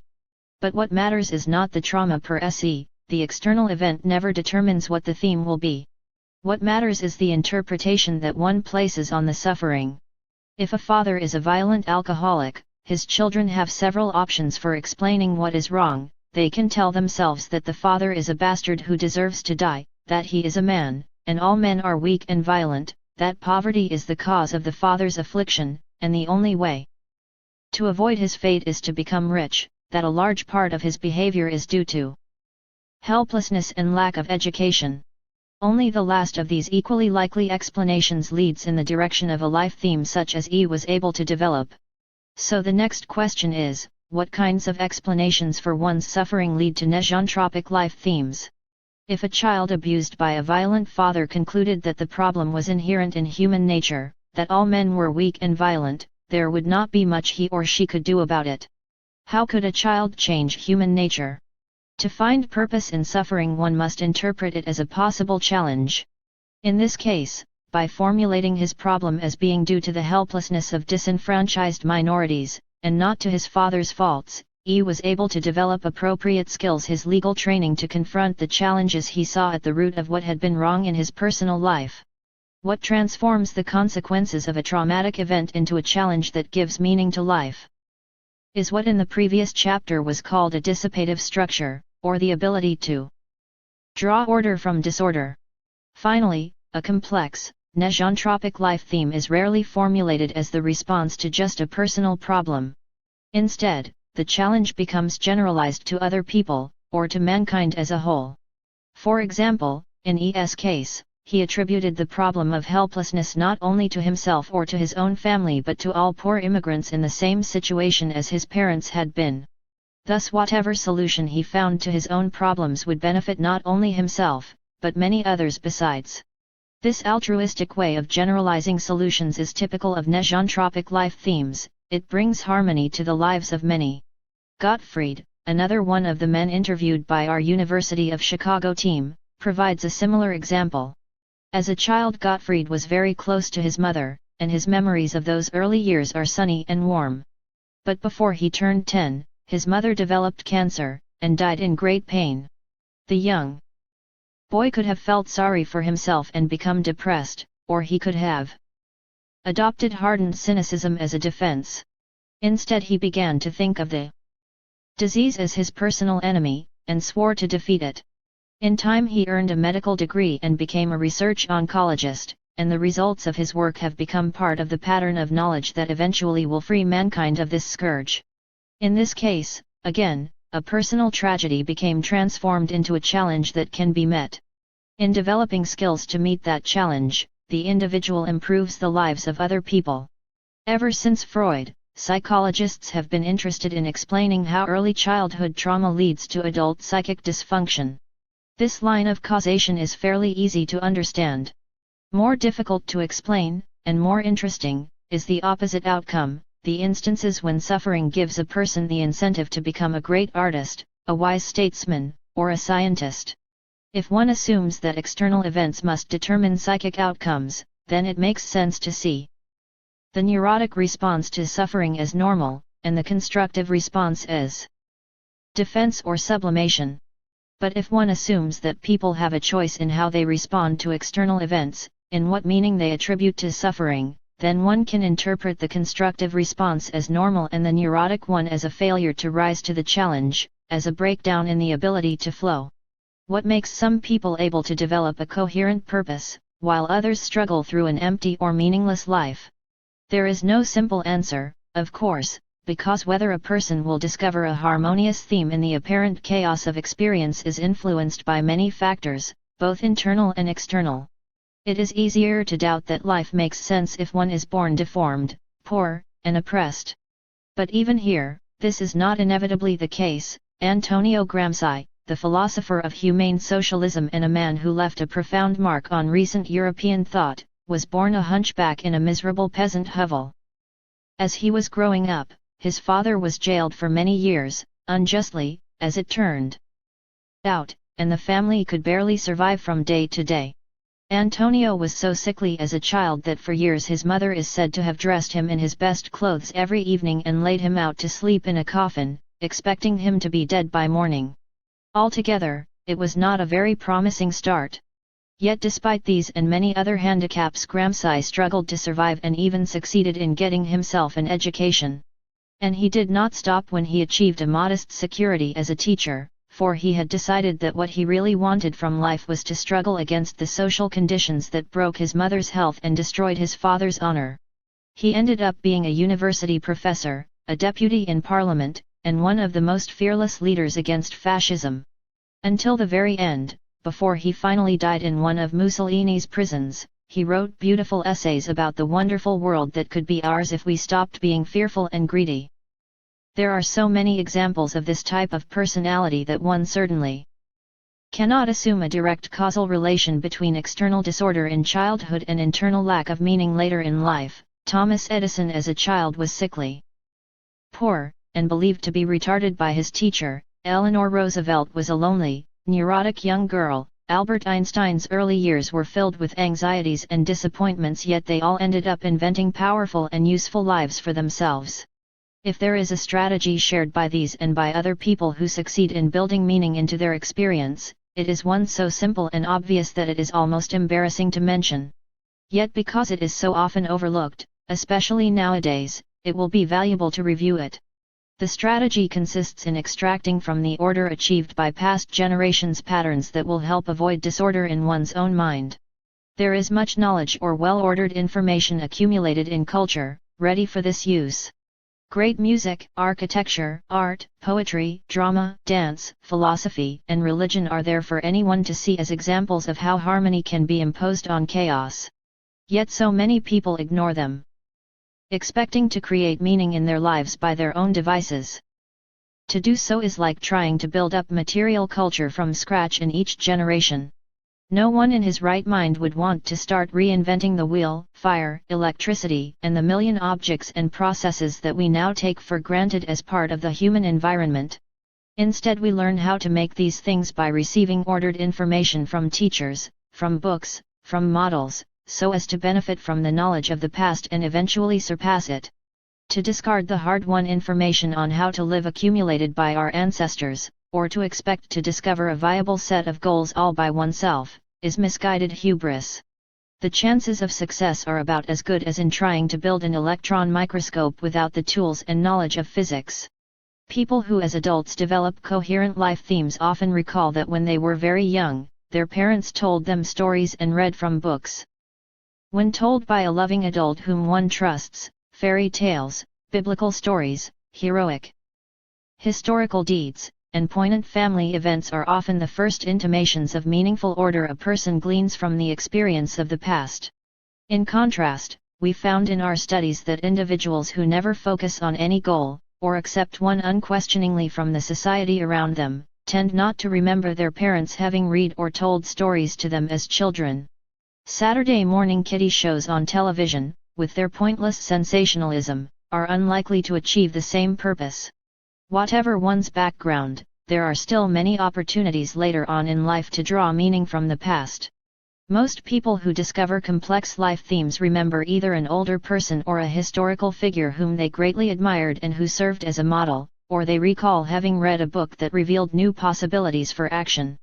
For instance, a now famous social scientist, widely respected for his integrity, tells how when he was in his early teens he read A Tale of Two Cities, and was so impressed by the social and political chaos Dickens described which echoed the turmoil his parents had experienced in Europe after World War I that he decided then and there that he would spend his life trying to understand why people made life miserable for one another.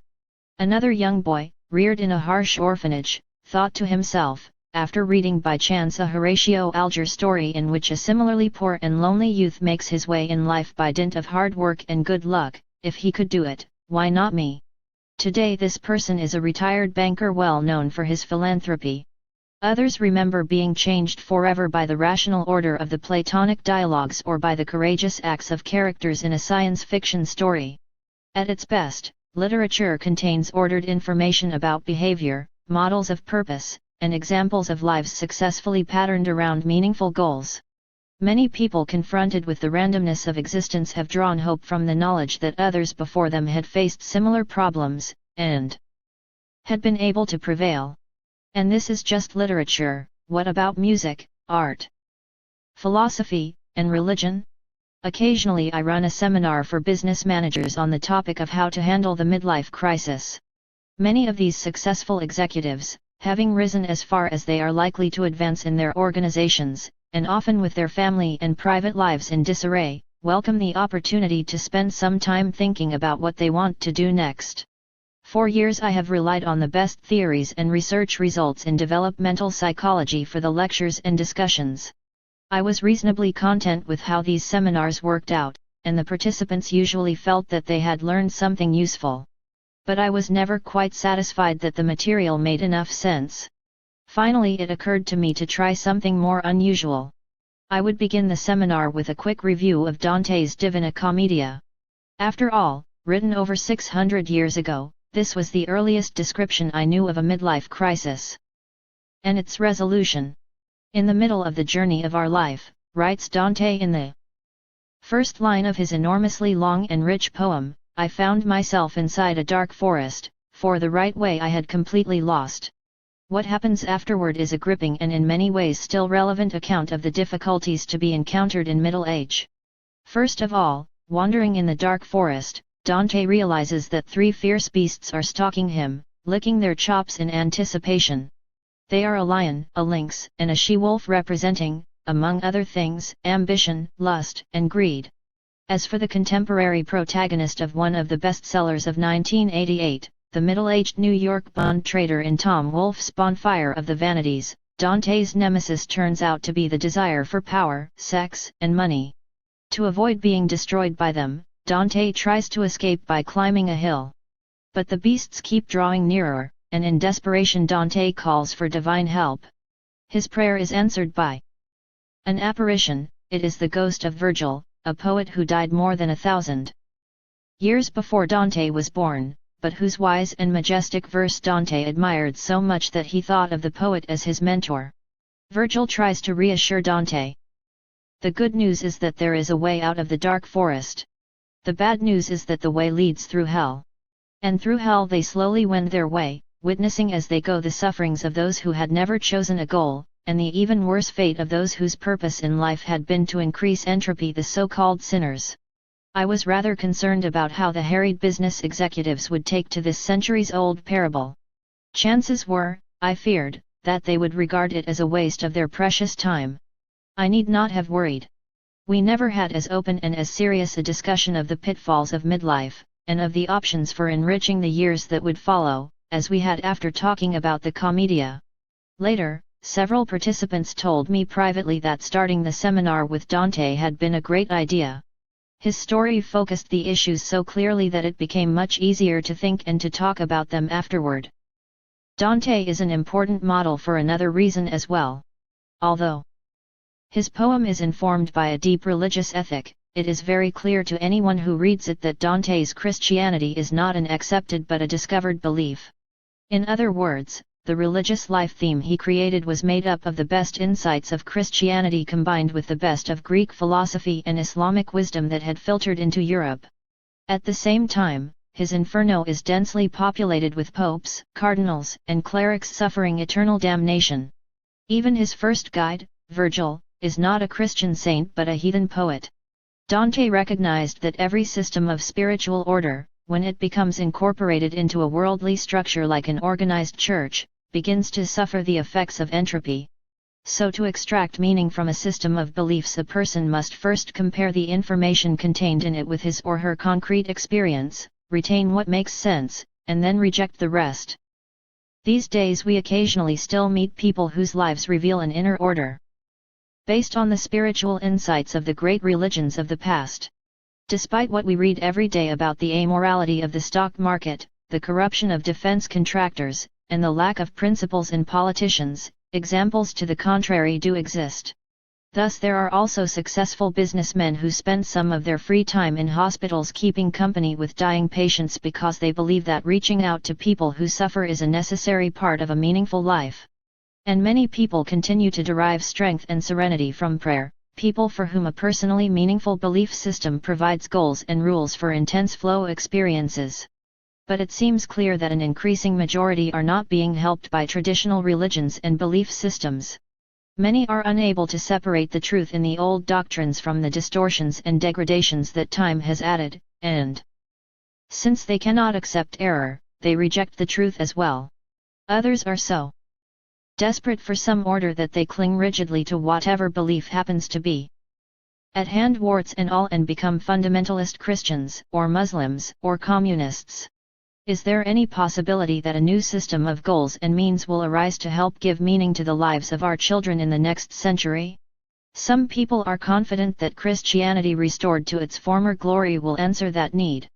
Some still believe that communism will solve the problem of chaos in human experience and that its order will spread across the world. At present, neither of these outcomes seems likely. If a new faith is to capture our imagination, it must be one that will account rationally for the things we know, the things we feel, the things we hope for, and the ones we dread. It must be a system of beliefs that will marshal our psychic energy toward meaningful goals, a system that provides rules for a way of life that can provide flow. It is difficult to imagine that a system of beliefs such as this will not be based, at least to some degree, on what science has revealed about humanity and about the universe. Without such a foundation, our consciousness would remain split between faith and knowledge. But if science is to be of real help, it will have to transform itself. In addition to the various specialized disciplines aimed at describing and controlling isolated aspects of reality, it will have to develop an integrated interpretation of all that is known, and relate it to humankind and its destiny. One way to accomplish this is through the concept of evolution. Everything that matters most to us such questions is, where did we come from? Where are we going? What powers shape our lives?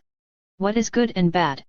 How are we related to one another, and to the rest of the universe? What are the consequences of our actions, could be discussed in a systematic way in terms of what we now know about evolution and even more in terms of what we are going to know about it in the future. The obvious critique of this scenario is that science in general, and the science of evolution in particular, deals with what is, not with what ought to be. Faiths and beliefs, on the other hand, are not limited by actuality, they deal with what is right, what is desirable. But one of the consequences of an evolutionary faith might be precisely a closer integration between the is and the ought. When we understand better why we are as we are, when we appreciate more fully the origins of instinctual drives, social controls, cultural expressions, all the elements that contribute to the formation of consciousness, it will become easier to direct our energies where they ought to go. And the evolutionary perspective also points to a goal worthy of our energies. There seems to be no question about the fact that over the billions of years of activity on the Earth, more and more complex life forms have made their appearance, culminating in the intricacies of the human nervous system. In turn, the cerebral cortex has evolved consciousness, which now envelopes the Earth as thoroughly as the atmosphere does. The reality of complexification is both an is and an ought. It has happened given the conditions ruling the Earth, it was bound to happen, but it might not continue unless we wish it to go on. The future of evolution is now in our hands. In the past few thousand years, a mere split second in evolutionary time, humanity has achieved incredible advances in the differentiation of consciousness. We have developed a realization that mankind is separate from other forms of life. We have conceived of individual human beings as separate from one another.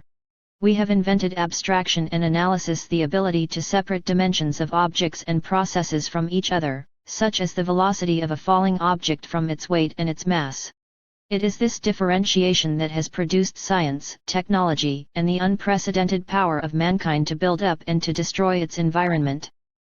But complexity consists of integration as well as differentiation. The task of the next decades and centuries is to realize this underdeveloped component of the mind. Just as we have learned to separate ourselves from each other and from the environment, we now need to learn how to reunite ourselves with other entities around us without losing our hard-won individuality. The most promising faith for the future might be based on the realization that the entire universe is a system related by common laws, and that it makes no sense to impose our dreams and desires on nature without taking them into account. Recognizing the limitations of human will, accepting a cooperative rather than a ruling role in the universe, we should feel the relief of the exile who is finally returning home. The problem of meaning will then be resolved as the individual's purpose merges with the universal flow. Notes. Chapter 1. Happiness. Aristotle's views of happiness are most clearly developed in the Nicomachean Ethics, Book 1, and Book 9, Chapters 9 and 10. Contemporary research on happiness by psychologists and other social scientists started relatively late, but has recently begun to catch up with this important topic in earnest. One of the first, and still very influential, works in this field has been Norman Bradburn's The Structure of Psychological Well-Being, Bradburn 1969, which pointed out that happiness and unhappiness were independent of each other. In other words, just because a person is happy it does not mean he can't also be unhappy at the same time. Dr. Ruud Veenhoven at the Erasmus University in Rotterdam, the Netherlands, has recently published a databook of happiness which summarizes 245 surveys conducted in 32 countries between 1911 and 1975, Veenhoven 1984. A second volume is in preparation. The Archimedes Foundation of Toronto, Canada, has also set as its task the keeping track of investigations of human happiness and well-being. Its first directory appeared in 1988. The Psychology of Happiness, by the Oxford social psychologist Michael Argyll, was published in 1987. Another comprehensive collection of ideas and research in this area is the volume by Strack, Argyll, and Schwartz, 1990. Undreamed of Material Luxuries. Good recent accounts of the conditions of everyday life in past centuries can be found in a series under the general editorship of Philippe Aries and Georges Duby, entitled A History of Private Life. The first volume, From Pagan Rome to Byzantium, edited by Paul Vane, was published here in 1987. Another magisterial series on the same topic is Fernand Braudel's The Structures of Everyday Life, whose first volume appeared in English in 1981. For the Changes in Home Furnishings, see also Leroy Lagery, 1979, and Csikszentmihalyi and Rokeberg Halton, 1981. Flow. My work on optimal experience began with my doctoral dissertation, which involved a study of how young artists went about creating a painting. Some of the results were reported in the book The Creative Vision, Getzels and Csikszentmihalyi 1976. Since then several dozen scholarly articles have appeared on the subject. The first book that described the flow experience directly was Beyond Boredom and Anxiety, Csikszentmihalyi 1975. The latest summary of the academic research on the flow experience was collected in the edited volume Optimal Experience, Psychological Studies of Flow in Consciousness, Csikszentmihalyi and Csikszentmihalyi 1988. Experience Sampling Method. I first used this technique in a study of adult workers in 1976, the first publication concerned a study of adolescents, Csikszentmihalyi, Larson, and Prescott 1977. Detailed descriptions of the method are available in Csikszentmihalyi and Larson, 1984, 1987. Applications of the flow concept. These are described in the first chapter of Optimal Experience, Csikszentmihalyi and Csikszentmihalyi 1988. Goals. The earliest explanations of human behavior, starting with Aristotle, assumed that actions were motivated by goals. Modern psychology, however, has shown that much of what people do can be explained more parsimoniously by simpler, often unconscious, causes. As a result, the importance of goals in directing behavior has been greatly discredited. Some exceptions include Alfred Adler, 1956, who believed that people develop goal hierarchies that inform their decisions throughout life, and the American psychologists Gordon Allport, 1955, and Abraham Maslow, 1968, who believed that after more basic needs are satisfied, goals may begin to be effective in directing actions. Goals have also regained some credibility in cognitive psychology, where researchers such as Miller, Galanter, and Pribram, 1960, Mandler, 1975, Neisser, 1976, and Emd, 1980, have used the concept to explain decision-making sequences and the regulation of behavior. I do not claim that most people most of the time act the way they do because they are trying to achieve goals, but only that when they do so, they experience a sense of control which is absent when behavior is not motivated by consciously chosen goals. csikszentmihalyi 1989. Chaos. It might seem strange that a book which deals with optimal experience should be concerned with the chaos of the universe. The reason for this is that the value of life cannot be understood except against the background of its problems and dangers. Ever since the first known work of literature, the Gilgamesh, was written 35 centuries ago, Mason 1971, it has been customary to start with a review of the fall before venturing to suggest ways to improve the human condition. Perhaps the best prototype is Dante's Divina Commedia, where the reader first has to pass through the gates of hell, per me siva nell'eterno dolor, before he or she can contemplate a solution to the predicaments of life. In this context we are following these illustrious exemplars not because of a sense of tradition, but because it makes good sense psychologically. Hierarchy of needs. The best-known formulation of the relationship between lower-order needs such as survival and safety and higher goals like self-actualization is the one by Abraham Maslow, 1968-1971. Escalating expectations. According to many authors, chronic dissatisfaction with the status quo is a feature of modernity. The quintessential modern man, Goethe's Faust, was given power by the devil on condition that he never be satisfied with what he has. A good recent treatment of this theme can be found in Berman, 1982. It is more likely, however, that hankering for more than what one has is a fairly universal human trait, probably connected with the development of consciousness. That happiness and satisfaction with life depend on how small a gap one perceives between what one wishes for and what one possesses, and that expectations tend to rise, have been often observed. For instance, in a poll conducted in 1987 and reported in the Chicago Tribune, September 24, Section 1, p3, Americans making more than $100,000 a year, who constitute 2% of the population, believe that to live in comfort they would need $88,000 a year, those who earn less think $30,000 would be sufficient.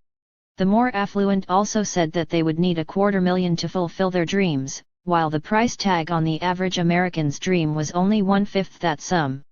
Of the scholars who have been studying the quality of life, many have reported similar findings, example Campbell, Converse, and Rogers, 1976, Davis, 1959, Lewin et al., 1944-1962, Martin, 1981, Michelos, 1985, and Williams, 1975.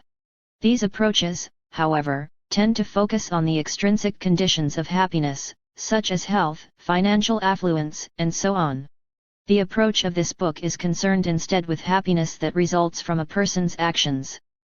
Controlling one's life. The effort to achieve self-control is one of the oldest goals of human psychology. In a lucid summary of several hundred writings of different intellectual traditions aimed at increasing self-control, example yoga, various philosophies, psychoanalysis, personality psychology, self-help, Klausner, 1965, found that the objects to which control was directed could be summarized in 4 categories: 1. Control of performance or behavior, 2. Control of underlying physiological drives, 3. Control of intellectual functions, i.e., thinking, 4. Control of emotions, i.e., feeling. Culture as defense against chaos. See, for instance, Nelson's, 1965, summary on this point. Interesting treatments of the positive integrative effects of culture are Ruth Benedict's concept of synergy, Maslow and Honigman 1970, and Laszlo's, 1970, General Systems Perspective. See also Redfield 1942, von Bertalanffy 1960, 1968, and Polanyi 1968, 1969. For an example of how meaning is created by individuals in a cultural context, see Csikszentmihalyi and Rokeberg-Halton. 1981.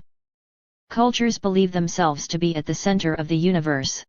Ethnocentrism tends to be one of the basic tenets of every culture, see for instance Levine and Campbell, 1972, Csikszentmihalyi, 1973. Ontological anxiety. The experts on ontological, or existential, anxiety have been, at least in the past few centuries, the poets, the painters, the playwrights, and other sundry artists. Among philosophers one must mention Kierkegaard, 1944, 1954, Heidegger, 1962, Sartre, 1956, and Jaspers, 1923, 1955, among psychiatrists, Sullivan, 1953, and Lang, 1960, 1961. Meaning. An experience is meaningful when it is related positively to a person's goals. Life has meaning when we have a purpose that justifies our strivings, and when experience is ordered.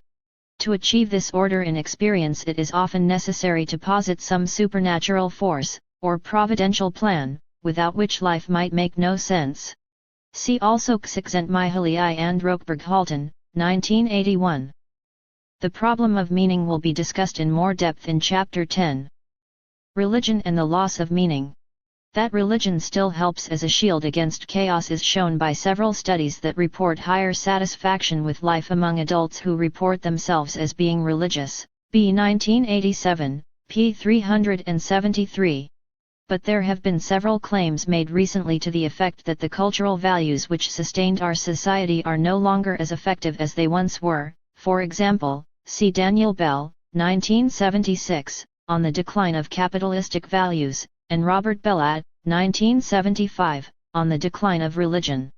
At the same time, it is clear that even the so-called Age of Faith in Europe, during the entire Middle Ages, was beset by doubt and confusion. For the spiritual turmoil of those times see the excellent accounts of Johann Huizinga, 1954, and L. E. Roy Lagery, 1979. Trends in Social Pathology. For the statistics on energy use, see Statistical Abstracts of the U.S. Department of Commerce 1985, p. 199, for those on poverty. See IBID, p. 457. Violent crime trends are drawn from the U.S. Department of Justice's Uniform Crime Reports, July 25, 1987, p. 41, the Statistical Abstracts, 1985, p. 166, and the Commerce Department's U.S. Social Indicators, 1980, pages 235, 241. Venereal disease statistics are from the Statistical Abstracts of the U.S. 1985, p. 115, for divorce see IBID, p. 88. Mental health figures are from the U.S. Social Indicators, p. 93. The budget figures are from the U.S. Statistical Abstracts, 1985, p. 332. For information on the number of adolescents living in two-parent families see Brandwein, 1977, Cooper, 1970, Glick, 1979, and Weitzman, 1978. For crime statistics, see U.S. Statistical Abstracts, 1985, p. 189. Adolescent pathology. For suicide and homicide among teenagers, see Vital Statistics of the United States, 1985, U.S. Department of Health and Human Services, 1988, Table 8.5. Changes in SAT scores are reported in the U.S. Statistical Abstracts, 1985, p. 147. According to reliable estimates, teenage suicide increased by about 300% between 1950 and 1980, with the heaviest losses among the privileged cohorts of white, middle-class, male adolescents. Social Indicators, 1981. The same patterns are shown for crime, homicide, illegitimate pregnancies, venereal diseases, and psychosomatic complaints. Wynne 1978, Yankelevich 1981. By 1981 out of 10 high school seniors was using psychotropic drugs daily, Johnston, Bachman, and O'Malley 1981. To qualify this picture of gloom, it should be mentioned that in most cultures, as far as it is possible to ascertain, adolescents have been seen as troublesome. Fox 1977. The great internal turmoil and external disorder of adolescence are universal and only moderately affected by cultural determinants. Keel 1969, p. 9. According to Offer, Ostrov, and Howard, 1981, only about 20% of contemporary U.S. adolescents are to be considered troubled, but even this conservative estimate represents, of course, quite a huge number of young people. Socialization. The necessity to postpone gratification in order to function in society was discussed by Freud in Civilization and Its Discontents, 1930. Brown, 1959, provided a spirited rebuttal of Freud's arguments. For standard works on socialization see Clausen, 1968, and Ziegler and Child, 1973. A recent extended study of socialization in adolescence can be found in Csikszentmihalyi and Larson, 1984. Social controls. Some good examples of how social controls are enforced by creating chemical dependencies are the case of the Spaniards' introduction of rum and brandy into Central America, Brodel 1981, pages 248-49, the use of whiskey in the expropriation of American Indian territories, and the Chinese Opium Wars. Herbert Marcuse, 1955, 1964, has discussed extensively how dominant social groups co-opt sexuality and pornography to enforce social controls. As Aristotle said long ago, the study of pleasure and pain belongs to the province of the political philosopher. Nicomachean Ethics, Book 7, Chapter 11. Genes and Personal Advantage. The argument that genes were programmed for their own benefit, and not to make life better for their carriers, was first formulated in a coherent way by Dawkins, 1976, although the saying "the chicken is only an egg's way for making another egg," which encapsulates Dawkins's idea very well, is much older. For another view of this matter, see Csikszentmihalyi and Massimini, 1985, and Csikszentmihalyi, 1988. Paths of Liberation. The history of this quest is so rich and long that it is impossible to do it justice in a short space. For the mystical traditions see Buchanan, 1937, and Wood, 1954, on yoga, and Skolem, 1969, on Jewish mysticism. In philosophy one might single out Hoddes, 1960, on Greek humanism, Arnold, 1911, and Murray, 1940, on the Stoics, and MacVannel, 1896, on Hegel. For more contemporary philosophers see Tillich, 1952, and Sartre, 1956. A recent reinterpretation of Aristotle's notion of virtue that is very similar in some ways to the concept of autotelic activity, or flow, presented here can be found in the work of Alasdair MacIntyre, 1984. In History Croce, 1962, Toynbee, 1934. And Berdiev, 1952, stand out. In Sociology Marx, 1844 1956, Durkheim, 1897, 1912, Sorokin, 1956, 1967, and Goldner, 1968, in Psychology Angeal, 1941, 1965, Maslow, 1968, 1970, and Rogers, 1951, in Anthropology C. Benedict, 1934, Mead, 1964, and Geertz, 1973. This is just an idiosyncratic selection among a huge array of possible choices. Control of consciousness. Control of consciousness as developed in this chapter includes all four manifestations of self-control reviewed by Klausner, 1965, and listed in the note to page 10. One of the oldest known techniques for achieving such controls are the various yogi disciplines developed in India roughly 1500 years ago. These will be discussed more amply in Chapter 5. Followers of holistic medicine believe that the mental state of the patient is extremely important in determining the course of physical health. See also Cousins, 1979. And Siegel, 1986. Eugene Gendlin, 1981, a colleague at the University of Chicago, has developed a contemporary technique for controlling attention called focusing. In this volume I am not proposing any one technique, but instead will present a conceptual analysis of what control and enjoyment involve as well as give practical examples, so that the reader can develop a method best suited to his or her inclinations and conditions. Routinization.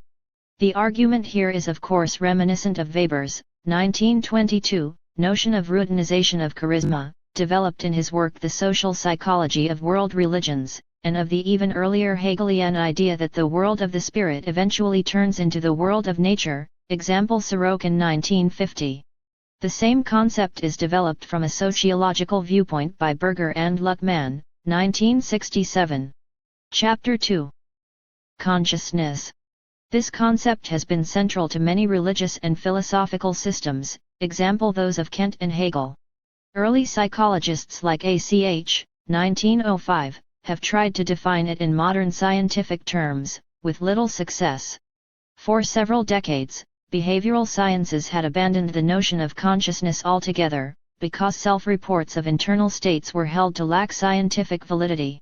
Some recent renewal of interest in the topic can be discerned, Pope and Singer 1978. Historical summaries of the concept can be found in Boring, 1953, and Klausner, 1965. Smith, 1969, who coined the term introspective behaviorism, gives a definition which is very close to the one used in this volume. Conscious experience is an internal event about which one does do, directly, what one wants to do. Smith 1969, p. 108. Otherwise, however, there is little overlap between the concept as developed here and that of either Smith or any other behaviorally oriented psychologist. The main difference is that my emphasis is on the subjective dynamics of experience, and on its phenomenological primacy. A fuller definition of consciousness will be provided in the later sections of this chapter. Phenomenology. The term phenomenological is not used here to denote adherence to the tenets or methods of any particular thinker or school. It only means that the approach to the problem of studying experience is heavily influenced by the insights of Husserl, 1962, Heidegger, 1962, 1967, Sartre, 1956, Merleau-Ponty, 1962, 1964, and some of their translators into the social sciences, example Nadenson, 1963, Gendlin, 1962, Fischer, 1969, Wan, 1964, and Schutz, 1962. Clear, short introductions to the phenomenology of Husserl are the books by Kohak, 1978, and Kolakowski, 1987. To follow this volume, however, there is no need to keep in mind any phenomenological assumption. The argument must stand on its own merits and be understood on its own terms. The same is true for information theory, see Wiener 1948-1961. Dreaming. Stewart, 1972, reports that the Sinoi of Malaysia learn to control their dreams, and thereby achieve unusual mastery over waking consciousness as well. If this is true, which seems doubtful, it is an interesting exception that goes toward proving the general rule. In other words, it means that by training attention one can control consciousness even in sleep. csikszentmihalyi 1982a. One recent consciousness expansion method has been trying to do just this. Lucid dreaming is an attempt to control thought processes in sleep. La Berga 1985. Limits of consciousness. The first general statement about the number of bits that can be processed simultaneously was by Miller, 1956. Orm, 1969, on the basis of von Uexkull's, 1957, calculations, has figured that 1/18 of a second is the threshold of discrimination. Cognitive scientists who have treated the limitations of attention include Simon, 1969, 1978, Kahneman, 1973, Hasher and Sachs, 1979, Eysenck, 1982, and Hoffman, Nelson, and Hauck, 1983. Attentional demands made by cognitive processes are discussed by Neisser, 1967, 1976, Treisman and Gellad, 1980, and Treisman and Schmidt, 1982. The attentional requirements of storing and recalling information from memory have been dealt with by Atkinson and Schifrin, 1968, and Hasher and Sachs, 1979. But the importance of attention and its limitations was already well known to William James, 1890. Limits for processing speech. For the 40 bit per second requirement, see Lieberman, Mattingly, and Turvey, 1972, and Nussbaum and Schwab, 1986. The uses of time. The first comprehensive tabulation of how people spend their time was the Cross-National Project reported in Salet, 1965. The figures reported here are based on my studies with the experience sampling method, ESM, example csikszentmihalyi, Larson, and Prescott, 1977, csikszentmihalyi and Grief, 1980, csikszentmihalyi and Larson, 1984, csikszentmihalyi and csikszentmihalyi, 1988. Television watching. The feelings people report while watching television are compared to experiences in other activities in ESM studies by csikszentmihalyi, Larson, and Prescott, 1977, csikszentmihalyi and Kubai, 1981, Larson and Kubai, 1983, and Kubai and csikszentmihalyi, in Press. Psychic energy. The processes taking place in consciousness, thoughts, emotions, will, and memory have been described by philosophers since the earliest times, and by some of the earliest psychologists, example ACH 1905. For a review, see Hilgard, 1980. Energistic approaches to consciousness include Wundt, 1902, Lips, 1899, Ribbett, 1890, Binet, 1890, and Jung, 1928-1960. Some contemporary approaches are represented by Kahneman, 1973, csikszentmihalyi, 1978, 1987, and Hoffman, Nelson, and Hauck, 1983. Attention and culture. The Melanesians' ability to remember precise locations by floating on the surface of the sea is described by Gladwin, 1970. Reference to the many names for snow used by Eskimos can be found in Bourguignon, 1979. The self. Psychologists have thought of innumerable ways of describing the self, from the social psychological approaches of George Herbert Mead, 1934-1970, and Sullivan, 1953, to the analytic psychology of Carl Gustav Jung, 1933-1961. Currently, however, psychologists try to avoid speaking of the self, instead they limit themselves to describing the self concept. A good account of how this concept develops is given by Damon and Hart, 1982. Another approach uses the term self-efficacy, see Bandura 1982. The model of the self developed in these pages has been influenced by many sources, and is described in Csikszentmihalyi, 1985a, and Csikszentmihalyi and Csikszentmihalyi, 1988. Disorder in consciousness. Psychologists have studied negative emotions, such as anger, distress, sadness, fear, shame, contempt, or disgust, very extensively. Ekman, 1972, Freyda, 1986, Izzard, Kagan, and Zajonc, 1984, and Tompkins, 1962. But these investigators generally assume that each emotion is separately wired in the central nervous system as a response to a specific set of stimuli, instead of being an integrated response of the self system. Clinical psychologists and psychiatrists are familiar with dysphoric moods such as anxiety and depression, which interfere with concentration and normal functioning. Beck 1976. Bloomberg and Izzard 1985, Hamilton 1982, Lewinsohn and Libet 1972, Seligman et al. 1984, Order. What order or psychic negentropy implies will be discussed in the pages below. See also Csikszentmihalyi, 1982a, and Csikszentmihalyi and Larson, 1984. Basically, it refers to the lack of conflict among the bits of information present in an individual's consciousness. When the information is in harmony with a person's goals, the consciousness of that person is ordered. The same concept applies also to lack of conflict between individuals, when their goals are in harmony with each other. Flow. The original research and the theoretical model of the flow experience were first fully reported in Beyond Boredom and Anxiety, Csikszentmihalyi 1975. Since then a great number of works have used the flow concept, and extensive new research has been accumulating. A few examples are Victor Turner's, 1974. Application of the concept to anthropology, Mitchell's, 1983, to sociology, and Crookes, 1980, to evolution. Ekblad, 1981, Amabile, 1983, and Deci and Ryan, 1985, have used it in developing motivational theories.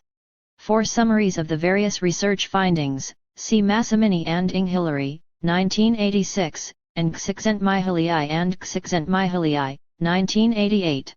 It's exhilarating. The quote is from Csikszentmihalyi, 1975, p. 95. Complexity. Complexity is a function of how well the information in a person's consciousness is differentiated and integrated. A complex person is one who is able to access precise, discrete information, and yet is able to relate the various pieces to each other. For example, a person whose desires, emotions, thoughts, values, and actions are strongly individuated yet do not contradict each other. See, for instance, Csikszentmihalyi, 1970, Csikszentmihalyi and Csikszentmihalyi, 1988, and Csikszentmihalyi and Larson, 1984.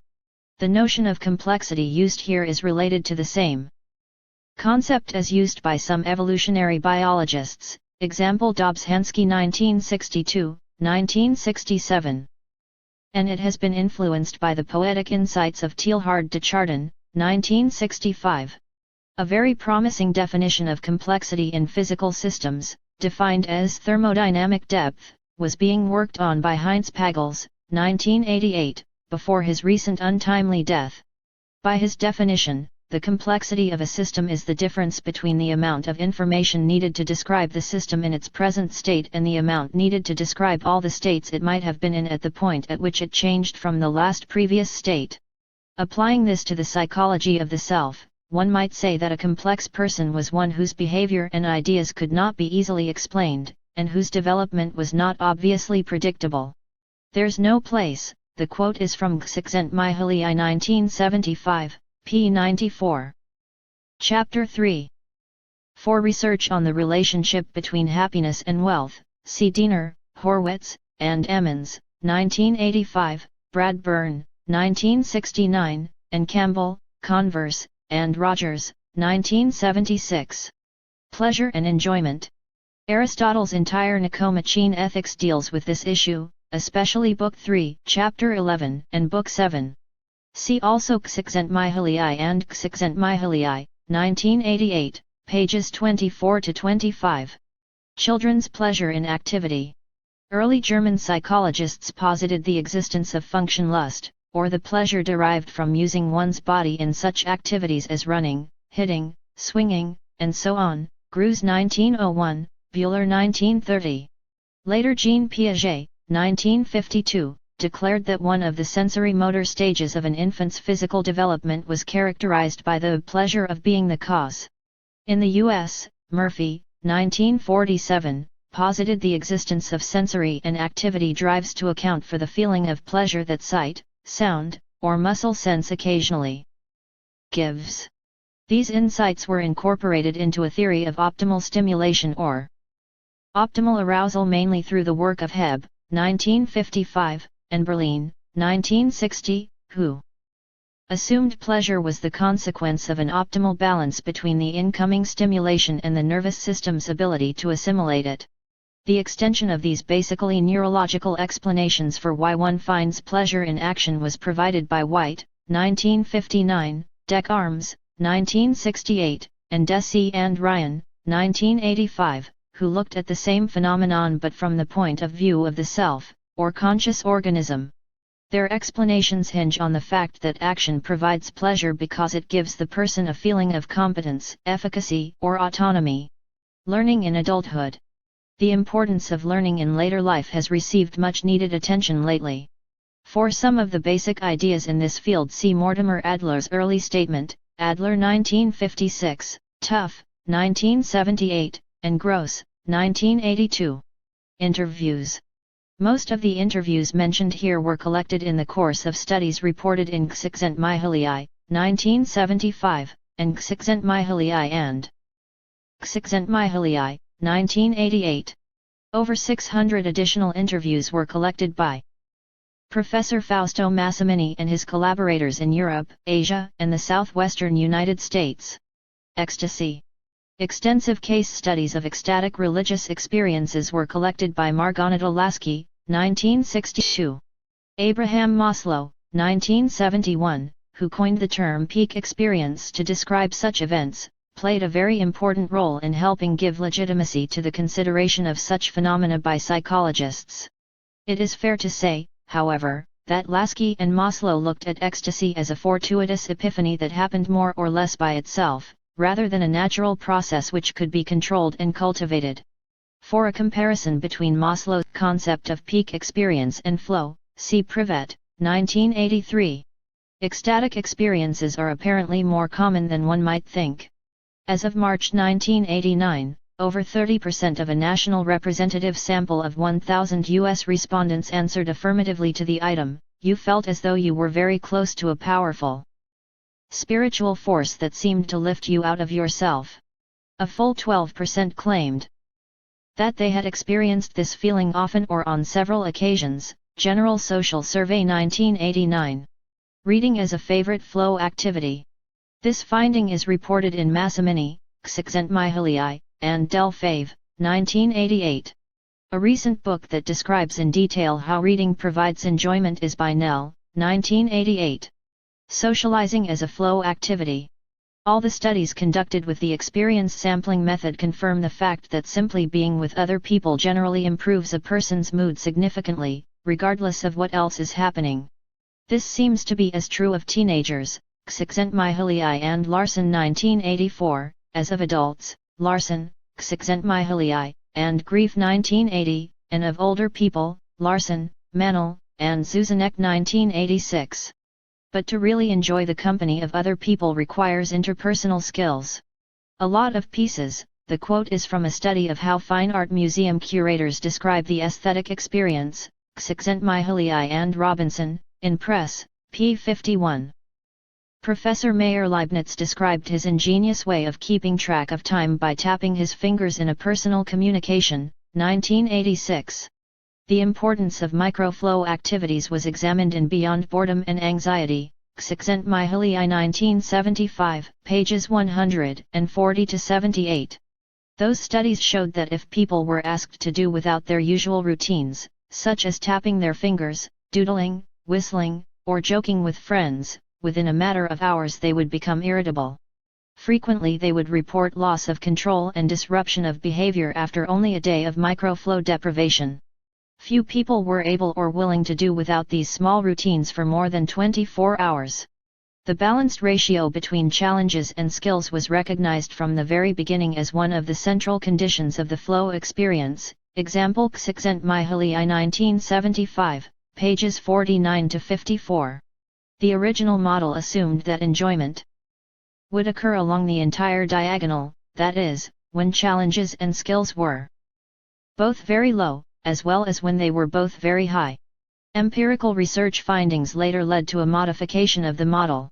People did not enjoy situations in which their skills and the outside challenges were both lower than their accustomed levels.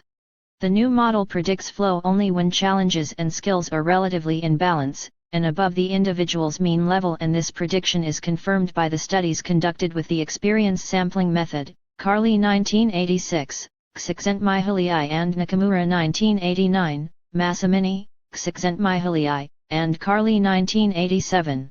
In addition, these studies have shown that the condition of anxiety, high challenge, low skills, is relatively rare in everyday life, and it is experienced as much more negative than the condition of boredom, low challenge, high skills. Your concentration, you are so involved, and the concentration, are from csikszentmihalyi, 1975, p. 39. Her reading is from Allison and Duncan, 1988, p. 129. The relationship between focused attention and enjoyment was clearly perceived 4 centuries ago by Montaigne, 1580 1958, p. 853. I enjoy life twice as much as others, for the measure of enjoyment depends on the greater or lesser attention that we lend it. The Mystique of Rock Climbing, is from csikszentmihalyi, 1975, pages 47 to 48. I Find Special Satisfaction, is from Del Fave and Massimini, 1988, p. 197.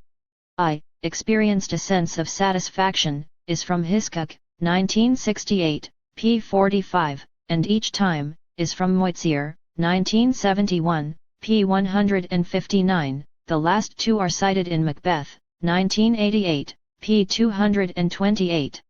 Painting. The distinction between more and less original artists is that the former start painting with a general and often vague idea of what they want to accomplish, while the latter tend to start with a clearly visualized picture in mind. Thus original artists must discover as they go along what it is that they will do, using feedback from the developing work to suggest new approaches. The less original artists end up painting the picture in their heads, which has no chance to grow and develop. But to be successful in his open-ended process of creation, the original artist must have well internalized criteria for what is good art, so that he can choose or discard the right elements in the developing painting. Getzels and csikszentmihalyi 1976. Surgery as a flow experience is described in csikszentmihalyi, 1975, 1985b. Exceptional sensitivities. The common sense impression that different children have a facility for developing different talents, some having an affinity for physical movement, others for music or languages or for getting along with other people, has recently been formalized in a theory of multiple intelligences by Howard Gardner, 1983. Gardner and his collaborators at Harvard are now at work developing a comprehensive testing battery for each of the 7 major dimensions of intelligence he has identified. The importance of feedback for the blind is reported in Massimini, csikszentmihalyi, and Del Fave, 1988, pages 79 to 80. It is as if, is from csikszentmihalyi, 1975, p. 40. The Court, and Kids My Age, are from csikszentmihalyi, 1975, pages 40 to 41, When You're Climbing, is from Ibid, p. 81, and I Get a Feeling, from Ibid, p. 41. But No Matter How Many, is from Kreolok, 1951, pages 99 to 100, quoted in Macbeth, 1988, pages 221 to 22. The quotation from Edwin Moses is in Johnson, 1988, p. 6. A Strong Relaxation, and I Have a General Feeling, are from csikszentmihalyi, 1975, pages 44, 45. The attraction of risk and danger has been extensively studied by Marvin Zuckerman, 1979, who identified the sensation-seeking personality trait. A more popular treatment of the subject is the recent book by Ralph Keyes, 1985. One of the earliest psychological studies of gambling is the one by Sin, 1977. That games of chance have developed from the divinatory aspects of religious ceremonials has been argued by Cullen, 1906, pages 32, 37, 43, David. 1962, and Huizinga, 1939–1970. Morphy and Fisher. The similarity between the careers of these two chess champions who lived a century apart is indeed striking. Paul Charles Morphy, 1837–84, became a chess master in his early teens. When he was 22 years old he traveled to Europe, where he beat everyone who dared to play against him. After he returned to New York, potential competitors thought he was too good, and were afraid to play him even at favorable odds. Deprived of his only source of flow, Morphy became a recluse displaying eccentric and paranoid behavior. For parallels with Bobby Fischer's career, see Waitskin, 1988. There are 2 lines of explanation for such coincidences. One is that people with fragile psychic organization are disproportionately attracted to chess. The other is that chess, at highly competitive levels, requires a complete commitment of psychic energy and can become addictive.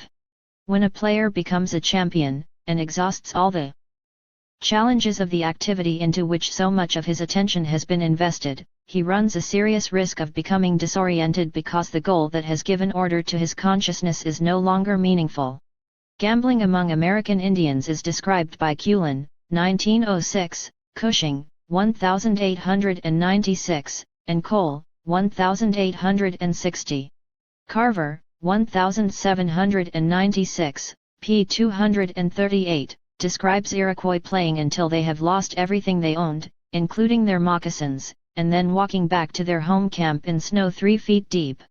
An observer of the Tarahumara in Mexico reported that he may go on playing stick dice for a fortnight to a month, until he has lost everything he has in the world except his wife and children. He draws the line at that. Lumholtz, 1902-1987, p. 278. Surgeons who claim that performing operations can be addictive are quoted in csikszentmihalyi, 1975, pages 138-39. It's a Zen feeling, is from Ibid, p. 87.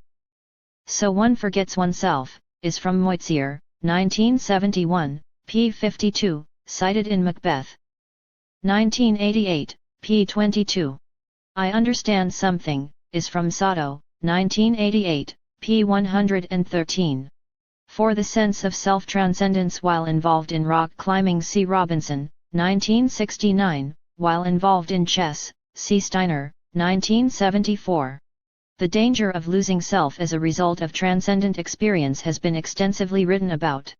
One of the earliest treatments of this possibility is by L. E. Bone, 1895–1960, whose work influenced that of McDougall, 1920, and Freud, 1921. Some recent studies dealing with the relationship of self-awareness and behavior are by Diener, 1979, Wicklund, 1979, and Scheer and Carver, 1980. In terms of our model of complexity, a de-individuated person who loses his or herself in a group is integrated, but not differentiated. Such a person yields the control of consciousness to the group, and may easily engage in dangerous behavior. To benefit from transcendence, one must also have a strongly differentiated, or individuated self. Describing the dialectical relationship between the I, or the active part of the self, and the me, or the reflected self-concept, was the very influential contribution of George Herbert Mead, 1934–1970. Two Things Happen, is from Csikszentmihalyi, 1975, p. 116. The essential connection between something like happiness, enjoyment, and even virtue, on the one hand, and intrinsic or autotelic rewards on the other has been generally recognized by thinkers in a variety of cultural traditions. It is essential to the Taoist concept of yu, or right living, example the basic writings of Chuang-Tzu, translated by Watson 1964, to the Aristotelian concept of virtue, McIntyre 1984, and to the Hindu attitude toward life that infuses the Bhagavad Gita. The generalizations about people being dissatisfied with work and with leisure time are based on our studies with the experience sampling method, example Csikszentmihalyi and Grief 1979, 1980, Grief, Csikszentmihalyi, and Giannino, 1983. Csikszentmihalyi and Lefebvre 1987, 1989, and Lefebvre 1988. The conclusions are based on the momentary responses adult workers wrote down whenever they were paged at random times on their jobs. When workers respond to large-scale surveys, however, they often tend to give much more favorable global responses. A compilation of 15 studies of job satisfaction carried out between 1972 and 1978 concluded that 3% of U.S. workers are very dissatisfied with their jobs, 9% are somewhat dissatisfied, 36% are somewhat satisfied, and 52% are very satisfied. Argyll 1987, pages 31–63. A more recent national survey conducted by Robert Half International and reported in the Chicago Tribune, October 18, 1987, Section 8, arrives at much less rosy results. According to this study, 24% of the U.S. workforce, or 1 worker in 4, is quite dissatisfied with his or her job. Our methods of measuring satisfaction may be too stringent, whereas the survey methods are likely to give results that are too optimistic. It should be easy to find out whether a group of people are satisfied or dissatisfied with work. In reality, because satisfaction is such a relative concept, it is very difficult to give an objective answer to this simple question. It is rather like whether one should say half full or half empty when asked to describe a glass with water halfway up, or down, the container. In a recent book by two outstanding German social scientists, the authors came to diametrically opposed conclusions about German workers' attitudes toward work, one claiming they loved it, the other that they hated it, even though they were both arguing from the same exhaustive and detailed survey database, Noel Newman and Strumpel 1984. The counterintuitive finding that people tend to rate work as more satisfying than leisure has been noticed by several investigators, example Andrews and Withy 1976, Robinson 1977. For example, Viroff, Devan, and Kulka, 1981, report that 49% of employed men claim work is more satisfying for them than leisure, whereas only 19% say that leisure is more satisfying than work. The dangers of addiction to flow have been dealt with in more detail by Csikszentmihalyi, 1985b. Crime as Flow. A description of how juvenile delinquency can provide flow experiences is given in Csikszentmihalyi and Larson, 1978. The Oppenheimer quote is from Weiden, 1984. Water can be both good and bad. This fragment from Democritus was cited by de Santillana, 1961-1970, p. 157. Chapter 4. Play. After Huizinga's Homo Ludens, which first appeared in 1939, perhaps the most seminal book about play and playfulness has been Roger Caillois's Les Jeux et les Hommes, 1958. Mimicry. An excellent example of how ritual disguise can help one to step out of ordinary experience is given by Monti, 1969, pages 9-15, in his discussion of the use of West African ceremonial masks. From a psychological point of view, the origin of the mask can also be explained by the more atavistic aspiration of the human being to escape from himself in order to be enriched by the experience of different existences, a desire which obviously cannot be fulfilled on the physical level, and in order to increase its own power by identifying with universal, divine, or demonic forces, whichever they may be. It is a desire to break out of the human constriction of individuals shaped in a specific and immutable mold, enclosed in a birth-death cycle which leaves no possibility of consciously chosen existential adventures, italics added. Flow and discovery. When asked to rank 16 very different activities as being more or less similar to flow, the groups of highly skilled rock climbers, composers of music, chess players, and so on studied by Csikszentmihalyi, 1975, p. 29, listed the item designing or discovering something new as being the most similar to their flow activity. Flow and growth. The issue of how flow experiences lead to growth of the self are discussed in Deci and Ryan, 1985, and Csikszentmihalyi, 1982b, 1985a. Ann Wells, 1988, has shown that women who spend more time in flow have a more positive self-concept. Flow and ritual. The anthropologist Victor Turner, 1974, saw the ubiquity of the ritual processes in preliterate societies as an indication that they were socially sanctioned opportunities to experience flow. Religious rituals in general are usually conducive to the flow experience. See Carrington 1977, Csikszentmihalyi 1987, Csikszentmihalyi 1988, and Wilson 1985, and in Press. A good introduction to the historical relationship between the sacred and the secular dimensions of leisure can be found in John R. Kelly's textbook Leisure, 1982, pp. 53-68. Flow and art. A description of how passive visual aesthetic experiences can produce flow is given in Csikszentmihalyi and Robinson, in Press. The religious significance of Mayan ball games is described in Blom, 1932, and Gilpin, 1948. Pok Topak, as this game similar to basketball was called, took place in a stone courtyard, and the aim was for one team to throw the ball through the opponent's stone hoop placed about 28 feet above the playing field without touching it with their hands. Father Diego Duran, an early Spanish missionary, gives a vivid description, it was a game of much recreation to them and enjoyment, among which were some who played it with such dexterity and skill that they during 1 hour succeeded in not stopping the flight of the ball from one end to the other without missing a single hit with their buttocks, not being allowed to reach it with hands nor feet, nor with the calf of their legs, nor with their arms, quoted in Blom 1932. Apparently such games sometimes ended in human sacrifices or the killing of the members of the losing team, Pina Chan 1969. Flow and society. The idea that the kind of flow activities a society made available to its people could reflect something essential about the society itself was first suggested in Csikszentmihalyi, 1981a, 1981b. See also Argyll, 1987, p. 65.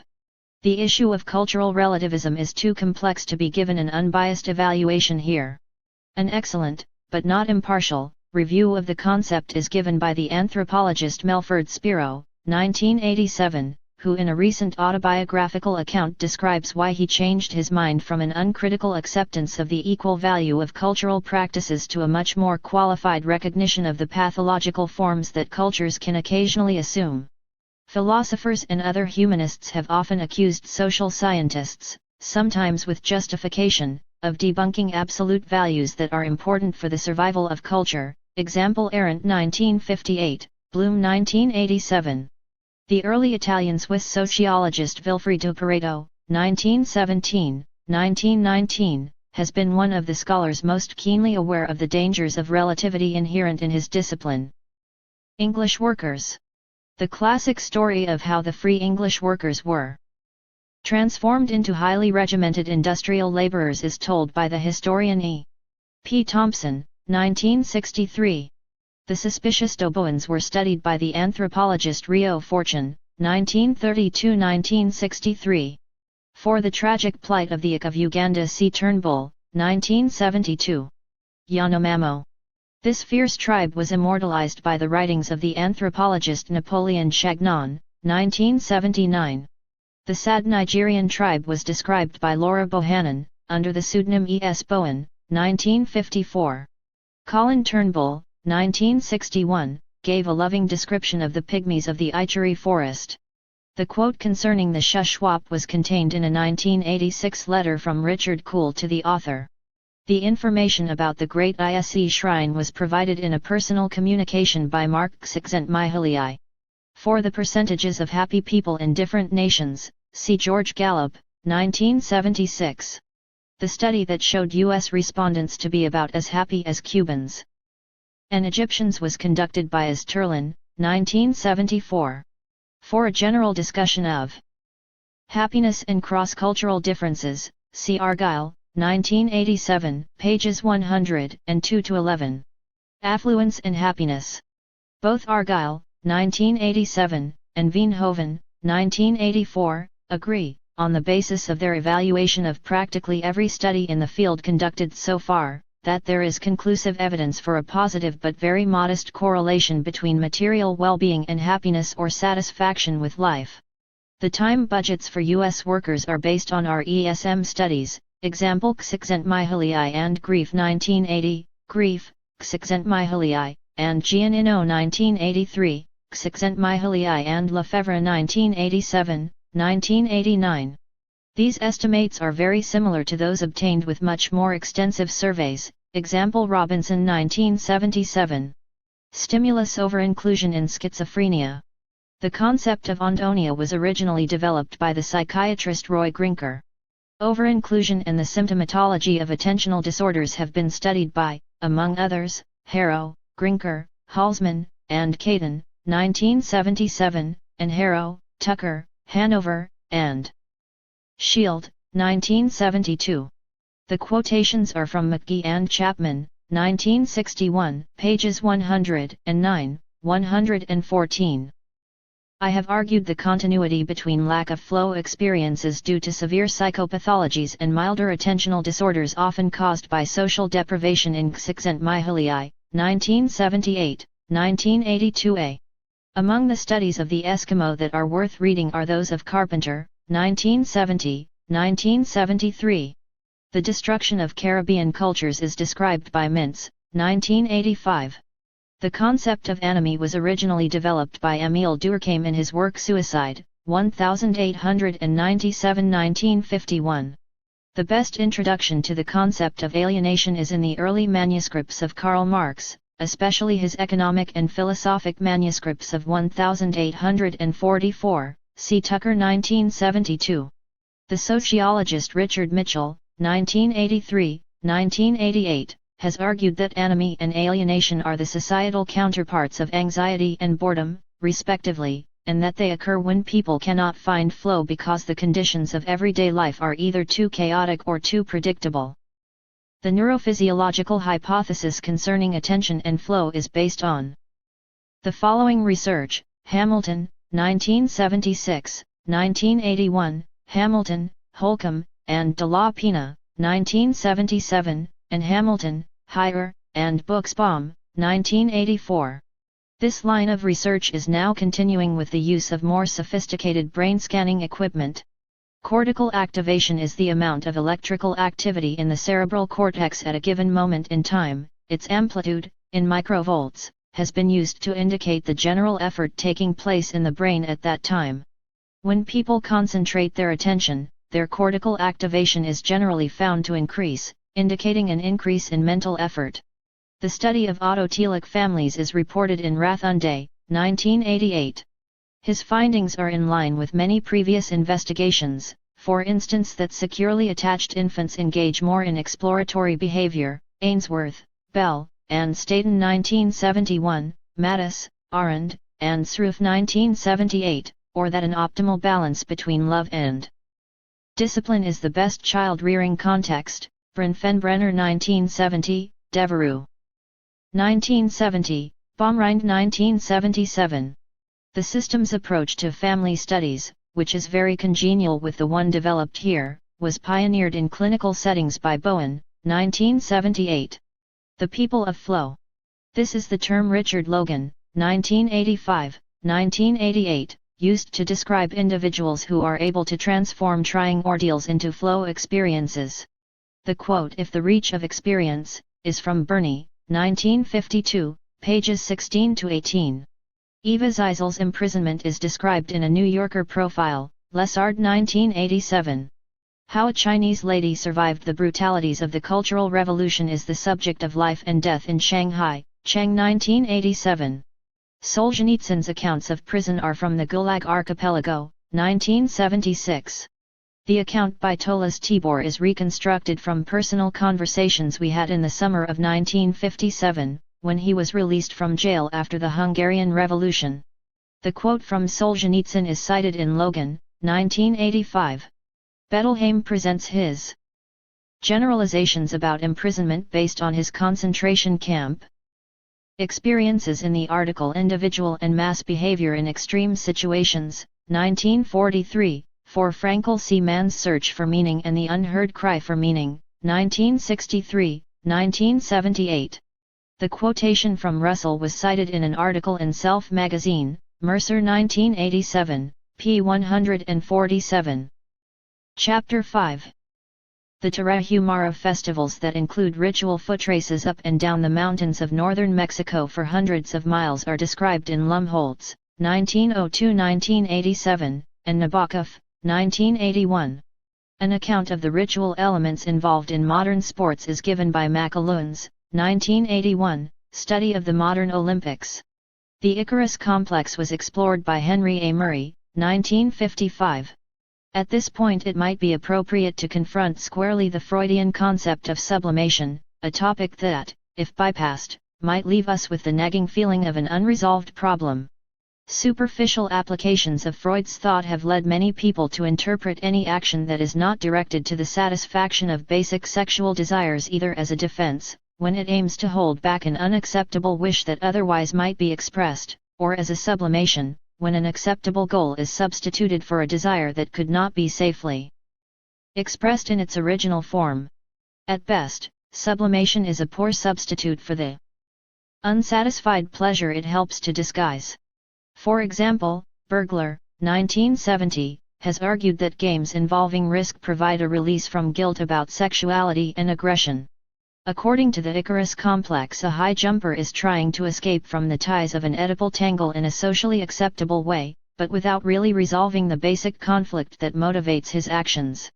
Similarly, Jones, 1931, and Fine, 1956, have explained chess as a way of coping with castration anxiety. To mate the opponent's king with the help of one's queen is a sublimated enactment of the father's castration with the collusion of the mother, and mountain climbing has been explained as sublimated penis envy. Nobody seems to do anything, according to this point of view, except to resolve a festering childhood anxiety. The logical consequence of reducing motivation to a search for pleasure that is instigated by a few basic genetically programmed desires, however, is a failure to account for much of the behavior that differentiates humans from other animal species. To illustrate this, it is useful to examine the role of enjoyment in an evolutionary perspective. Life is shaped as much by the future as it is by the past. The first fish to leave the sea for dry land were not programmed to do so, but exploited unused potentials in their makeup to take advantage of the opportunities of an entirely new environment. The monkeys who use sticks to fish for ants at the mouth of anthills are not following a destiny carved in their genes, but are experimenting with possibilities that in the future may lead to the conscious use of tools, and hence to what we call progress. And certainly human history can only be understood as the action of people striving to realize indistinct dreams. It is not a question of teleology, the belief that our actions are the unfolding of a preordained destiny, because teleology is also a mechanistic concept. The goals we pursue are not determined in advance or built into our makeup. They are discovered in the process of enjoying the extension of our skills in novel settings, in new environments. Enjoyment seems to be the mechanism that natural selection has provided to ensure that we will evolve and become more complex. This argument has been made in csikszentmihalyi and Massimini 1985, I csikszentmihalyi 1988, and M csikszentmihalyi 1988. The evolutionary implications of flow were also perceived by Crook 1980. Just as pleasure from eating makes us want to eat more, and pleasure from physical love makes us want to have sex, both of which we need to do in order to survive and reproduce, enjoyment motivates us to do things that push us beyond the present and into the future. It makes no sense to assume that only the pursuit of pleasure is the source of natural desires, and any other motivation must be its pale derivative. The rewards of reaching new goals are just as genuine as the rewards of satisfying old needs. The study of the relationship between happiness and energy consumption was reported in Grief, Giannino, and csikszentmihalyi, 1981. The U.S. dancers' quotations are from csikszentmihalyi, 1975, p. 104. The Italian dancers is from Del Fave and Massimini, 1988, p. 212. The cultivation of sexuality. An excellent historical review of Western ideas about love, and of the behaviors that accompanied it, is given in the 3 volumes of The Nature of Love by Irving Singer, 1981. A compendium of contemporary psychologists' views on love was collected by Kenneth Pope. 1980. A very recent statement on the subject is by the Yale psychologist Robert Sternberg, 1988, who expands the classical description of love as eros or as agape to 3 components: intimacy, passion, and commitment. Liza Dalby, 1983, an American anthropologist who spent a few years training as a geisha in Kyoto, gives a good description of the refinements involved in the Far Eastern approach to sexuality. For the lack of romance in antiquity, see Vane, 1987, ESP. Pages 202-5. The way in which the rules of the Jesuit order developed by Saint Ignatius of Loyola helped organize life as a unified activity, potentially suited to provide flow experience for those who followed them, is described in I csikszentmihalyi, 1986, 1988, and Toscano, 1986. A brief introduction to Patanjali's yoga can be found in the Encyclopaedia Britannica, 1985, Volume 12, p. 846. Iliad, 1969, provides a more thorough immersion in the subject.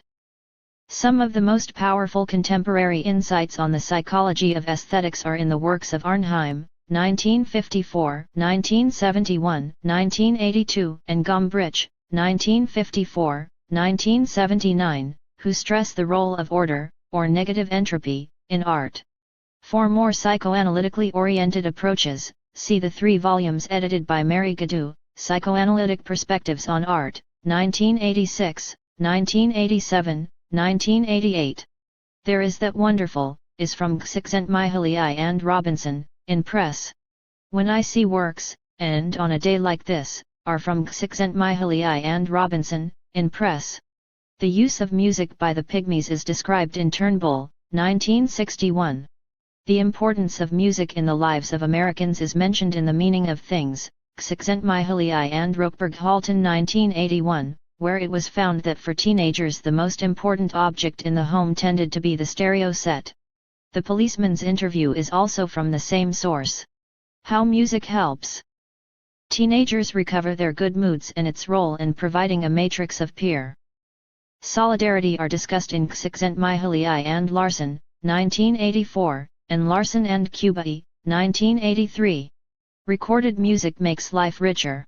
I heard this argument propounded most forcefully, but, I think, quite erroneously, by the aesthetic philosopher Eliseo Vivas at a public lecture in Lake Forest College, Illinois, sometime in the late 1960s. Durkheim developed his concept of collective effervescence as a precursor of religiosity in his Elementary Forms of Religious Life, 1912–1967. Victor Turner's Communitas provides a contemporary perspective on the importance of spontaneous social interaction, 1969, 1974. The writings of Carlos Castaneda, example 1971, 1974, so influential even a decade ago, now barely produce a ripple on the collective consciousness. Much has been said to discredit the authenticity of his accounts. The last few volumes of the enduring saga of his sorcerer's apprenticeship seem indeed confused and pointless. But the first 4 volumes contained many important ideas, intriguingly presented. For these the old Italian saying applies, esse non è vero, e ben trovato, or, it may not be true, but it is well conceived. The stages of musical listening were described in an unpublished empirical study by Michael Heifetz at the University of Chicago. A similar developmental trajectory was postulated earlier by the musicologist Leonard Meyer, 1956. Plato expresses his views on music in The Republic, Book 3, in the dialogue between Glaucon and Socrates about the aims of education. The idea is that children should not be exposed to either plaintive or relaxed music, because both will undermine their character. Thus Ionian and Lydian harmonies should be eliminated from the curriculum. The only acceptable harmonies are the Dorian and the Phrygian, because these are the strains of necessity and the strains of freedom, inculcating courage and temperance in the young. Whatever one may think of Plato's taste, it is clear that he took music very seriously. Here is what Socrates says, Book 3, p. 401. And therefore I said, Glaucon, musical training is a more potent instrument than any other, because rhythm and harmony find their way into the inward place of the soul, on which they mightily fasten, imparting grace, and making the soul of him who is rightly educated graceful. Alan Bloom, 1987, especially pages 68–81, provides a spirited defense of Plato and an indictment of modern music, presumably because it has an affinity for Ionian and Lydian harmonies. Lauren Hollander's story is based on conversations we had in 1985. Eating. For instance, ESM studies show that of the main things adult Americans do during an average day, eating is the most intrinsically motivated. Grief, Csikszentmihalyi, and Giannino 1983.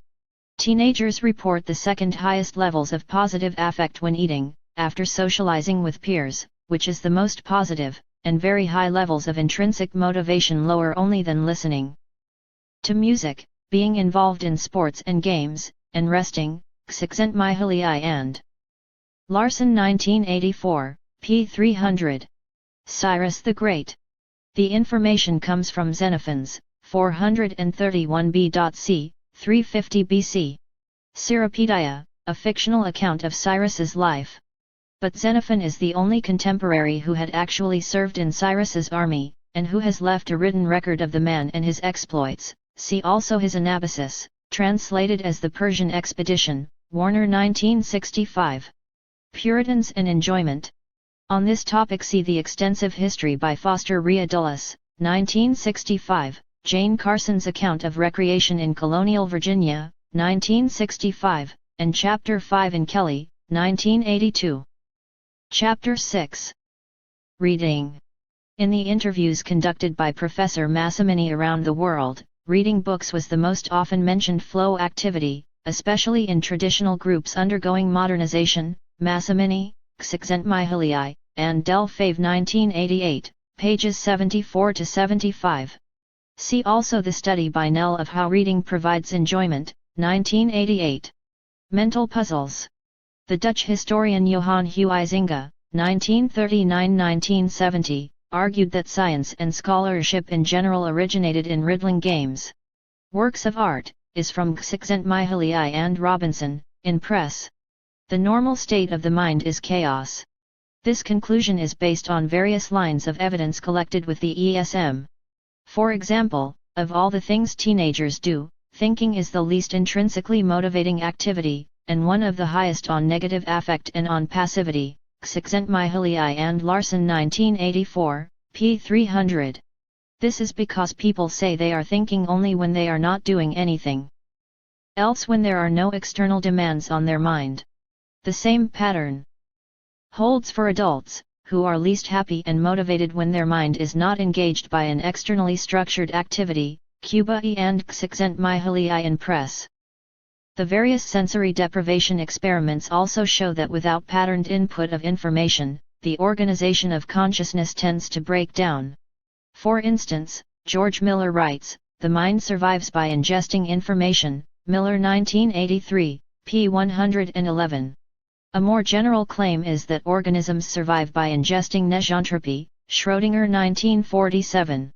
The negative quality of the television viewing experience has been documented by several ESM studies, example Csikszentmihalyi and Kubai, 1981, Csikszentmihalyi and Larson, 1984, Csikszentmihalyi, Larson, and Prescott, 1977, Kubai and Csikszentmihalyi, in press, and Larson and Kubai, 1983. Mental imagery. For some of Singer's work on daydreaming, see Singer, 1966, 1973, 1981, and Singer and Switzer, 1980. In the last decade, a widespread mental imagery movement has developed in the U.S.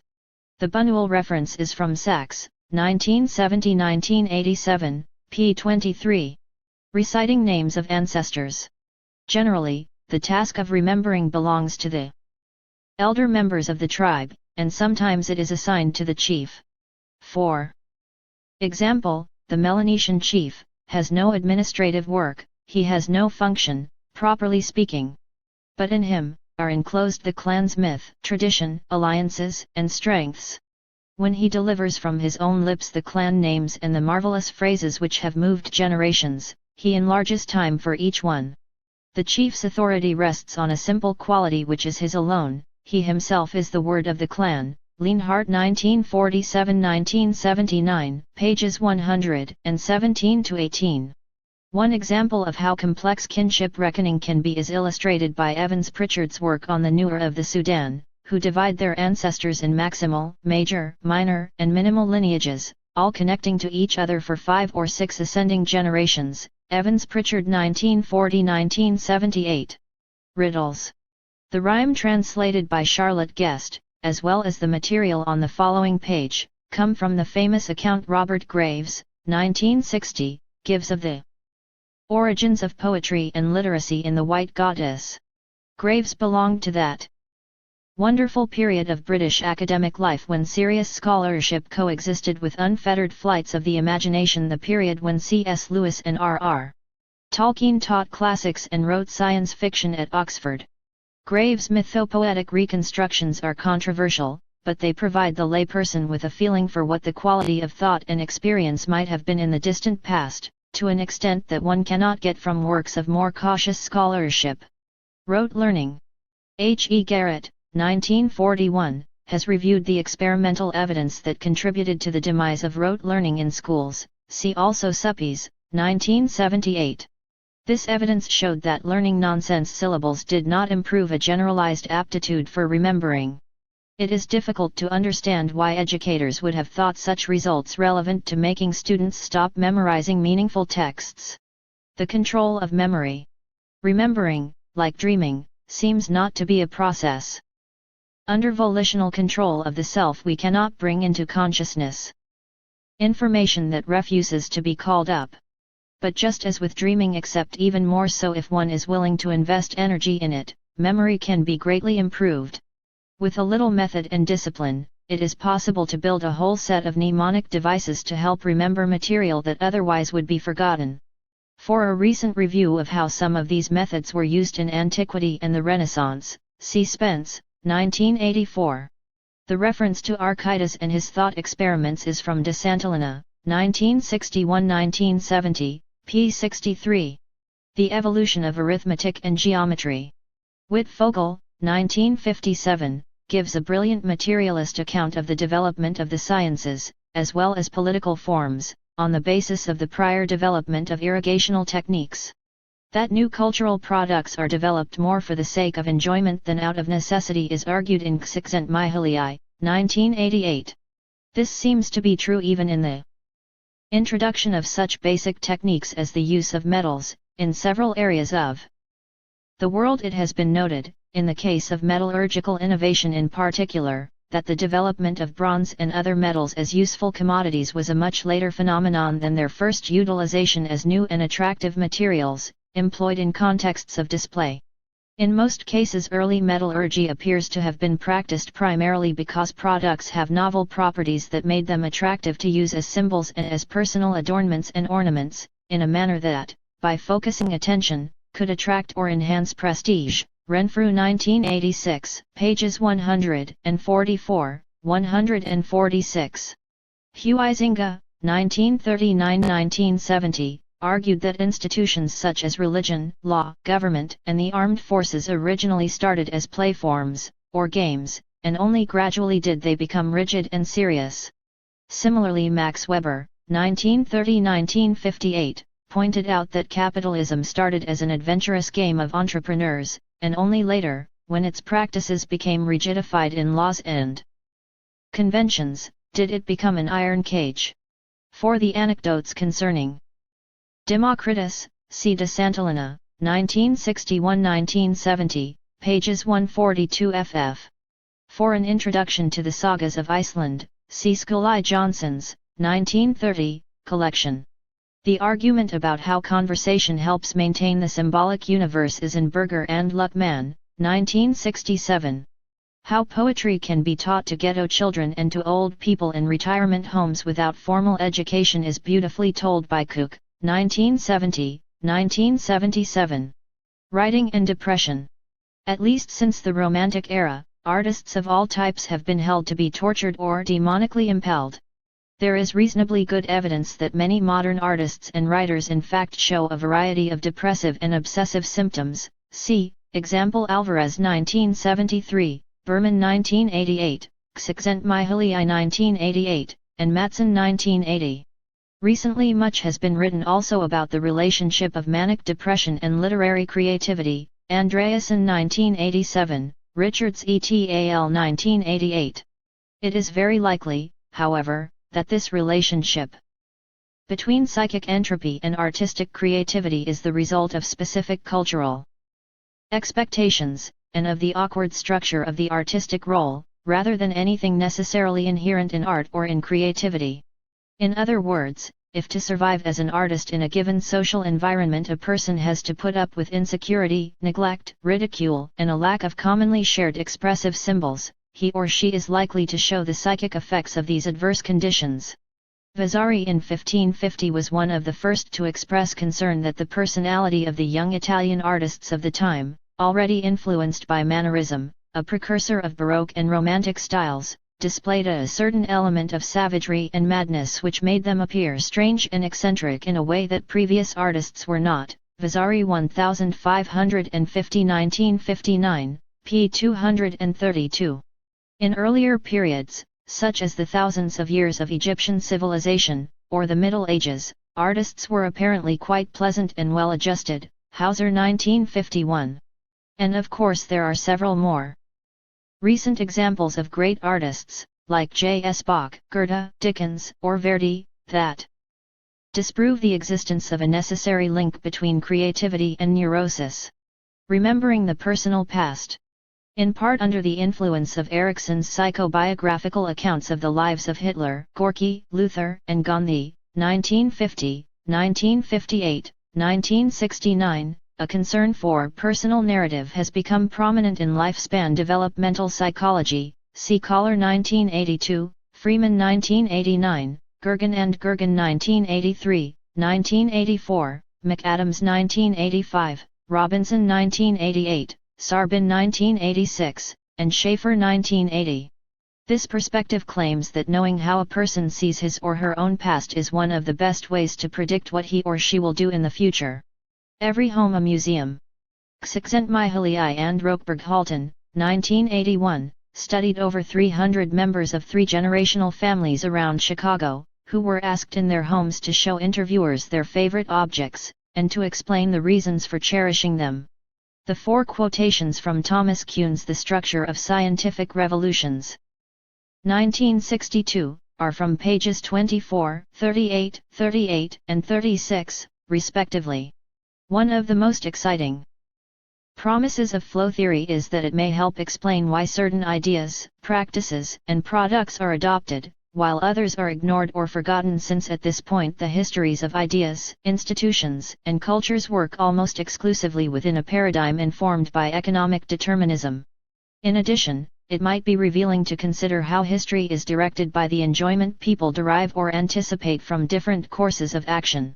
A beginning in that direction is Isabella Csikszentmihalyi's analysis of the reasons for the success of the Jesuit order in the 16th and 17th centuries, 1988. Breakthroughs. It would go against the central message of this book to claim that the flow experience is good for you in the sense that it helps people achieve scientific or any other kind of success. It needs to be stressed again and again that what counts is the quality of experience flow provides, and that this is more important for achieving happiness than riches or fame. At the same time, it would be disingenuous to ignore the fact that successful people tend to enjoy what they do to an unusual extent. This may indicate that people who enjoy what they are doing will do a good job of it, although, as we know, correlation does not imply causation. A long time ago, Maurice Schlick, 1934, pointed out how important enjoyment was in sustaining scientific creativity. In an interesting recent study, B. Eugene Griesman interviewed a potpourri of high achievers ranging from Francis H. C. Crick, the Cody's coverer of the Double Helix, to Hank Aaron, Julie Andrews, and Ted Turner. 15 of these celebrities completed a questionnaire in which they rated the importance of 33 personal characteristics, such as creativity, competence, and breadth of knowledge, in terms of helping them achieve success. The item most strongly endorsed, for an average of 9.86 on a 10-point scale, was enjoyment of work. Griesman 1987, pages 294-95. Another indication of how flow may be linked to success is suggested by the work of Larson, 1985, 1988. In a study of high school juniors writing a month-long assignment, he found that the students who were bored wrote essays. Expert English teachers found boring, students who were anxious wrote disconnected essays that were confusing to read, whereas students who enjoyed the writing task created essays that were enjoyable to read, this controlling for differences in intelligence or ability among the students. The obvious suggestion is that a person who experiences flow in an activity will end up with a product that others will find more valuable. The interview with the wife of Susumu Tonegawa appeared in USA Today, October 13, 1987, p2a. The amazing variety of things adults learn in their free time is described in the Investigations of Alan Tuff, 1978, see also Gross, 1982. One of the areas of knowledge to which laypersons continue to contribute is that concerning health. One keeps hearing how people, often mothers, will notice some peculiarities in the health patterns of members of their family, which when communicated to health experts turn out to have beneficial consequences. For example, burden Rich, 1988, reports how a woman in New England, struck by the fact that her son and many of his friends were suffering from arthritic pains in the knee, alerted doctors of this suspicious coincidence, and as a result of her information researchers discovered Lyme disease, a potentially serious affliction transmitted by ticks. It may be presumptuous to present a reading list of the great philosophers, but to simply name them without a reference would also offend professional scruples. So here goes. A few of the most seminal works in each area might include the following. As to ontology, there are Christian von Wolff's Vernunftige Gedanken, Kant's Critique of Pure Reason, Husserl's Ideas, General Introduction to Pure Phenomenology, and Heidegger's Being and Time, 1962. For these last two, it might be a good idea to start with the introductions to Husserl by Kohak, 1978, and by Kolakowski, 1987, and to Heidegger by George Steiner, 1978-1987. In terms of ethics, one would certainly wish to tackle Aristotle's Nicomachean Ethics, Aquinas' treatises on human acts, on habits, and on the active and contemplative life in the Summa Theologica. Benedict Spinoza's Ethics, and from Nietzsche, Beyond Good and Evil and Genealogy of Morals. In Aesthetics, Alexander Baumgarten's Reflections on Poetry, Benedetto Croce's Aesthetics, Santayana's The Sense of Beauty, and Collingwood's The Principles of Art. The 54-volume series of the Great Books of the Western World, now edited by Mortimer Adler and published by the Encyclopaedia Britannica, is a good introduction to the most influential thinkers of our culture. The first two syntopican volumes, which contain a summary of the main ideas of the books that follow, could be especially useful to the amateur philosopher. Medvedev, 1971, provides an informed account of how the agricultural policies of Lysenko, based on Leninist dogma, resulted in food shortages in Soviet Russia. See also Lecourt, 1977. Chapter 7. For the time budget allocated to work by preliterate people, see the excellent volume by Marshall Salins, 1972, and the Estimates of Lee, 1975. Some glimpses of the working patterns of medieval Europe are to be found in L. E. Goff, 1980, and L. E. Roy Laughery, 1979. The pattern of the working day of typical English workers before and after the advent of the Industrial Revolution is reconstructed by E. P. Thompson, 1963. The changing role of women as workers in the public sector is discussed by, among others, Clark, 1919, and Howell, 1986. Serafina Vinon is one of the respondents in the groups studied by Del Fave and Massimini, 1988. Her quote "It gives me great satisfaction," is from p. 203. The quote "I am free," is from Ibid. Development and Complexity.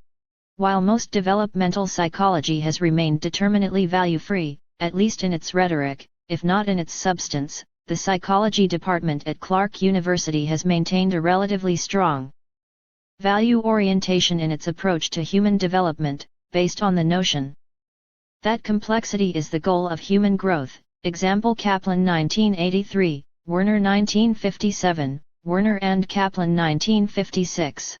For recent attempts in the same direction see Robinson, 1988, and Freeman and Robinson, in Press. Ting was cutting up, is in Watson, 1964, p. 46, who translated Chuangzi's inner chapters. Some critics. The criticism that flow describes an exclusively Western state of mind was one of the first to be leveled at the flow concept. The specific contrast between flow and you was brought out by Sun, 1987. It is to be hoped that the ample cross-cultural evidence presented in csikszentmihalyi and csikszentmihalyi, 1988, will reassure skeptics that the flow experience is reported in almost exactly the same terms in vastly different non-Western cultures. However, is from Watson, 1964, p. 97. Whaley, 1939, p. 39, is the scholar who thinks the quotation does not describe you, but its opposite, whereas Graham, cited in Crandall 1983, and Watson, 1964, believe it describes Ting's own way of butchering, and therefore that it refers to you. Navajos. Interviews with Navajo shepherds were conducted by Professor Massimini's group in the summers of 1984 and 1985. The life of 17th and 18th century English weavers is described by E.P. Thompson, 1963. The flow interviews of surgeons were conducted by Dr. Jean Hamilton, and written up by her and csikszentmihalyi, M. csikszentmihalyi 1975, pages 123-39. The first two quotations are from csikszentmihalyi, 1975, p. 129, the next two from Ibid, p. 136. The ESM study that looks at how much flow American workers report on their job and in leisure was reported in csikszentmihalyi and Lefebvre, 1987, 1989, and Lefebvre, 1988. Dissatisfaction. The low percentages of dissatisfied workers were computed by a meta-analysis performed in 1980 on 15 national surveys between 1972 and 1978, see Argyll, 1987, p. 32. Are studies of American workers. In addition to the ESM studies, here I am drawing on data I have collected over a period of 5 years, 1984 to 88, on about 400 managers, from different companies in all parts of the country, who have attended the Vail Management Seminars organized by the Office of Continuing Education of the University of Chicago. Jobs are easier to enjoy. That leisure can be a problem for many people has been recognized for a long time by psychologists and psychiatrists. For example, the Group for the Advancement of Psychiatry ended one of its reports in 1958 with the bald statement for many Americans, "Leisure is dangerous." The same conclusion was reached by Gusson, 1967, who reviewed some of the psychological ills that people who cannot adapt to leisure manifest. The role of television as a way of masking the perils of free time has also been often remarked upon.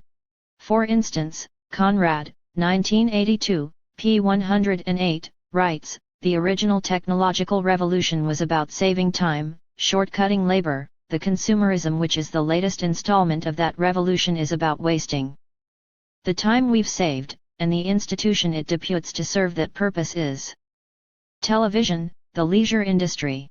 It is difficult to estimate the economic value of leisure, because the worth of federal land used for recreation and the cost of the space devoted to leisure at home and in public buildings are truly incalculable. Direct spending on leisure in the United States has been estimated at $160 billion for 1980, double the amount for 1970 when adjusted for inflation. The average household spends about 5% of its income directly on leisure, Kelly 1982, p. 9. Chapter 8. The importance of human interaction. All the ESM studies show that the quality of experience improves when there are other people around, and deteriorates whenever the person is alone, even if by his or her own choice. Larson and csikszentmihalyi 1978, 1980, Larson, csikszentmihalyi, and Grief 1980. A vivid description of how and why people depend on public opinion for their own beliefs is given by Elizabeth Noel Newman, 1984. From a philosophical perspective, Martin Heidegger, 1962, has analyzed our continuous dependence on the they, or the intrapsychic representation of other people we carry in our minds. Related concepts are Charles Cooley's, 1902, Generalized Other and Freud's Superego. To be among men. This section is indebted to Hannah Arendt's brilliant treatment of the public and private realms in The Human Condition, 1958. The Company of Others. Here again we refer to the findings of the ESM studies mentioned in the last note. That interactions with other people improve the mood for the entire day has been reported by Lewinsohn and Graf, 1973, Lewinsohn and Libet, 1972, McPhillamy and Lewinsohn, 1974, and Lewinsohn et al., 1982.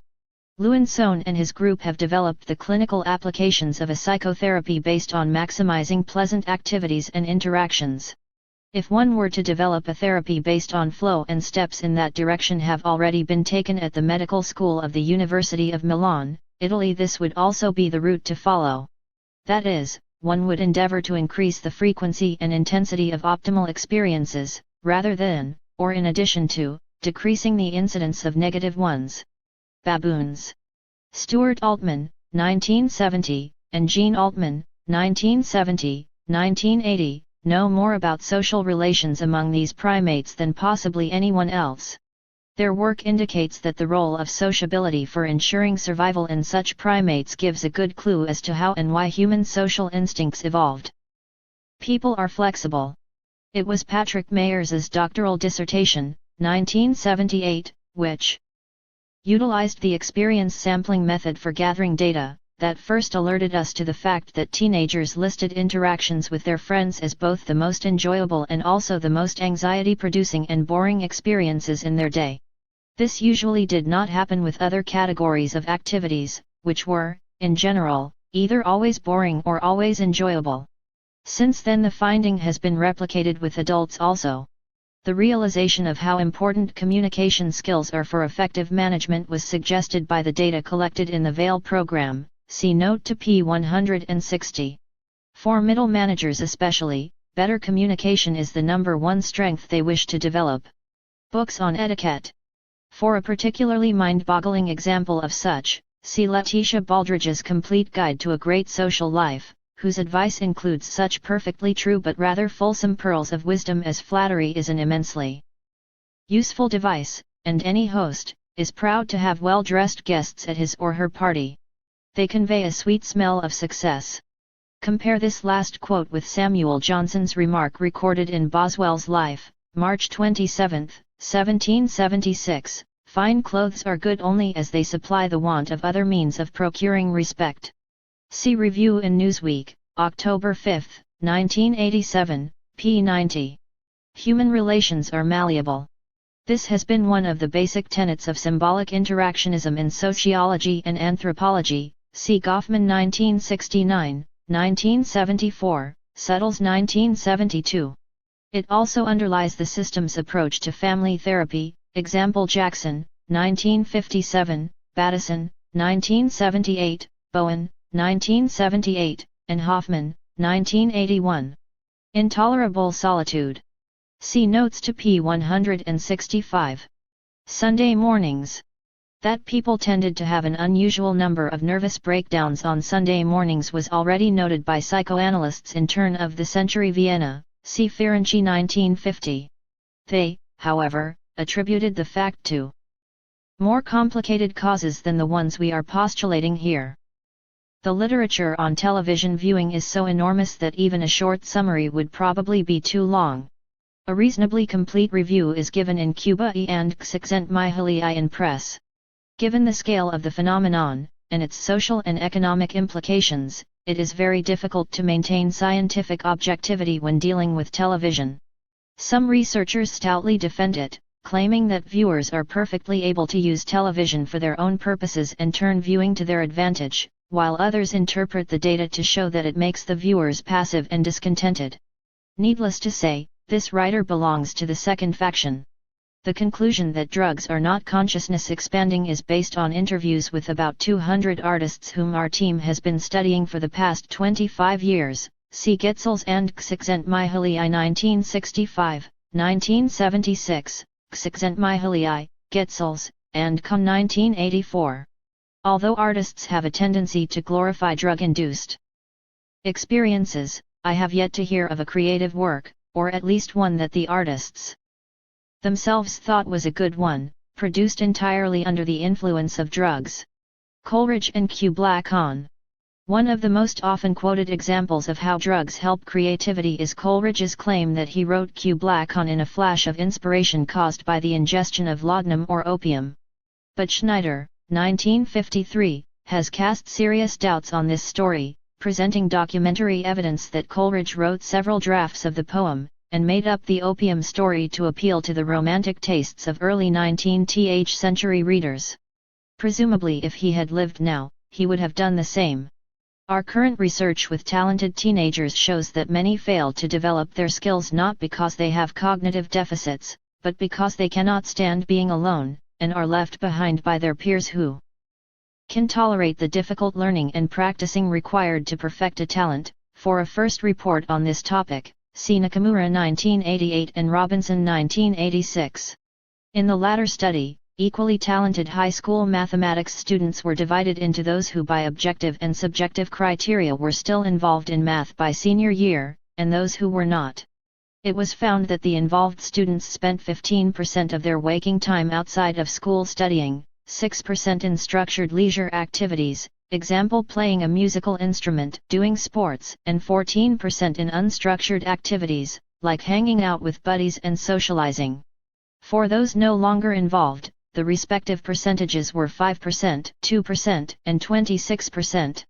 Since each percentage point corresponds to about 1 hour spent in the activity each week, the figures mean that students still involved in math spend 1 hour a week more studying than in unstructured socializing, whereas those no longer involved spend 21 more hours a week socializing than studying. When a teenager becomes exclusively dependent on the company of peers, there is little chance to develop a complex skill. The description of Dorothy's lifestyle is based on personal experience. For Susan Butcher, see The New Yorker, October 5, 1987, pages 34 to 35. Kinship Groups. One of the most eloquent essays on the civilizing effects of the family on humankind is Levi Strauss's Les Structures élémentaires de la parenté, 1947–1969. The socio-biological claim was first articulated by Hamilton, 1964, Trivers, 1972, Alexander, 1974, and E. O. Wilson, 1975. For later contributions to this topic see Solins, 1976, Alexander, 1979, Lumpson and Wilson, 1983, and Boyd and Richardson, 1985. The attachment literature is now very large. The classics in the area include work by John Bowlby, 1969, and Mary D. Ainsworth et.al., 1978. Primogeniture. For the effects of inheritance laws in Europe see Habakkuk. 1955, in France, see Pitts, 1964, in Austria and Germany, see Mitterauer and Cedar, 1983. Monogamy. According to some sociobiologists, however, monogamy does have an absolute advantage over other mating combinations. If we assume that siblings help each other more in proportion to the genes they share, then children of monogamous marriages will help each other more because they share more genes than children whose parents are not the same. Thus, under selective pressures, children of monogamous couples will get more help, and thus might survive more easily, and reproduce proportionately more, than children of polygamous couples growing up in a similar environment. Moving from the biological to the cultural level of explanation, it seems clear that, other things being equal, stable monogamous couples are able to provide better psychological as well as financial resources for their children. Just from a strictly economic point of view, serial monogamy, or the frequency of divorce, seems to be an inefficient way of redistributing income and property. For the plight of one-parent families, economic and otherwise, see, for instance, Hetherington, 1979, McClanahan, 1988, and Tessman, 1978. Cystothoris palustris. The marital practices of the marsh wren are described in the Encyclopaedia Britannica, 1985, Volume 14, p. 701. Cicero's quote about freedom was printed in my 7th grade school assignment diary, but despite several attempts I have been unable to find its source. I sincerely hope it is not apocryphal. Family complexity. Following the lead of Pagels's, 1988, definition of complexity, we could also say that a family whose interactions are more difficult to describe, and whose future interactions are more difficult to predict on the basis of present knowledge, is more complex than a family that is easier to describe and to predict. Such a measure would presumably give very similar results to a measure of complexity based on differentiation and integration. Suburban teenagers. The anthropologist Jules Henry, 1965, gave a profoundly insightful description of what growing up in suburban communities entailed a generation ago. More recently, Schwartz, 1987, compared 6 Midwestern communities in terms of what opportunities they gave adolescents for experiencing freedom and self-respect, and found striking differences from one community to the next. which suggests that sweeping generalizations about what is involved in being a teenager in our society might not be very accurate. If parents talked more. In one study of adolescents at a very good suburban high school, we found that although teenagers spent 12.7% of their waking time with parents, time alone with fathers amounted to an average of only 5 minutes a day, half of which was spent watching television together. Csikszentmihalyi and Larson 1984, p. 73. It is difficult to imagine how any deep communication of values can occur in such short periods. It might be true that it is quality time that counts, but after a certain point quantity has a bearing on quality. Teenage pregnancy. The United States now leads other developed countries in teenage pregnancies, abortions, and childbearing. For every 1,000 girls between the ages of 15 and 19, 96 get pregnant in the United States each year. Next is France, with 43 pregnancies per 1,000, Mall 1985. The number of out-of-wedlock births to teenagers has doubled between 1960 and 1980, Skiammerg 1988, p. 718. At present rates, it has been estimated that 40% of today's 14-year-old girls will become pregnant at least once before they turn 20, Wallace et al. 1985. Families that provide flow. The characteristics of families that facilitate the development of autotelic personalities in children are being studied by Rathunde, 1988. Positive moods with friends. When teenagers are with friends, they report very significantly higher levels of happiness, self-esteem, strength, and motivation, but lower levels of concentration and cognitive efficiency than they report in any other social context. Csikszentmihalyi and Larson 1984. The same pattern is true for older people with the ESM. For example, married adults and couples report more intense positive moods when they are with friends than when they are with their spouses or children or anyone else. Drinking patterns. The different patterns of public drinking, and the resultant patterns of social interaction that they make possible, have been described in Csikszentmihalyi, 1968. Instrumental versus expressive.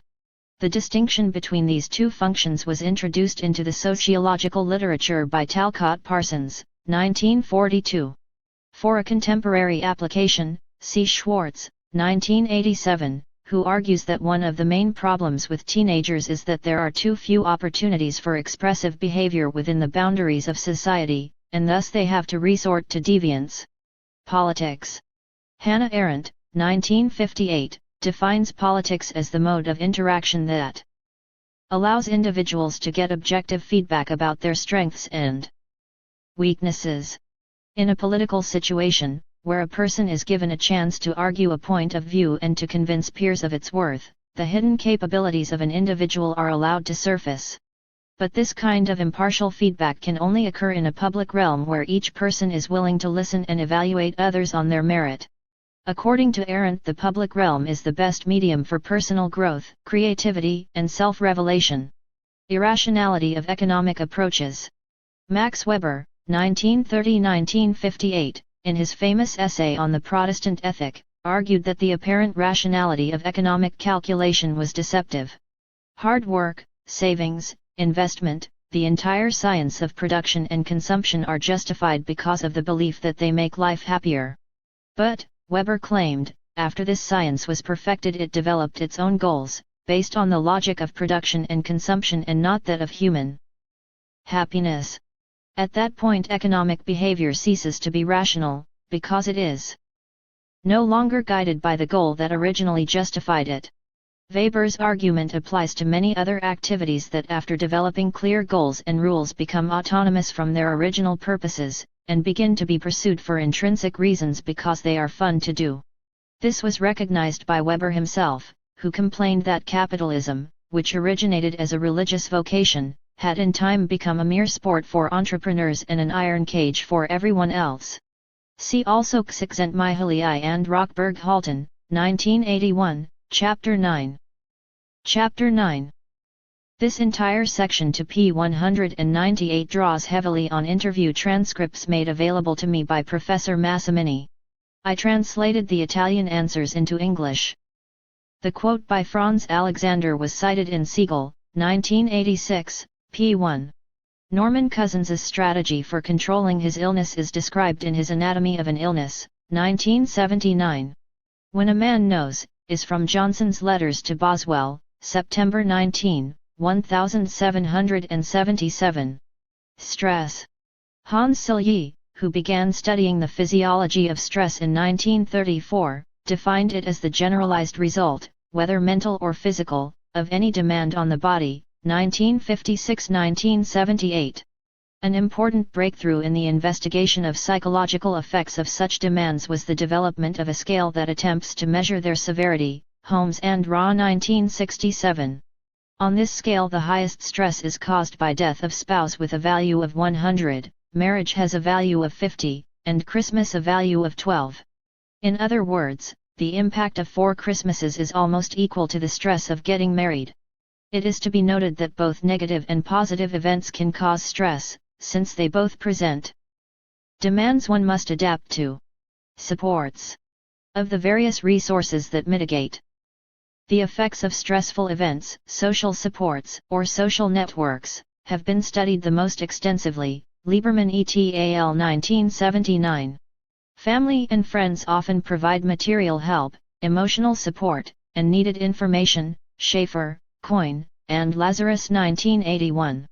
But even interest in other people seems to alleviate stress. Those who have a concern for other people and concerns beyond the self have fewer stressful experiences, and stress has less effect on anxiety, depression, and hostility. They make more active attempts to cope with their problems. Crandall 1984, p. 172. Coping styles. The experience of stress is mediated by a person's coping style. The same event might have positive or negative psychological outcomes, depending on the person's inner resources. Hardiness is a term coined by Salvatore Matti and Suzanne Kobesa to describe the tendency of certain people to respond to threats by transforming them into manageable challenges. The 3 main components of hardiness are commitment to one's goals, a sense of being in control, and enjoyment of challenges, Kobesa, Matti, and Kohn 1982. A similar term is valiance, 1977, concept of mature defense, Lazarus's concept of coping, Lazarus and Folkman 1984, and the concept of personality strength measured in German surveys by Elizabeth Noel Newman, 1983, 1985. All of these coping styles, hardiness, mature defenses, and transformational coping, share many characteristics with the autotelic personality trait described in this volume. Courage. That people consider courage the foremost reason for admiring others emerged from the data of my 3-generation family study when Bert Lyons analyzed it for his PhD dissertation, 1988. Dissipative structures. For the meaning of this term in the natural sciences, see Prigozhin, 1980. Transformational skills in adolescence. One longitudinal study conducted with the ESM, Freeman, Larson, and csikszentmihalyi 1986, suggests that older teenagers have just as many negative experiences with family, with friends, and alone as younger teenagers do, but that they interpret them more leniently. That is, the conflicts that at 13 years of age seemed tragic at 17 are seen to be perfectly manageable. Unselfconscious self-assurance. For the development of this concept, see Logan, 1985, 1988. Each individual crystal. This quote from Chouinard was reported in Robinson, 1969, p. 6. My cockpit is small, is from Lindbergh, 1953, pages 227–28. Discovering new goals.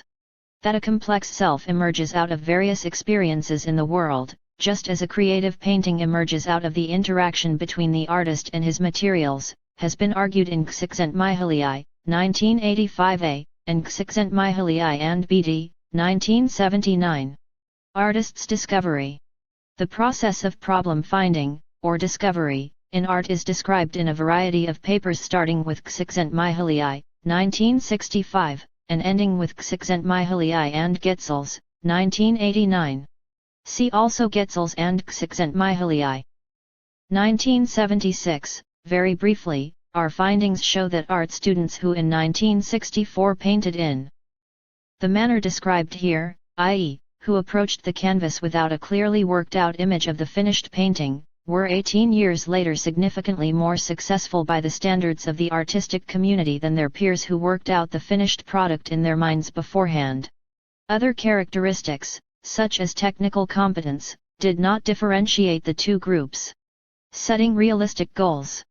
It has been reported that adults who commit themselves to very long-term goals, with few short-term rewards, are less satisfied with their lives than people who have easier, short-term goals. B. 1987, p. 373. On the other hand, the flow model suggests that having too easy goals would be equally dissatisfying. Neither extreme allows a person to enjoy life fully. Chapter 10. Hannah Arendt describes the difference between meaning systems built on eternity and immortality in her The Human Condition, 1958. Sorokin worked out his classification of cultures in the 4 volumes of his Social and Cultural Dynamics, which appeared in 1937. An abridged single volume with the same title was published in 1962. Sorokin's work has been forgotten almost completely by sociologists, perhaps because of his old-fashioned idealism, perhaps because in the crucial decades of the 1950s and 1960s it was overshadowed by that of his much more theoretically astute colleague at Harvard, Talcott Parsons. It is likely that with time this enormously wide-ranging and methodologically innovative scholar will receive the recognition he deserves. Sequences in the development of the self. Very similar theories of stages of development that alternate between attention focused on the self and attention focused primarily on the social environment were developed by Erikson, 1950.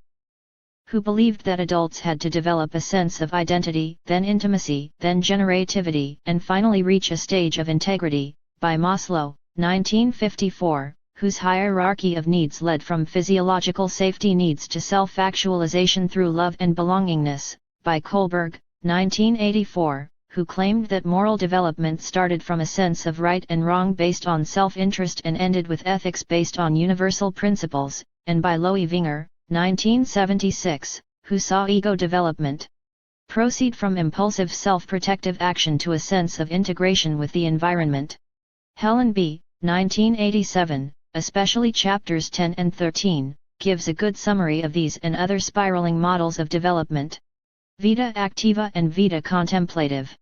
These Aristotelian terms are extensively used by Thomas Aquinas in his analysis of the good life, and by Hannah Arendt, 1958. A description of how the Jesuit rules helped create order in the consciousness of those who followed them is given in Isabella Csikszentmihalyi, 1986, 1988, and Marco Toscano, 1986. Emergence of consciousness. A stab in the direction of speculating about how consciousness emerged in human beings was made by Janes, 1977, who ascribes it to the connection between the left and right cerebral hemispheres, which he speculates occurred only about 3,000 years ago.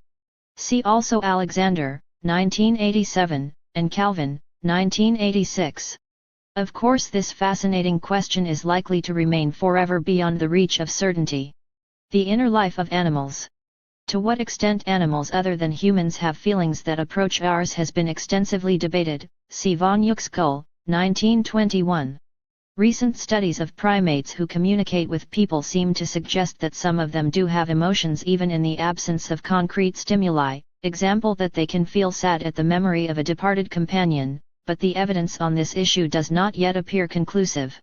The consciousness of preliterate people.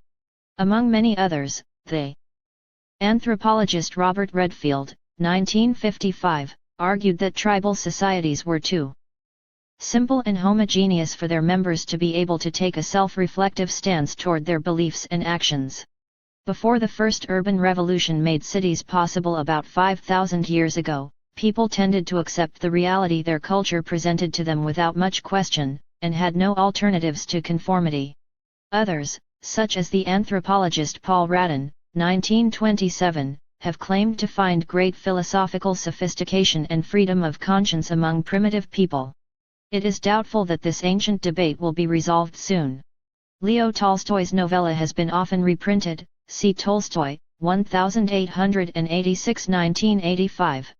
That the complexification of social roles has resulted in the complexification of consciousness has been argued by de Roberti, 1878, and by Dragicko, 1906, who developed elaborate theoretical models of social evolution based on the assumption that intelligence is a function of the frequency and intensity of human interactions, and by many others ever since, including the Russian psychologists Vygotsky, 1978, and Luria, 1976. Sartre's concept of the project is described in Being and Nothingness, 1956. The concept of appropriate strivings was introduced by Allport, 1955.